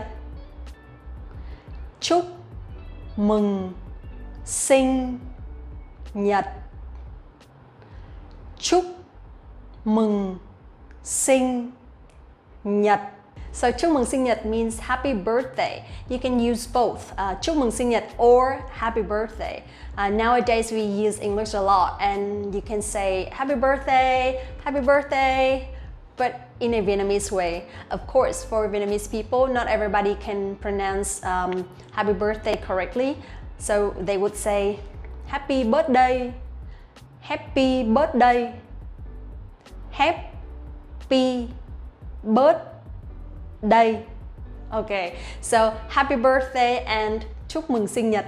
Also, if someone just gave birth to a baby, if you want to say something to the mother, you can say chúc mừng mẹ tròn con vuông. Chúc mừng mẹ tròn con vuông. chúc mừng mẹ tròn con vuông. So chúc mừng here means congratulations, of course. Mẹ means mom or mother. Tròn means the round or the circle. Con is the baby and vuông is the square. So this is like a proverb in Vietnamese. We say mẹ tròn con vuông to wish or to bring luck to the mother and the baby. So you can use chúc mừng mẹ tròn con vuông.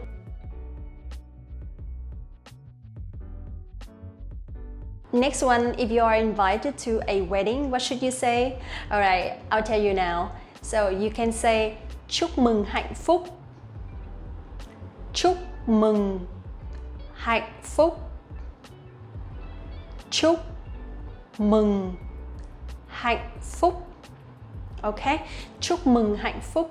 Chúc mừng means congratulations. Hạnh phúc means happiness. And this is the sentence that we use together, okay? Chúc mừng hạnh phúc. If you want to say this one directly to the couple, the groom and the bride, then you can say chúc mừng hạnh phúc anh chị.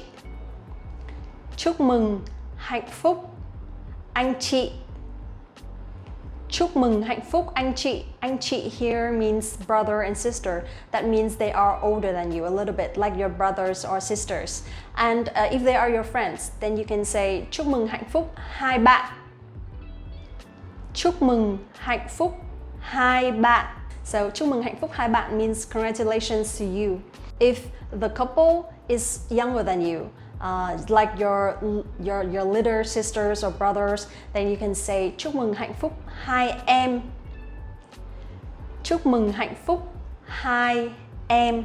Hai means number two and em means they're younger than you. Chúc mừng hạnh phúc hai em. Okay, so we have chúc mừng hạnh phúc anh chị, chúc mừng hạnh phúc hai bạn, and chúc mừng hạnh phúc hai em.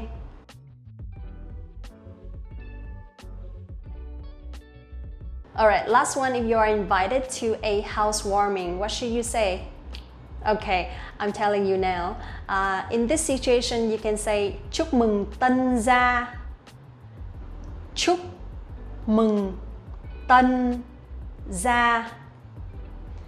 Chúc mừng tân gia. Chúc mừng tân gia, okay? Tân gia. Tân means new and gia means house. This is the traditional Vietnamese language, okay? Chúc mừng tân gia. In this situation, you can say directly to the person who invites you, or you can say, or you can write down on the card or on the envelope that you're giving them. One more thing, in Vietnamese culture, usually when you are invited to a party like this, there will be two ways for you to show your love. Number one is you can prepare a gift, and number two, you can prepare an envelope with money inside to give luck to them or to show some support. So usually you can use these sentences, these wishes, to say directly to them, or you can write them down on the envelope. That's all for today. I hope it's helpful for you. If you have an upcoming wedding or birthday party, or you can use in New Year, okay? So let's try to use it with Vietnamese people immediately. Thank you so much for watching this video again. Don't forget to like this video, subscribe the channel, and visit the website VietnamesePod101.com to learn more Vietnamese. Thank you so much again. See you in the next one. Bye bye. Xin chào và hẹn gặp lại.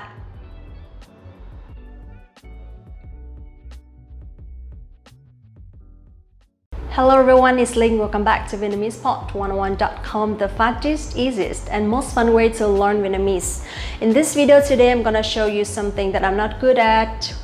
I'm not saying that I don't do sports, I'm just saying that I'm not good at sports. But anyway, I'm teaching Vietnamese, so let's get started.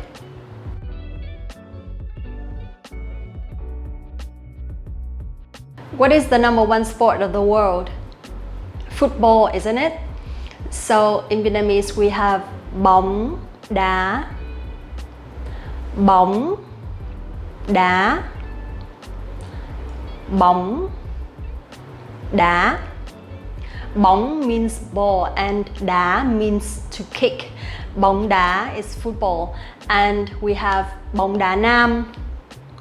Bóng đá nam means male football. And bóng đá nữ. Bóng đá nữ. Bóng đá nữ means female football. So bóng đá nam, bóng đá nữ. Now in sentence you can say bóng đá là môn thể thao được yêu thích nhất ở Việt Nam. Bóng đá là môn thể thao được yêu thích nhất ở Việt Nam. Bóng đá là môn thể thao được yêu thích nhất ở Việt Nam. Bóng đá là môn thể thao được yêu thích nhất ở Việt Nam means football is the most favorite sport in Vietnam.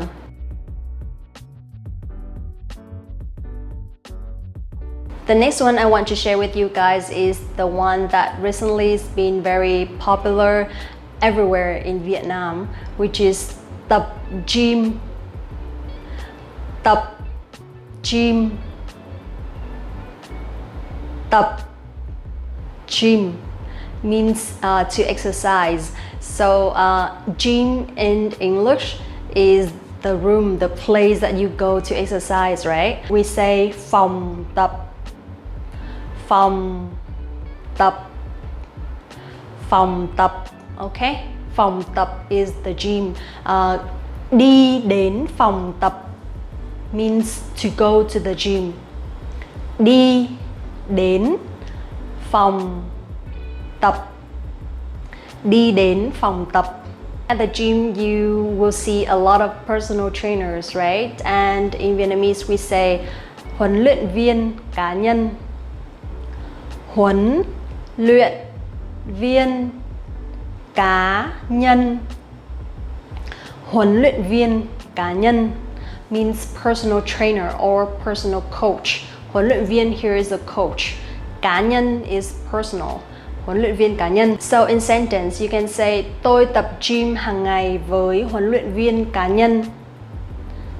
Tôi tập gym hàng ngày với huấn luyện viên cá nhân. Tôi tập gym hàng ngày với huấn luyện viên cá nhân means I exercise every day with personal trainer or with my personal trainer. So you will see here we have hàng ngày means every day. And do you remember that we have a video talking about the frequency? If you don't, let's check it out in the video list, okay? If you want to ask someone if they like to exercise or to work out, then there will be one question that you can ask, which is bạn có thích tập gym không? Bạn có thích tập gym không? Bạn có thích tập gym không? Bạn có thích tập gym không means do you like to work out or do you like to exercise? Bạn có thích tập gym không? Okay, so this structure you can use for any kind of sports or anything with do you like something. Then you can just say bạn có thích and then you put the noun on the thing in the middle and then không. Bạn có thích tập gym không? Or bạn có thích đá bóng không? Bạn có thích đá bóng không? Means do you like playing football?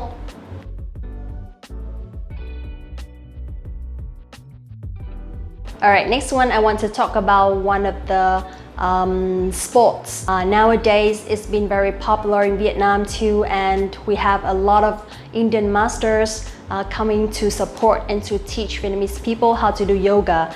So in this situation, in Vietnamese it's also yoga, but the accent will be a little bit different, okay? The accent will be Vietnamese.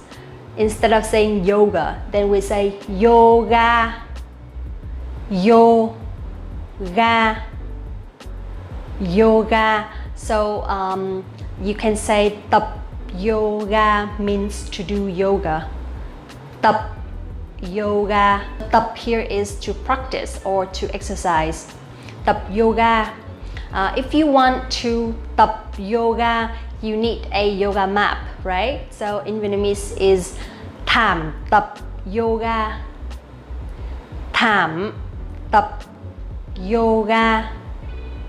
Thảm tập yoga is the yoga mat. And in sentence, you can say tập yoga và ăn chay rất tốt cho sức khỏe. Tập yoga và ăn chay rất tốt cho sức khỏe. Tập yoga và ăn chay rất tốt cho sức khỏe. Okay?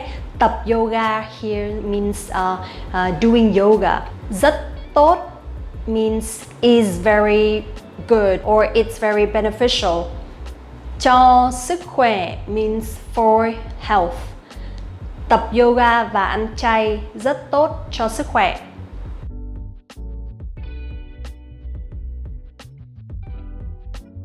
Bơi lội. Bơi lội. Bơi lội. Bơi lội is swimming, and in the summer, swimming is very, very, very popular everywhere. So if you want to say to go swimming, then you can say đi bơi. Đi bơi. Đi bơi means to go swimming. Đi here means to go. Bơi lội is swimming in general, but to go swimming at the swimming pool, then we say đi bơi. And the swimming pool is bể bơi. Bể bơi. Bể bơi. Bể bơi is swimming pool, okay? In sentence, Sài Gòn có rất nhiều bể bơi. Sài Gòn có rất nhiều bể bơi. Sài Gòn có rất nhiều bể bơi means Saigon has a lot of swimming pools. Or if you want to ask if your friend likes swimming, then you can say bạn có thích đi bơi không? Bạn có thích đi bơi không? Bạn có thích đi bơi không? Means do you like to go swimming or do you like swimming? Bạn có thích đi bơi không? Also, there are some other sports that Vietnamese people really like. For example, bóng chuyền. Bóng chuyền. Bóng chuyền. Bóng chuyền means volleyball or bóng rổ. Bóng rổ. Bóng rổ. Bóng rổ means basketball. Quần vợt. Quần vợt. Quần vợt. Quần vợt is tennis, but you also can say tennis. Tennis is English, but Vietnamese people would say tennis. Tennis. Those are some very common and popular sports that Vietnamese people really like. I hope that one day you can come to Vietnam and visit one of our stadiums or our courts to do sports with Vietnamese people. Don't forget to like this video, subscribe the channel, and visit the website VietnamesePot101.com to learn more Vietnamese. Thank you so much again. See you in the next one. Bye bye.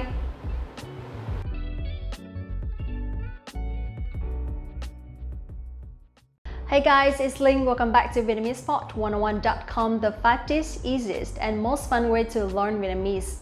I know that you hear me saying all the time the fastest, easiest, and most fun way, and this video today is gonna be about them. So we are talking about the comparative and the superlative. But it's very, very easy, trust me, because you only need to remember 2 words. I'm gonna tell you now. Let's get started. So number 1, we will talk about the comparative, which is hơn. Hơn. Hơn. Hơn is the words that you have to remember after the adjectives, okay? Instead of adding like ER or IER after the adjectives, you only need to remember this word, hơn, and then you put the adjectives before the word. For example, xinh hơn means more beautiful, or xấu hơn means more ugly, or tốt hơn means better, and tệ hơn is worse. Also, we have đắt hơn is more expensive, or rẻ hơn is cheaper, or cũ hơn means older, and mới hơn means newer. Alright, now let's take a look at some examples, some sentences to see how we use them, okay? Chiếc điện thoại mới này của tôi đắt hơn chiếc cũ. Chiếc điện thoại mới này của tôi đắt hơn chiếc cũ. Chiếc điện thoại mới này của tôi đắt hơn chiếc cũ. Chiếc điện thoại mới này của tôi đắt hơn chiếc cũ. It means this new phone of mine is more expensive than the old one. You will see chiếc điện thoại is the phone. Mới này, chiếc điện thoại mới này is this new phone. Của tôi means my or mine or of mine. Is more expensive, then here you will see that we say đắt hơn. Đắt hơn. So đắt is expensive and hơn is more. Instead of saying more expensive, we will say expensive more. Đắt hơn, okay? And chiếc cũ is the old one. Here you will see that we don't use to be verb. If you want to say something is something, like you describe something or you use adjectives after to be verb, then you can leave to be verb. Instead of saying là mới or là đắt, we just say mới or đắt. Next one, nấu ăn tại nhà rẻ hơn đi ăn ở ngoài. Nấu ăn tại nhà rẻ hơn đi ăn ở ngoài. Nấu ăn tại nhà rẻ hơn đi ăn ở ngoài. Nấu ăn tại nhà means cooking at home. Rẻ hơn means cheaper. So no to be verb here. We don't have to say is cheaper, we just say cheaper. Đi ăn ở ngoài means eating out. Nấu ăn tại nhà rẻ hơn đi ăn ở ngoài. Eating at home or cooking at home is cheaper than eating out. Next one, ăn rau tốt hơn ăn thịt. Ăn rau tốt hơn ăn thịt. Ăn rau tốt hơn ăn thịt means eating vegetables is better than eating meat. Ăn rau tốt hơn ăn thịt. So ăn rau, eating. You don't have to transform the verb to verb ing or something if it is at the beginning of the sentence, okay? We just use the original form of the verb. Ăn rau tốt hơn ăn thịt. Đi du lịch ở Việt Nam rẻ hơn đi du lịch ở nhiều nước. Đi du lịch ở Việt Nam rẻ hơn đi du lịch ở nhiều nước. Đi du lịch ở Việt Nam rẻ hơn đi du lịch ở nhiều nước. Rẻ hơn is cheaper and the opposite of cheaper is more expensive, which is đắt hơn. Okay, we have rẻ hơn, đắt hơn. Đi du lịch ở Việt Nam means traveling in Vietnam, and đi du lịch ở nhiều nước means traveling in many other countries. Đi du lịch ở Việt Nam rẻ hơn đi du lịch ở nhiều nước.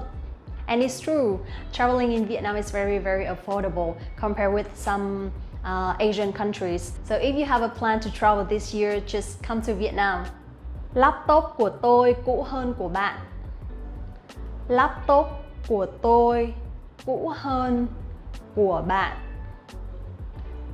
Laptop của tôi cũ hơn của bạn. it means my laptop is older than yours. So we have cũ hơn means older, and the opposite of cũ hơn is mới hơn. Mới hơn. Mới hơn. Mới hơn means newer. Laptop của tôi cũ hơn của bạn. Here we have laptop. In Vietnamese we will pronounce a little bit differently. Laptop. Laptop. And của tôi is a possessive, right? And you put after the noun, laptop của tôi, okay? Laptop của tôi cũ hơn của bạn. Okay, that's all for the comparative. Now we talk about the superlative. In this situation, you only need to remember one word, which is nhất. Nhất. Nhất. Nhất means number one, or the first one, okay? Nhất. Now, let's take a look at some examples. We have xinh nhất means most beautiful, or xấu nhất means most ugly. Or we have cao nhất means tallest, the tallest. Or thấp nhất, shortest or the shortest. Đắt nhất, most expensive, and rẻ nhất, cheapest. Okay, so only one word and you can use with any adjectives. Nhất. Now let's take a look at some examples. Cô ấy là người đẹp nhất công ty. Cô ấy là người đẹp nhất công ty. Cô ấy là người đẹp nhất công ty means she is the most beautiful woman in her company. Cô ấy là người đẹp nhất công ty. So here you will see cô ấy, she, là, người. Là here we have to be verb because we talk. We use the word là, so we have to put to be verb. But in some situations you can leave it, okay? Cô ấy là người phụ nữ. Người phụ nữ is the woman. Đẹp nhất, most beautiful công ty in her company. In this situation, you don't have to use any prepositions for in her company. You only need to say công ty, then it's fine, it's completely correct. Cô ấy là người đẹp nhất công ty. Anh ấy là sinh viên thông minh nhất trong trường đại học. Anh ấy là sinh viên thông minh nhất trong trường đại học. Anh ấy là sinh viên thông minh nhất trong trường đại học. Anh ấy là sinh viên thông minh nhất trong trường đại học means he is the smartest student in his university. The same similar with the previous sentence. Anh ấy, he, là, to be verb. Sinh viên thông minh nhất, the smartest student, trong trường đại học, in his university or in his college. Anh ấy là sinh viên thông minh nhất trong trường đại học. Last one. Đây là bộ phim hay nhất tôi từng xem. Đây là bộ phim hay nhất tôi từng xem. Đây là bộ phim hay nhất tôi từng xem means this is the best movie I've ever seen. In this situation we use the present perfect, right? And you will see the structure. Tôi từng xem means I have ever seen. Tôi từng xem. So here if you want to change the verb to the present perfect, you only need to put từng before the verb. Từng xem means I have ever seen, or từng ăn means I have ever eaten, or từng uống means I have ever drunk. Okay? Đây là bộ phim hay nhất tôi từng xem. Hay nhất is the best movie. Đây là bộ phim hay nhất tôi từng xem. Alright, easy, isn't it? In this lesson, you only need to remember two words. Hơn for the comparative and nhất for the superlative. I hope that it's helpful for you, and let's try to use them immediately after the lesson, okay? Thank you so much for watching this video. Don't forget to like this video, subscribe the channel, and visit the website VietnamesePod101.com to learn more Vietnamese. Thank you so much for watching this video again. See you in the next month video. Bye bye!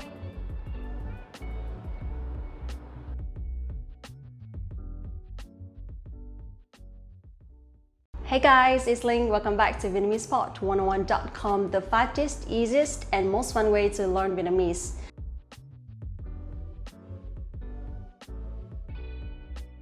Are you a foodie person? Do you like exploring new drinks and food when you go traveling?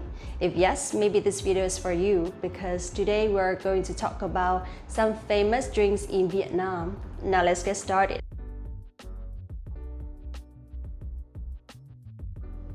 The first one that I want to introduce to you guys is a drink, a kind of alcohol that maybe you can only find in Vietnam. It's super affordable, super light. It's very, I wouldn't say tasty, but it's very relaxing when drinking this drink on the pavement in the old quarters. We call bia hơi. Bia hơi. Bia hơi. Bia hơi. So bia hơi sorry. Bia hơi. So bia hơi is like a very light beer that you can find anywhere on the pavement, especially you are in the old quarters, the center of Hanoi, or in Bùi Viện, the center of Ho Chi Minh City, the tourist area.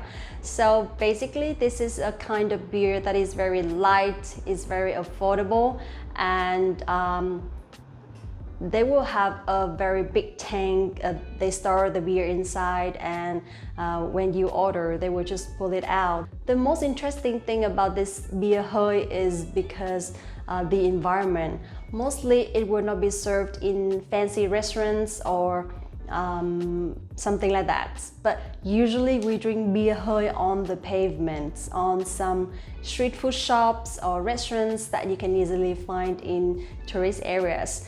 I think each glass of bia hơi costs around 7,000 to 10,000, which is less than $1, and you can enjoy it for like half an hour or an hour. And usually when I go drinking bia hơi with my friends or relatives, we will spend a lot of time, like a few hours on the pavement from like 7 or 8 p.m. until midnight, just gossiping and talking and chatting. So it's so much fun. You must try it when you go to Vietnam.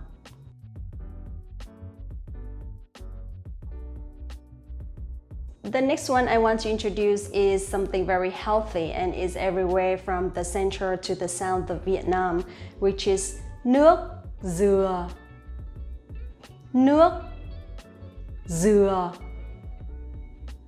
Nước dừa. Nước dừa, okay? Nước is water, dừa is coconut. Basically, this is coconut juice. But the interesting thing is it's very, very cheap in Vietnam. You can easily find anywhere when you travel from the center of Vietnam to the south. In Hanoi, it's a little bit more expensive because they have to transfer from the south to the north. But when you travel in the south, it's very affordable. It's actually only like 15 to 20,000 per coconuts, so it's still less than $1, and it's super healthy. The next one is also very affordable and popular in Vietnam, which is nước mía. Nước mía. Nước mía. Nước mía is sugar cane juice. It's everywhere in Vietnam. It's on the streets, it's on the highway, it's in every kind of restaurants, no matter it's a fancy one or a street food restaurant. So you can easily find this nước mía. Basically, one glass of nước mía costs only around 5 to 10,000. In the north, it's a little bit more expensive because we have winter and summer. But in the south, it's summer the whole year, so you can easily find everywhere, especially when you are running or walking on the street or after exercising and just grab a glass of nước mía anywhere and then you can feel more energetic.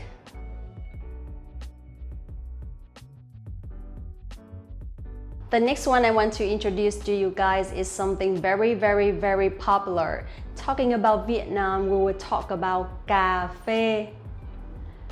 Cà phê.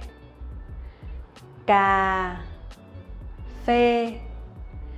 Cà phê is coffee. Very easy, right? Cà phê. We export coffee a lot and we have so many kinds of coffee, but the most popular one I think is cà phê sữa đá. Cà phê sữa đá. Cà phê sữa đá. Cà phê sữa đá basically is a combination between thick coffee, ice and some condensed milk. Why is very different and special? Because in Vietnam the coffee itself is very thick and strong. If this is the first time for you to try cà phê in Vietnam, you better be careful because you might not be able to sleep at night. So it's better if you drink coffee in the morning right after your breakfast, because if before breakfast, maybe you will get a little bit dizzy, like you're a little bit drunk when you drink alcohol. So this is why Vietnamese coffee is very special and very popular everywhere. This is a must try, okay? If you come to Vietnam, please try cà phê sữa đá. And it's so cheap as well. It's only like 15-20,000 Vietnam dong, which is still less than $1. In some maybe fancy restaurants, they can serve cà phê sữa đá with 30 or 40,000, which is like 1.5 or $2. The best experience trying cà phê sữa đá for me is after breakfast, having cà phê sữa đá on the pavements in the old quarters. There are many mini shops like that you can try, and you will really feel the vibe of Hanoi in the morning. So peaceful. Also, another version of cà phê sữa đá, we have bạc xỉu. Bạc xỉu. Bạc xỉu. This is like a lighter version of cà phê sữa đá for people who can't drink that strong or thick coffee. So basically we will put some more fresh milk, some condensed milk, some coconut juice, coconut milk, and we mix everything well with some ice. It's very tasty as well. It's a little bit more expensive than cà phê sữa đá, but it's worth it to try.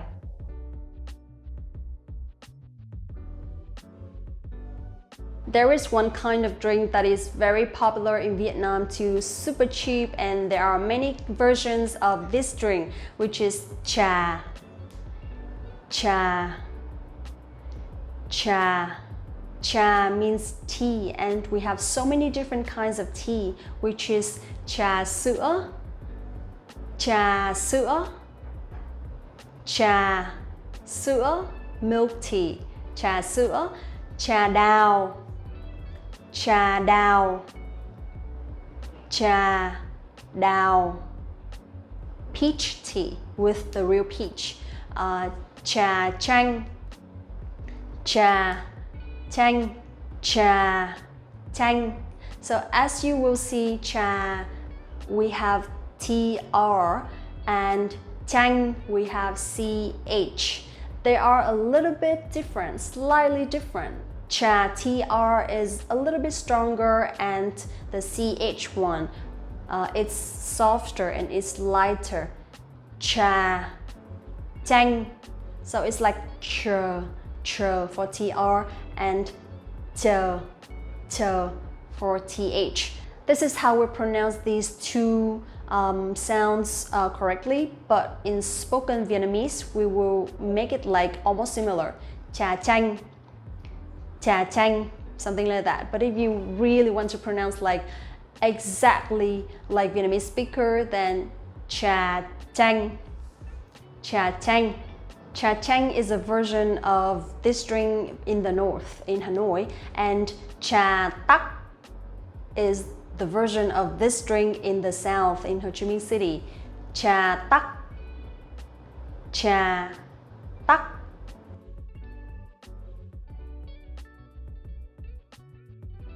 The last one I want to introduce to you guys is a little bit strong, and maybe some alcoholic will really like it, because this is rượu. Rượu. Rượu.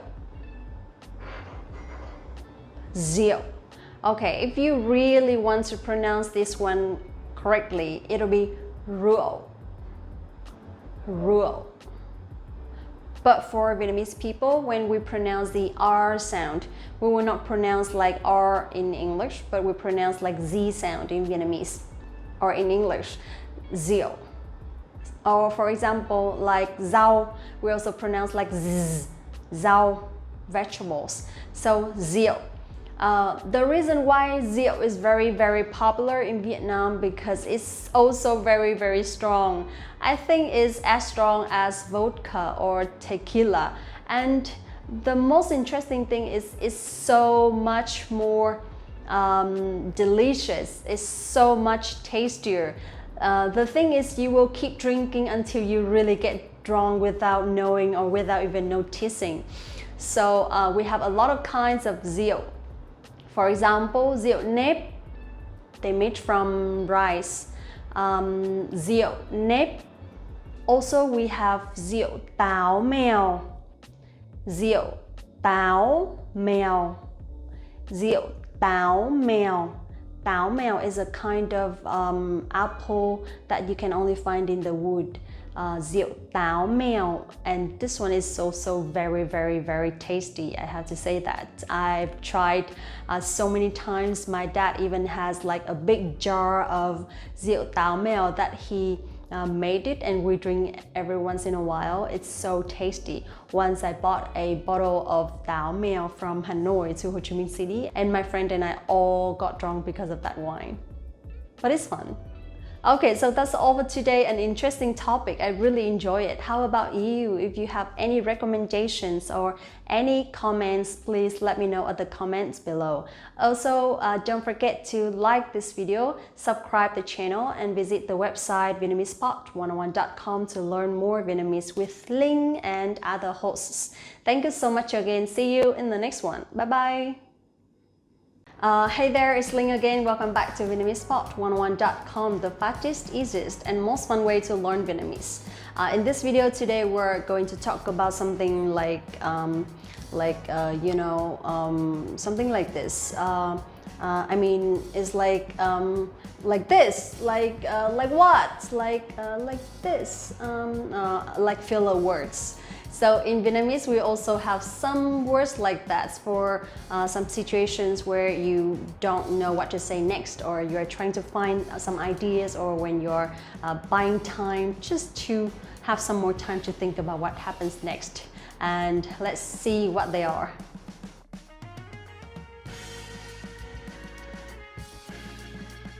The first one, and also the most common one in Vietnamese, I have to say that is kiểu như là. Kiểu như là. My tone is a little bit low. Kiểu như là, okay? Kiểu như là. That means like, it's like something like that. Something like that, okay? So it literally means something's like, it's like. Hôm nay chúng ta sẽ nói về, kiểu như là hôm nay chúng ta sẽ bàn về, kiểu như là something like that. So when you don't know what to say, you can say kiểu như là, it's like you're trying to find some ideas. Kiểu như là the next one is also very common, but it's a little bit shorter. Basically it means like to be verb. To be verb, okay? In Vietnamese, we say là. For example, tôi là Linh, I am Linh, okay? Or thì.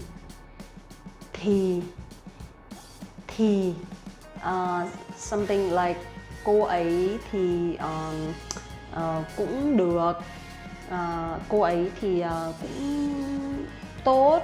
Something like that. It's like she's okay, or she's like nice, something like that. So, okay, so when you say thì or là in the middle of the sentence, it's like something is like, and you're trying to find the next words. The next one, when you want to buy some time and you want to have some more time to think, you can say, you can ask the person like, do you understand? So in Vietnamese we have a word like that. You can say hiểu không, hiểu không, hiểu không, hiểu không. Okay, hiểu không is like, do you understand or do you get me? Hiểu không? Tôi đang giới thiệu cho các bạn một vài từ mới. Hiểu không? That means I'm introducing to you guys some new vocabulary. Do you understand? Or do you get me? Or you know what I mean? Something like that. Okay, so hiểu không is like, do you get me? You know what I mean? Hiểu không? The next one is also a little bit common. For some people, sometimes they have a habit of saying đúng không. It means right, or they want to find some agreement from the listener. Đúng không? Đúng không is like to confirm whether that person agrees with them. Đúng không? But for spoken Vietnamese, we will not pronounce too clearly like đúng không, but usually we say like đúng không, đúng không, đúng mông. It's like đúng mông, đúng không, đúng không, đúng không. I'm pronouncing it like this. Đúng không, đúng không, đúng không. Okay, it's like, is that right? Or do you agree? Or right?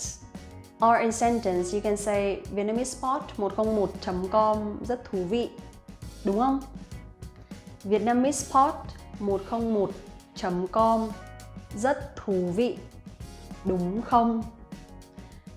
Vietnamese spot 101.com rất thú vị. Đúng không? Vietnamese spot 101.com rất thú vị, đúng không? Đúng không? Okay, next one is also very common, and a lot of Vietnamese people have the habit of saying these words. Nói chung là. Nói chung là. Nói chung là. Nói chung là. Nói chung là actually means basically, or actually, it's like in general and something like that. So someone wants to summarize what they say, or someone wants you to have an overview about what they say. Nói chung là Linh dạy tiếng Việt rất hay. Nói chung là Linh blah blah blah, something like that. So when you comment or when you talk about something and you want to show your opinion, you can say nói chung là, but don't use it too much, okay? Don't overuse it. Nói chung là. The next one is also very popular. The reason why it's popular because it's like a linking word. So in English, when you say and then, or after that, or then, or next. So in Vietnamese, we will say like xong rồi, xong rồi, xong rồi, xong rồi. Okay, xong rồi means like and then, and then, and then, and actually you can repeat this for many times without any problems. When we speak in Vietnamese, some people will have a habit of repeating some words a lot, and it's like their favorite words. So when you say xong rồi, xong rồi, xong rồi, that's fine, that's totally fine. It sounds very natural and it sounds more Vietnamese. In sentence, you can say hôm qua Linh đi làm buổi sáng, xong rồi Linh đi ăn trưa, xong rồi buổi chiều thì Linh đi siêu thị, xong rồi Linh về nhà. So we will say like xong rồi, xong rồi, xong rồi all the time.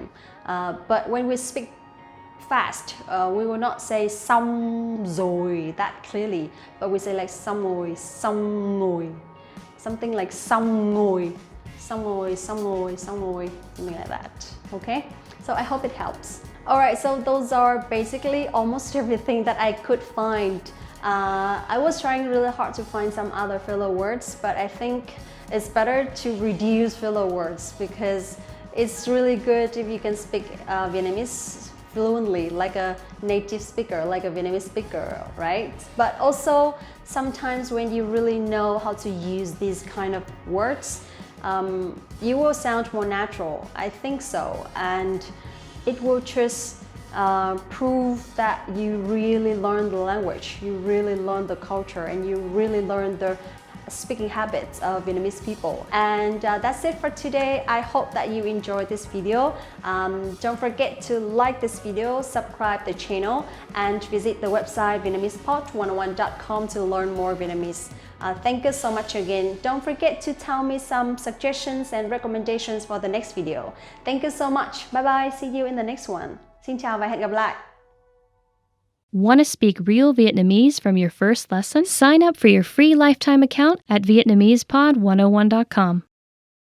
Hey there, it's Linh again. Welcome back to VietnamesPod101.com, the fastest, easiest, and most fun way to learn Vietnamese.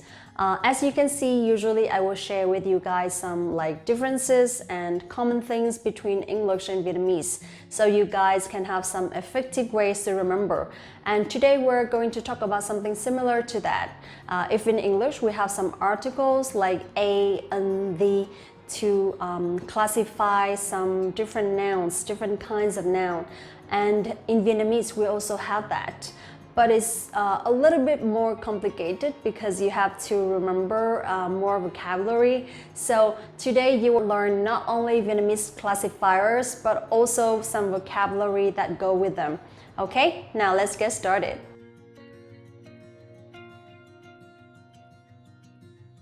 So in Vietnamese, the most common words that can go with most vocabulary, most nouns in Vietnamese, that is cái, cái,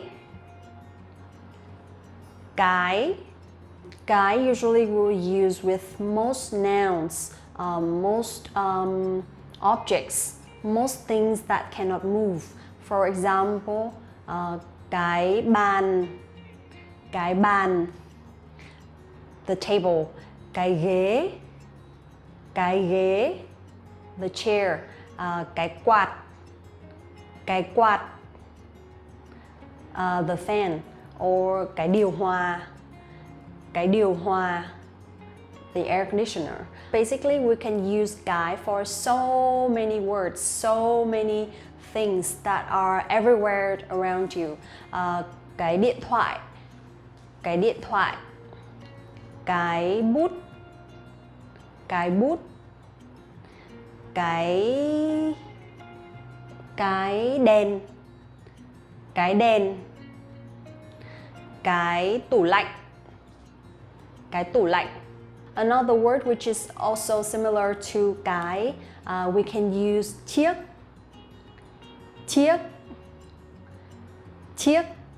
Okay, for example, chiếc bút, chiếc thước kẻ, chiếc bàn, chiếc ghế. But actually, chiếc is not as common as cái, so sometimes it will sound a little bit unnatural when you go with a not suitable noun. So to be safe, maybe you can use cái for most of the things. It'll be better and more natural, and it will be highly likely that you are correct. How about for animals? We will use con.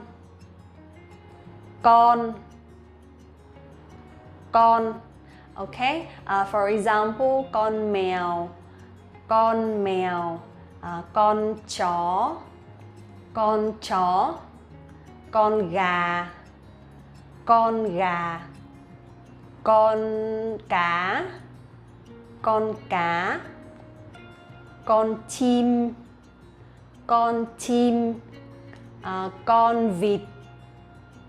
vịt, etc. All kinds of animals, you can use con for all of them. There is no exception. But there are some special cases. For example, con người. Con người is a human being or people. Okay, so this is a word. This is a combined word. Con người. But also we have con trai and con gái. Con trai, con gái for boys and girls. Con trai, con gái. Also, there are one more special case, which is con dao. Con dao. Con dao is a knife. There is no rule, no explanation for this situation. It's just con dao. Con dao. We don't say cái dao or chiếc dao, okay? No, con dao. Alright, now let's talk about people. If you want to introduce a person who is a husband or a wife or a blah blah blah, anything, you can use người. Người. Người is also person. Người means person or people or human. Người, for example, người đàn ông. Người đàn ông, a man. Or người phụ nữ. Người phụ nữ, a woman. Or người con. Người con.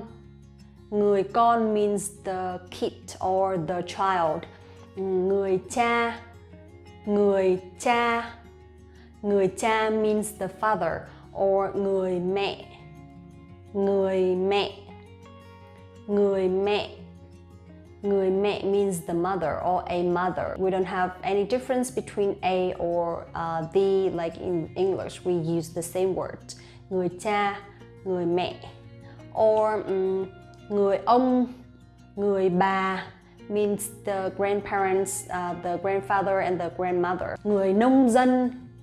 Người nông dân, like the farmer. Or người công nhân.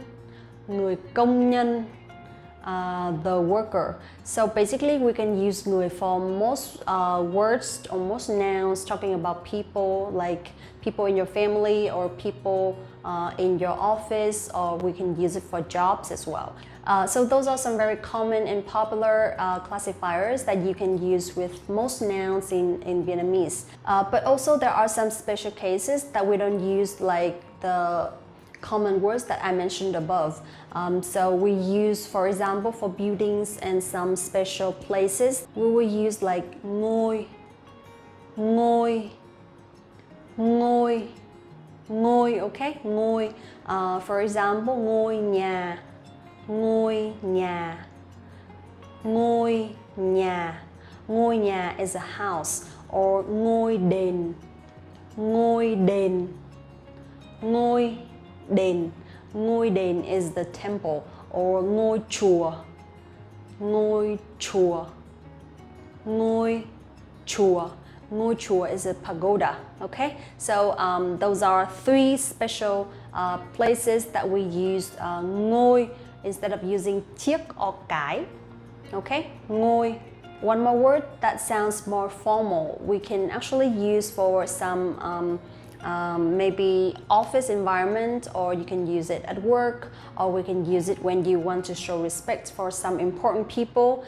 So in this case we use vị, vị, vị, vị. That means like something like Mr. and Mrs., something like that. In example, we can say vị giám đốc, vị giám đốc, vị giám đốc, like the director. Or vị chủ tịch, vị chủ tịch, vị chủ tịch. Vị chủ tịch is the president. Or vị phụ huynh, vị phụ huynh, vị phụ huynh. Vị phụ huynh means the parents. So basically we use vị with some important people in a formal way and you want to be polite. So instead of saying người chủ tịch, we can say vị chủ tịch. Or người giám đốc, we don't say that. It sounds a little bit unnatural. We can say vị giám đốc. The last one I want to mention is some things that are always in pairs. For example, socks, shoes, ears, eyes, hands or feet or legs. then in these situations we will use đôi, đôi, đôi. Đôi means two, but it's like Vietnamese traditional language. Đôi, okay? For example, đôi tất, đôi tất. Đôi tất means a pair of socks. Đôi giày, đôi giày, đôi giày for shoes. Đôi tai, đôi tai. Đôi tai means the ears. Or đôi khuyên tai, đôi khuyên tai. Đôi khuyên tai is the earrings. Or đôi tay, đôi tay. Đôi tay means the arms. Also we have like đôi mắt, đôi mắt, đôi mắt. Đôi mắt means the eyes. Okay, so that's all for today. I hope it helps. I really enjoy some grammar topics like that. So because of you, I have some ideas and recommendations. So please leave a comment below if you have any new ideas for the next videos, okay? Don't forget to like this video, subscribe the channel, and visit the website VietnamesePod101.com to learn more Vietnamese with Linh and other hosts. Thank you so much again for watching. See you in the next one. Bye bye. Xin chào và hẹn gặp lại. Hi there, it's Linh. Welcome back to VietnamesPod101.com, the fastest, easiest, and most fun way to learn Vietnamese. Guess what? Today we're going to talk about Vietnamese slangs. I've wanted to do these videos for so long, so I'm not gonna waste your time anymore, and let's get started.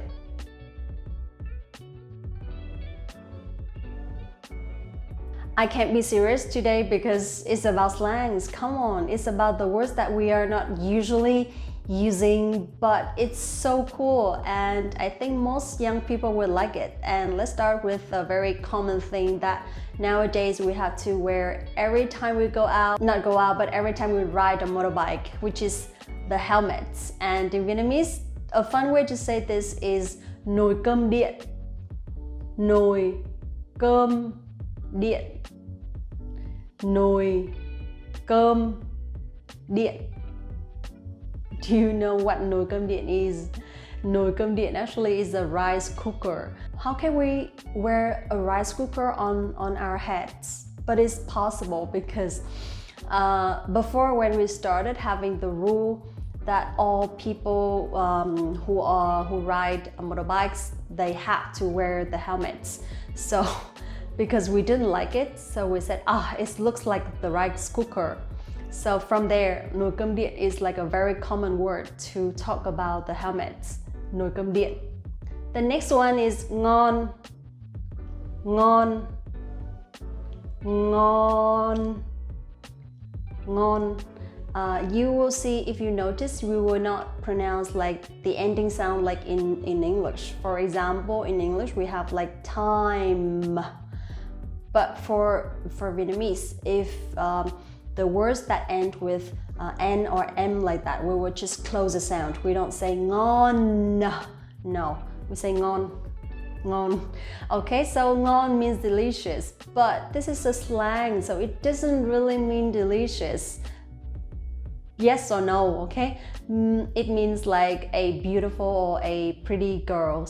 So ngon means like, she's so hot or she's so pretty. So we can say, nhìn em kia ngon không? Nhìn em kia ngon không? Em kia means that girl or that chick. Nhìn em kia ngon không means, look, she's hot, or look, she's delicious. The next one is chất. Chất. Chất. I'm not sure if it's a slang, but nowadays we use it a lot and it has become a very common word for cool. Something is very cool.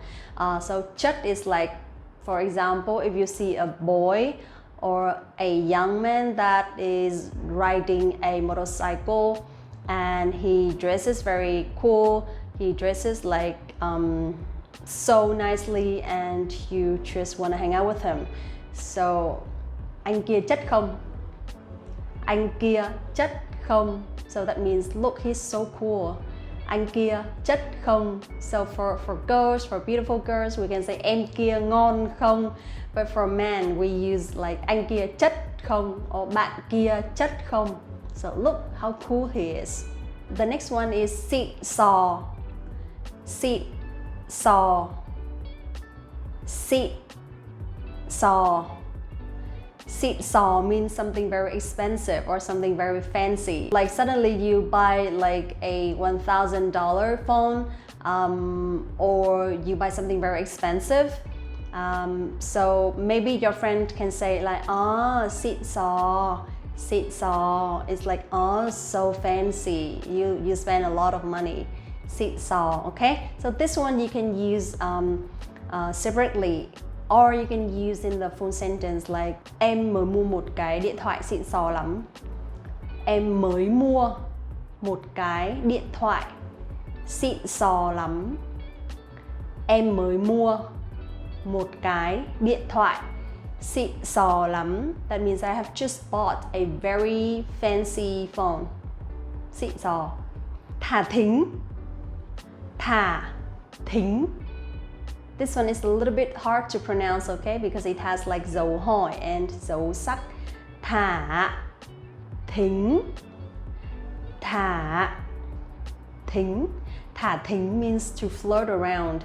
Thả thính is like you put, you know, thính. Thính is like the, how to say, the rice powder, the rice flour that we put on the river to catch fish, to fish. So when you put that flour, that powder like that, fish will come. So thả thính means like you put some very nice words or you just actually say something that makes people think that you like them. So thả thính is like floating around. In sentence, you can say like suốt ngày thả thính. Suốt ngày thả thính. Suốt ngày thả thính means like you're just floating around, something like that. So this is like a blaming, okay?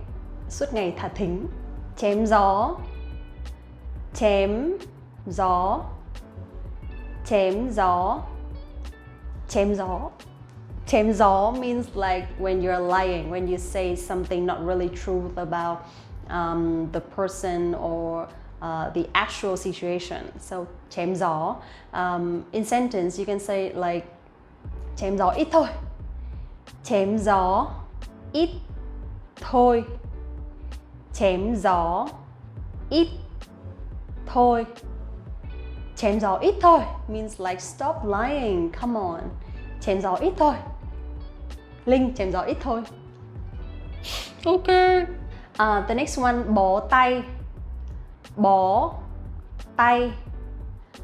Bó tay.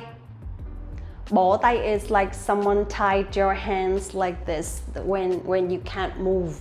Bó tay. So it's like you're stuck with something or you just can't help, you don't know what to do, or in a very tough situation you don't have any solution, so you can say bó tay. Or for example, when you see someone is very weird or someone is not acting in a casual way, you can say bó tay. Like nothing to say, nothing else to say. Bó tay. So quẩy is like dancing, go partying or go clubbing, go dancing, whatever, partying related. So đi quẩy đi is like let's go partying or let's go dancing. Đi quẩy đi. Đi quẩy đi. Quẩy lên. Quẩy lên. Quẩy lên is like let's dance. Let's dance. Quẩy lên. Quẩy lên. Quẩy lên. Cạn lời. Cạn lời. Cạn lời. Cạn is like out of. Lời, words, out of words. So it's like speechless. Cạn lời is like when you see something very strange, very unusual, you're just speechless, you feel overwhelmed and you don't know what to say, so cạn lời. So if someone is so weird, someone is so strange and you just can't comment anything, you're out of words, Cạn lời. Gắt. Gắt. Gắt. Gắt is like something very harsh, very difficult, very tough for you to suffer. Or usually we use gắt for verbal situations, or something like when you say something very harsh to someone. So you can say, gắt thế. Gắt thế. Gắt thế means like, it's so harsh.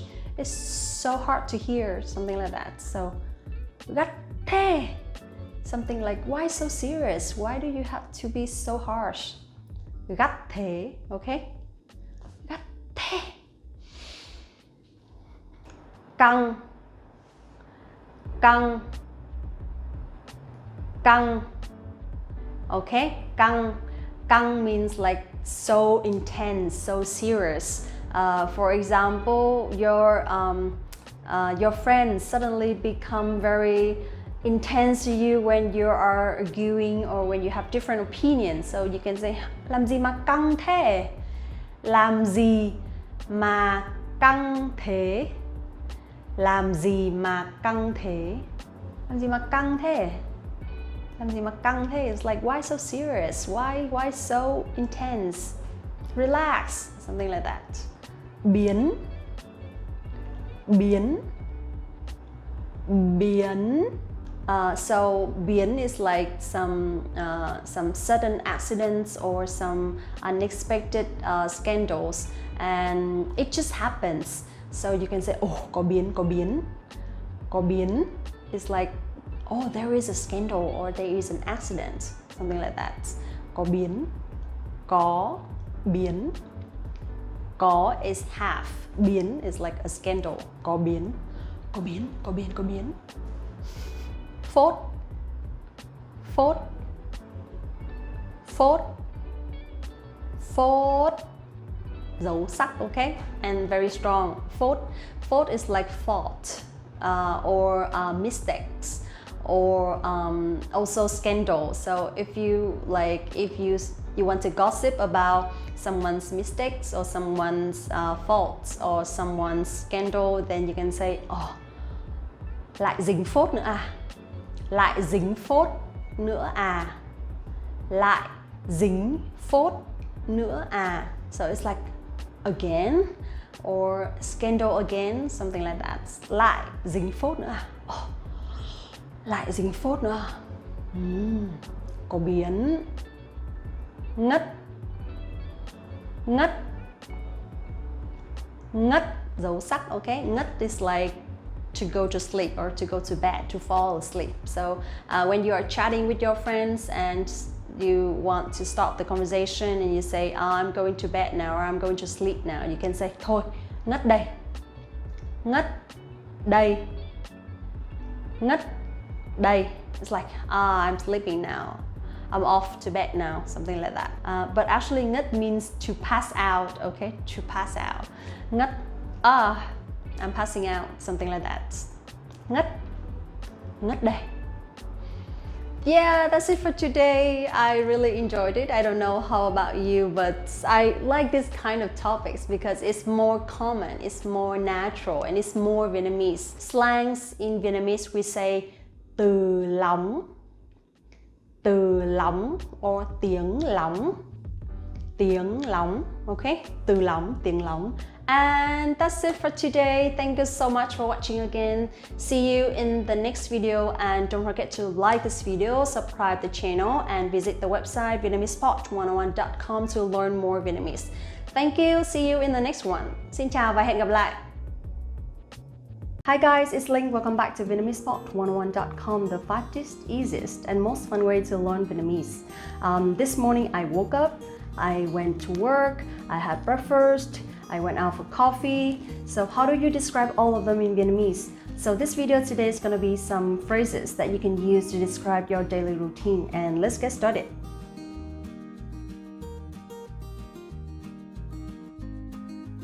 First, let's get started with I wake up at something. So in this situation, you can use tôi thức dậy lúc. Tôi thức dậy lúc. Tôi thức dậy lúc. That means I wake up at. And then if you want to put the time, do you remember how to talk about time in Vietnamese? So let's review quickly from 1 to 10. 1, 2, 3, 4, 5, 6, 7, 8, 9, 10. And then you can put the word giờ. Giờ. Giờ. That means o'clock. So for example, 1 giờ means 1 o'clock and 2 giờ means 2 o'clock. So, tôi thức dậy lúc 6 giờ. Tôi thức dậy lúc 6 giờ. That means I wake up at 6 o'clock. Tôi đánh răng rửa mặt. Tôi đánh răng rửa mặt. Tôi đánh răng rửa mặt. Okay, this one means I brush my teeth and I wash my face. Tôi đánh răng rửa mặt. And then if you want to put the time, you can just add, like for example, 6 giờ or 7 giờ. Tôi đánh răng rửa mặt. Tôi tập thể dục ở. Tôi tập thể dục ở. Tôi tập thể dục ở means I do exercise or I work out at. Tôi tập thể dục ở. For example, if in the morning you exercise in the park, then you can say tôi tập thể dục ở công viên. Tôi tập thể dục ở công viên. Công viên means the park. Tôi ăn sáng lúc. Tôi ăn sáng lúc. Tôi ăn sáng lúc means I have breakfast at. And then 7 giờ, for example, 7 giờ, 7 o'clock. Tôi ăn sáng lúc 7 giờ. Tôi đi tắm. Tôi đi tắm. Tôi đi tắm means I take a shower. Tôi đi tắm. You can say tôi đi tắm lúc 7 rưỡi means I take a shower at 7:30. Tôi đi tắm lúc 7 rưỡi. Or you can say tôi đi tắm sau khi tập thể dục. Tôi đi tắm sau khi tập thể dục. Tôi đi tắm sau khi tập thể dục. That means I take a shower after exercising. When you start going to work, then you can use this phrase. Tôi đi làm. Tôi đi làm. Tôi đi làm means I go to work. But if you want to add like the transportations, for example, tôi đi làm bằng xe máy, then you can use bằng means by and xe máy means motorbike. Tôi đi làm bằng xe máy. But if you go to work by walking or you go to work on foot, then you can say tôi đi bộ đi làm. Tôi đi bộ đi làm. One more thing, if you go to work by car, then you can say tôi đi làm bằng ô tô. Tôi đi làm bằng ô tô. Okay? Tôi đi làm bằng xe máy. Tôi đi bộ đi làm. Or tôi đi làm bằng ô tô. So usually what do you do at work? You can check emails, you can have meetings, you can talk to your colleagues. For example, in Vietnamese, if you want to say I check emails, then you can say tôi kiểm tra email. Tôi kiểm tra email. Tôi kiểm tra email. Okay? Or if you want to say I have a meeting, then you can say tôi có cuộc họp. Tôi có cuộc họp. So if you have a meeting at 10 o'clock, then you can say tôi có cuộc họp lúc 10 giờ. Tôi có cuộc họp lúc 10 giờ. Now it's time for lunch. If you have lunch with your colleagues, then you can say tôi ăn trưa với đồng nghiệp. Tôi ăn trưa với đồng nghiệp. Tôi ăn trưa với đồng nghiệp. That means I have lunch with my colleagues. If you want to say at 12 o'clock, then you can say tôi ăn trưa với đồng nghiệp lúc 12 giờ. So after a long day at work and it's time to go home, you want to say I go home at something. In Vietnamese, you can say tôi trở về nhà lúc 6 giờ. For example, tôi trở về nhà lúc 6 giờ. Tôi trở về nhà lúc 6 giờ means I go home at 6 o'clock. Tôi trở về nhà lúc 6 giờ. Some activities you want to do at home, for example, watching movies, listening to music, cooking or something. In Vietnamese, for listening to music, you can say nghe nhạc, nghe nhạc, nghe nhạc. So if you want to say I listen to music at home, you can say tôi nghe nhạc ở nhà. Tôi nghe nhạc ở nhà. Tôi nghe nhạc ở nhà. I listen to music at home. Also, if you want to say watching movies, you can say xem phim, xem phim, xem phim. Okay? Tôi xem phim means I watch movies. Tôi xem phim. Tôi xem phim. Okay? If you want to combine watching movies and listening to music, then you can say tôi nghe nhạc và xem phim. Tôi nghe nhạc và xem phim. Và here means and. Tôi nghe nhạc và xem phim. But if you want to say or, I listen to music or watch movies, then you can say tôi nghe nhạc hoặc xem phim. Tôi nghe nhạc hoặc xem phim. Hoặc here means or. Also, if you want to say that you're doing some housework, in Vietnamese you can say tôi làm việc nhà. Tôi làm việc nhà. Tôi làm việc nhà. Việc means work. Nhà means house. So, việc nhà, housework. Tôi làm việc nhà. And the last one is time to go to bed. Usually, what time do you go to bed? For me, I go to bed around 10, but I can only sleep around 12 to 1 a.m. So in Vietnamese, to make it more natural, usually we say tôi lên giường đi ngủ. Tôi lên giường đi ngủ. Tôi lên giường đi ngủ. That means I go to bed and prepare to sleep. Tôi lên giường đi ngủ. So that's it for today, everything you can do in a day. Let's practice writing a little bit. I'd like you to write down at the comment below what you do in a day in Vietnamese. It might be a little bit difficult because some of them don't have a Vietnamese keyboard, but it's okay. Once you get to know Vietnamese pronunciation, you will have a feeling when to use the dấu sắc and when to use dấu huyền, etc. So I hope you enjoyed it. Thank you so much for watching, and please don't forget to like this video, subscribe the channel, and visit the website VietnamesePod101.com to learn more Vietnamese. Thank you again. See you in the next one. Hey there, it's Ling again. Welcome back to VietnamesePod101.com, the fastest, easiest, and most fun way to learn Vietnamese. It's gonna be an interesting video because usually we will pick a topic in Vietnamese or a grammar point or some kind of vocabulary to introduce to you guys. But today I'm gonna make it a little bit different. I'm gonna pick a target language in English and I'm gonna introduce to you guys how to use it in Vietnamese.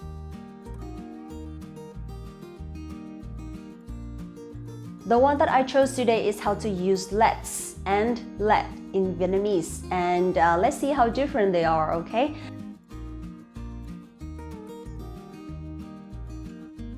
The first situation when you use let without an S, that means you want to ask someone to let you do something, right? We have several ways to use that in Vietnamese. For example, you want to pay for a meal, a drink, or just simply pay for something. In Vietnamese, we say để tôi trả tiền. Để tôi trả tiền. Để tôi trả tiền, okay? That means let me pay for it. Để tôi trả tiền. For example, if you want to say that let me pay for the dinner today, you can say để tôi trả tiền bữa tối cho. Để tôi trả tiền bữa tối cho. để tôi trả tiền bữa tối cho. Next one, if you are having some work and you want to ask the other person to let you finish the work. In this situation, you can say để tôi làm cho. Để tôi làm cho. Để tôi làm cho means let me do it or let me finish it. Okay? Để tôi làm cho. Another example would be, for example, if you want to say let me buy it or let me buy for you. In this situation, we can say để tôi mua cho. Để tôi mua cho. Để tôi mua cho, okay? So that means let me buy it. So after 3 examples, I believe that you already know that we have a structure. Để tôi, and then you put the verb after that. For example, để tôi trả tiền, để tôi mua, để tôi làm, etc. So easy, right? Just để tôi means let me.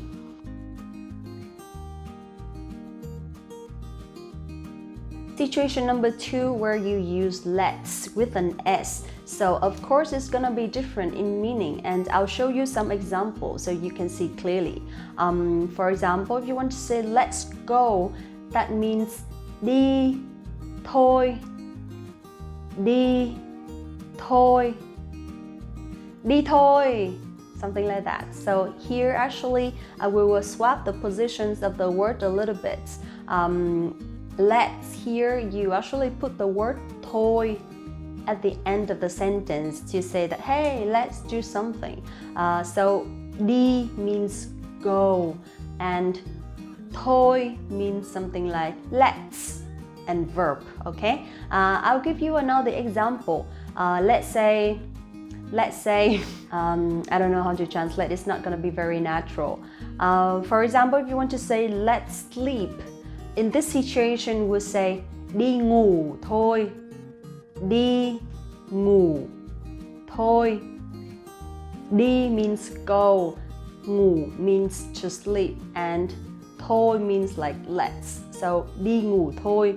The funny thing is you will see that sometimes we put đi with a lot of verbs. For example, đi du lịch means to travel or go traveling. Đi ăn means go eating, or đi chơi means just to hang out. So for some activities that you have to go to do it, then we will put the word đi in front of the verb. Another example would be let's try to finish the job. In this situation, we will not translate word by word because it's not natural. If you want to make it really natural, in Vietnamese we say cố hoàn thành công việc đi. Cố hoàn thành công việc đi. So you will see that we have đi at the end of the sentence. That also means let's, but it will be a little bit different in meaning. Like the feeling will be a little bit different. We can understand like let's try to finish the job, or please try to finish the job, something like that. I'll give you another example so you would understand clearly. For example, let's cook. I would say nấu cơm đi. Nấu cơm đi. Nấu cơm đi. So I also use the word đi at the end of the sentence. It means let's cook, or it also means please cook, or you want to ask someone to join cooking with you. So nấu cơm đi. To summarize, there are 2 ways to use the word let's. The first one would be you put thôi at the end of the sentence, and the second one you put the word đi at the end of the sentence. Okay, the meanings are similar. Sometimes you can use thôi, sometimes you can use đi. Okay, so that's it for today. Thank you so much for watching this video. I hope it's not confusing, and don't forget to like this video, subscribe the channel, and visit the website VietnamesePod101.com to learn more Vietnamese. Thank you so much again, and see you in the next one. Xin chào và hẹn gặp lại. Hello everyone, welcome back to VietnamesePod101.com, the fastest, easiest, and most fun way to learn Vietnamese. In this video today, I'm going to share with you some vocabulary where you can describe your body parts. It's going to be helpful and important, especially when you go to the hospital. You know how to describe where you get hurt or what you feel in your body. So let's get started to see how you can use them in Vietnamese.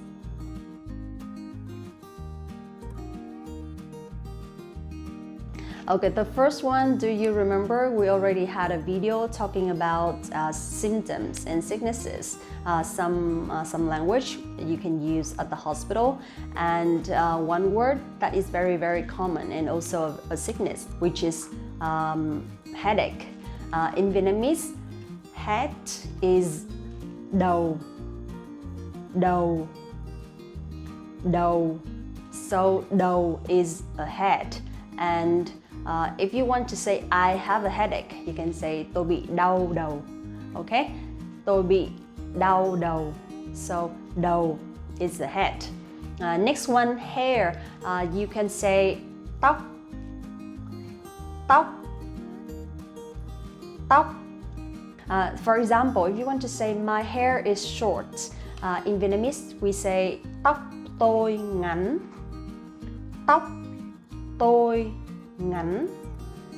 Tóc tôi actually means tóc của tôi. That means my hair, the possessive. But we can say in a short way, tóc tôi, and ngắn means short. Tóc tôi ngắn. In this situation, you will see that we don't use to be verb, okay? We don't have to say tóc tôi thì ngắn. Is not very natural. We don't need that. So, tóc tôi ngắn is fine. Eyes, we can say mắt. Mắt. Dấu sắc, okay? Mắt. So, hai con mắt will be two eyes or my eyes. Hai con mắt. Hai means two and con mắt means I. Hai con mắt. This one in Vietnamese we say lông mày. Lông mày. Lông mày means eyebrows. Lông mày. Okay? And this one in Vietnamese we say mũi. Mũi. Mũi. Dấu ngã. Mũi. Okay? Mũi. These two we say tai. Tai. Tai. So 2 ears will be hai tai. Hai tai. Okay? And this one actually we say khuyên tai. Khuyên tai. Khuyên tai means earrings. For mouth we say miệng. Miệng. Miệng. Dấu nặng, okay? It's a little bit hard. Miệng. And for lips we say môi. Môi. Môi. In general, we say đôi môi, that means lips, okay? For example, if you want to say she has nice lips, you can say cô ấy có đôi môi đẹp. Cô ấy có đôi môi đẹp. Cô ấy có đôi môi đẹp. And you will see that in Vietnamese, the adjective actually goes after the noun. We don't say đẹp môi, but we say môi đẹp. So the noun first and the adjective after. Next one is răng. Răng. Răng means tooth. And if you want to say all of the teeth in your mouth, we say hàm răng. Hàm răng. Hàm răng, okay? And inside the soft one, the tongue, in Vietnamese we say lưỡi. Lưỡi. Dấu ngã, so it's a little bit harder. Lưỡi. Lưỡi, okay? Next one, if you want to say skin, in Vietnamese is da. Da. Da. Remember we said she has nice lips, and if you want to say she has nice skin, we say cô ấy có làn da đẹp. Cô ấy có làn da đẹp. Cô ấy có làn da đẹp. The next part is cổ. Cổ. Cổ. Dấu hỏi, okay? You have to bend the sound a little bit. Cổ. Cổ means neck. And this one you can say vai. Vai. Vai means shoulder. And of course, for example, we say đôi tai, right? Because it has two. Đôi mắt, two eyes as well. And vai, we also say đôi vai. Đôi vai, okay? Next one, if you want to talk about this part, in Vietnamese we say bắp tay. bắp tay. Bắp tay, okay? It means arm. And for hands, we say bàn tay. Bàn tay. Bàn tay. Bàn tay. Hands, okay? And ngón tay. Ngón tay. Ngón tay means fingers. And it's the same with toes. Not really the same, but we also use ngón. For toes, we say ngón chân. Ngón chân, okay? But I'll talk to you later. I'll repeat it later. So for this part, this one, in Vietnamese, we say hù tay. This is a little bit difficult sound. Hù tay, because it's gonna be U-Y-U. So we have to bend your tongue a little bit. Hù tay. Hù tay, okay? For belly, we say bụng. Bụng. Bụng, dấu nặng. So you have to be very strong, very, very harsh. Bụng. Bụng. For butts, we say mông. Mông. Mông. Okay? Mông. For legs, we say chân. Chân. Chân. And for foot or feet, we say bàn chân. Bàn chân. Bàn chân. And also for toes, we say ngón chân. Ngón chân. Ngón chân. So for fingers, we have this one. In Vietnamese, we say ngón cái. Ngón cái. Ngón cái. Dấu sắc, okay? Ngón cái. This one, ngón trỏ.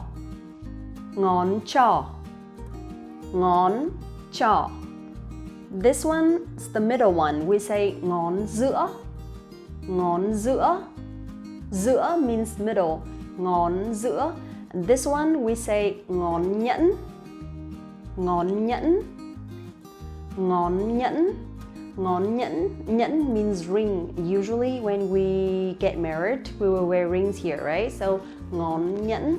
And last one, ngón út. Ngón út. Ngón út.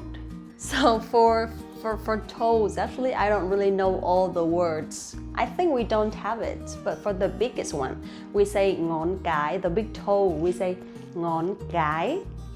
Cái. Ngón cái, okay? And the last one, this one, the smallest one, we say ngón út. The same with fingers. Ngón út.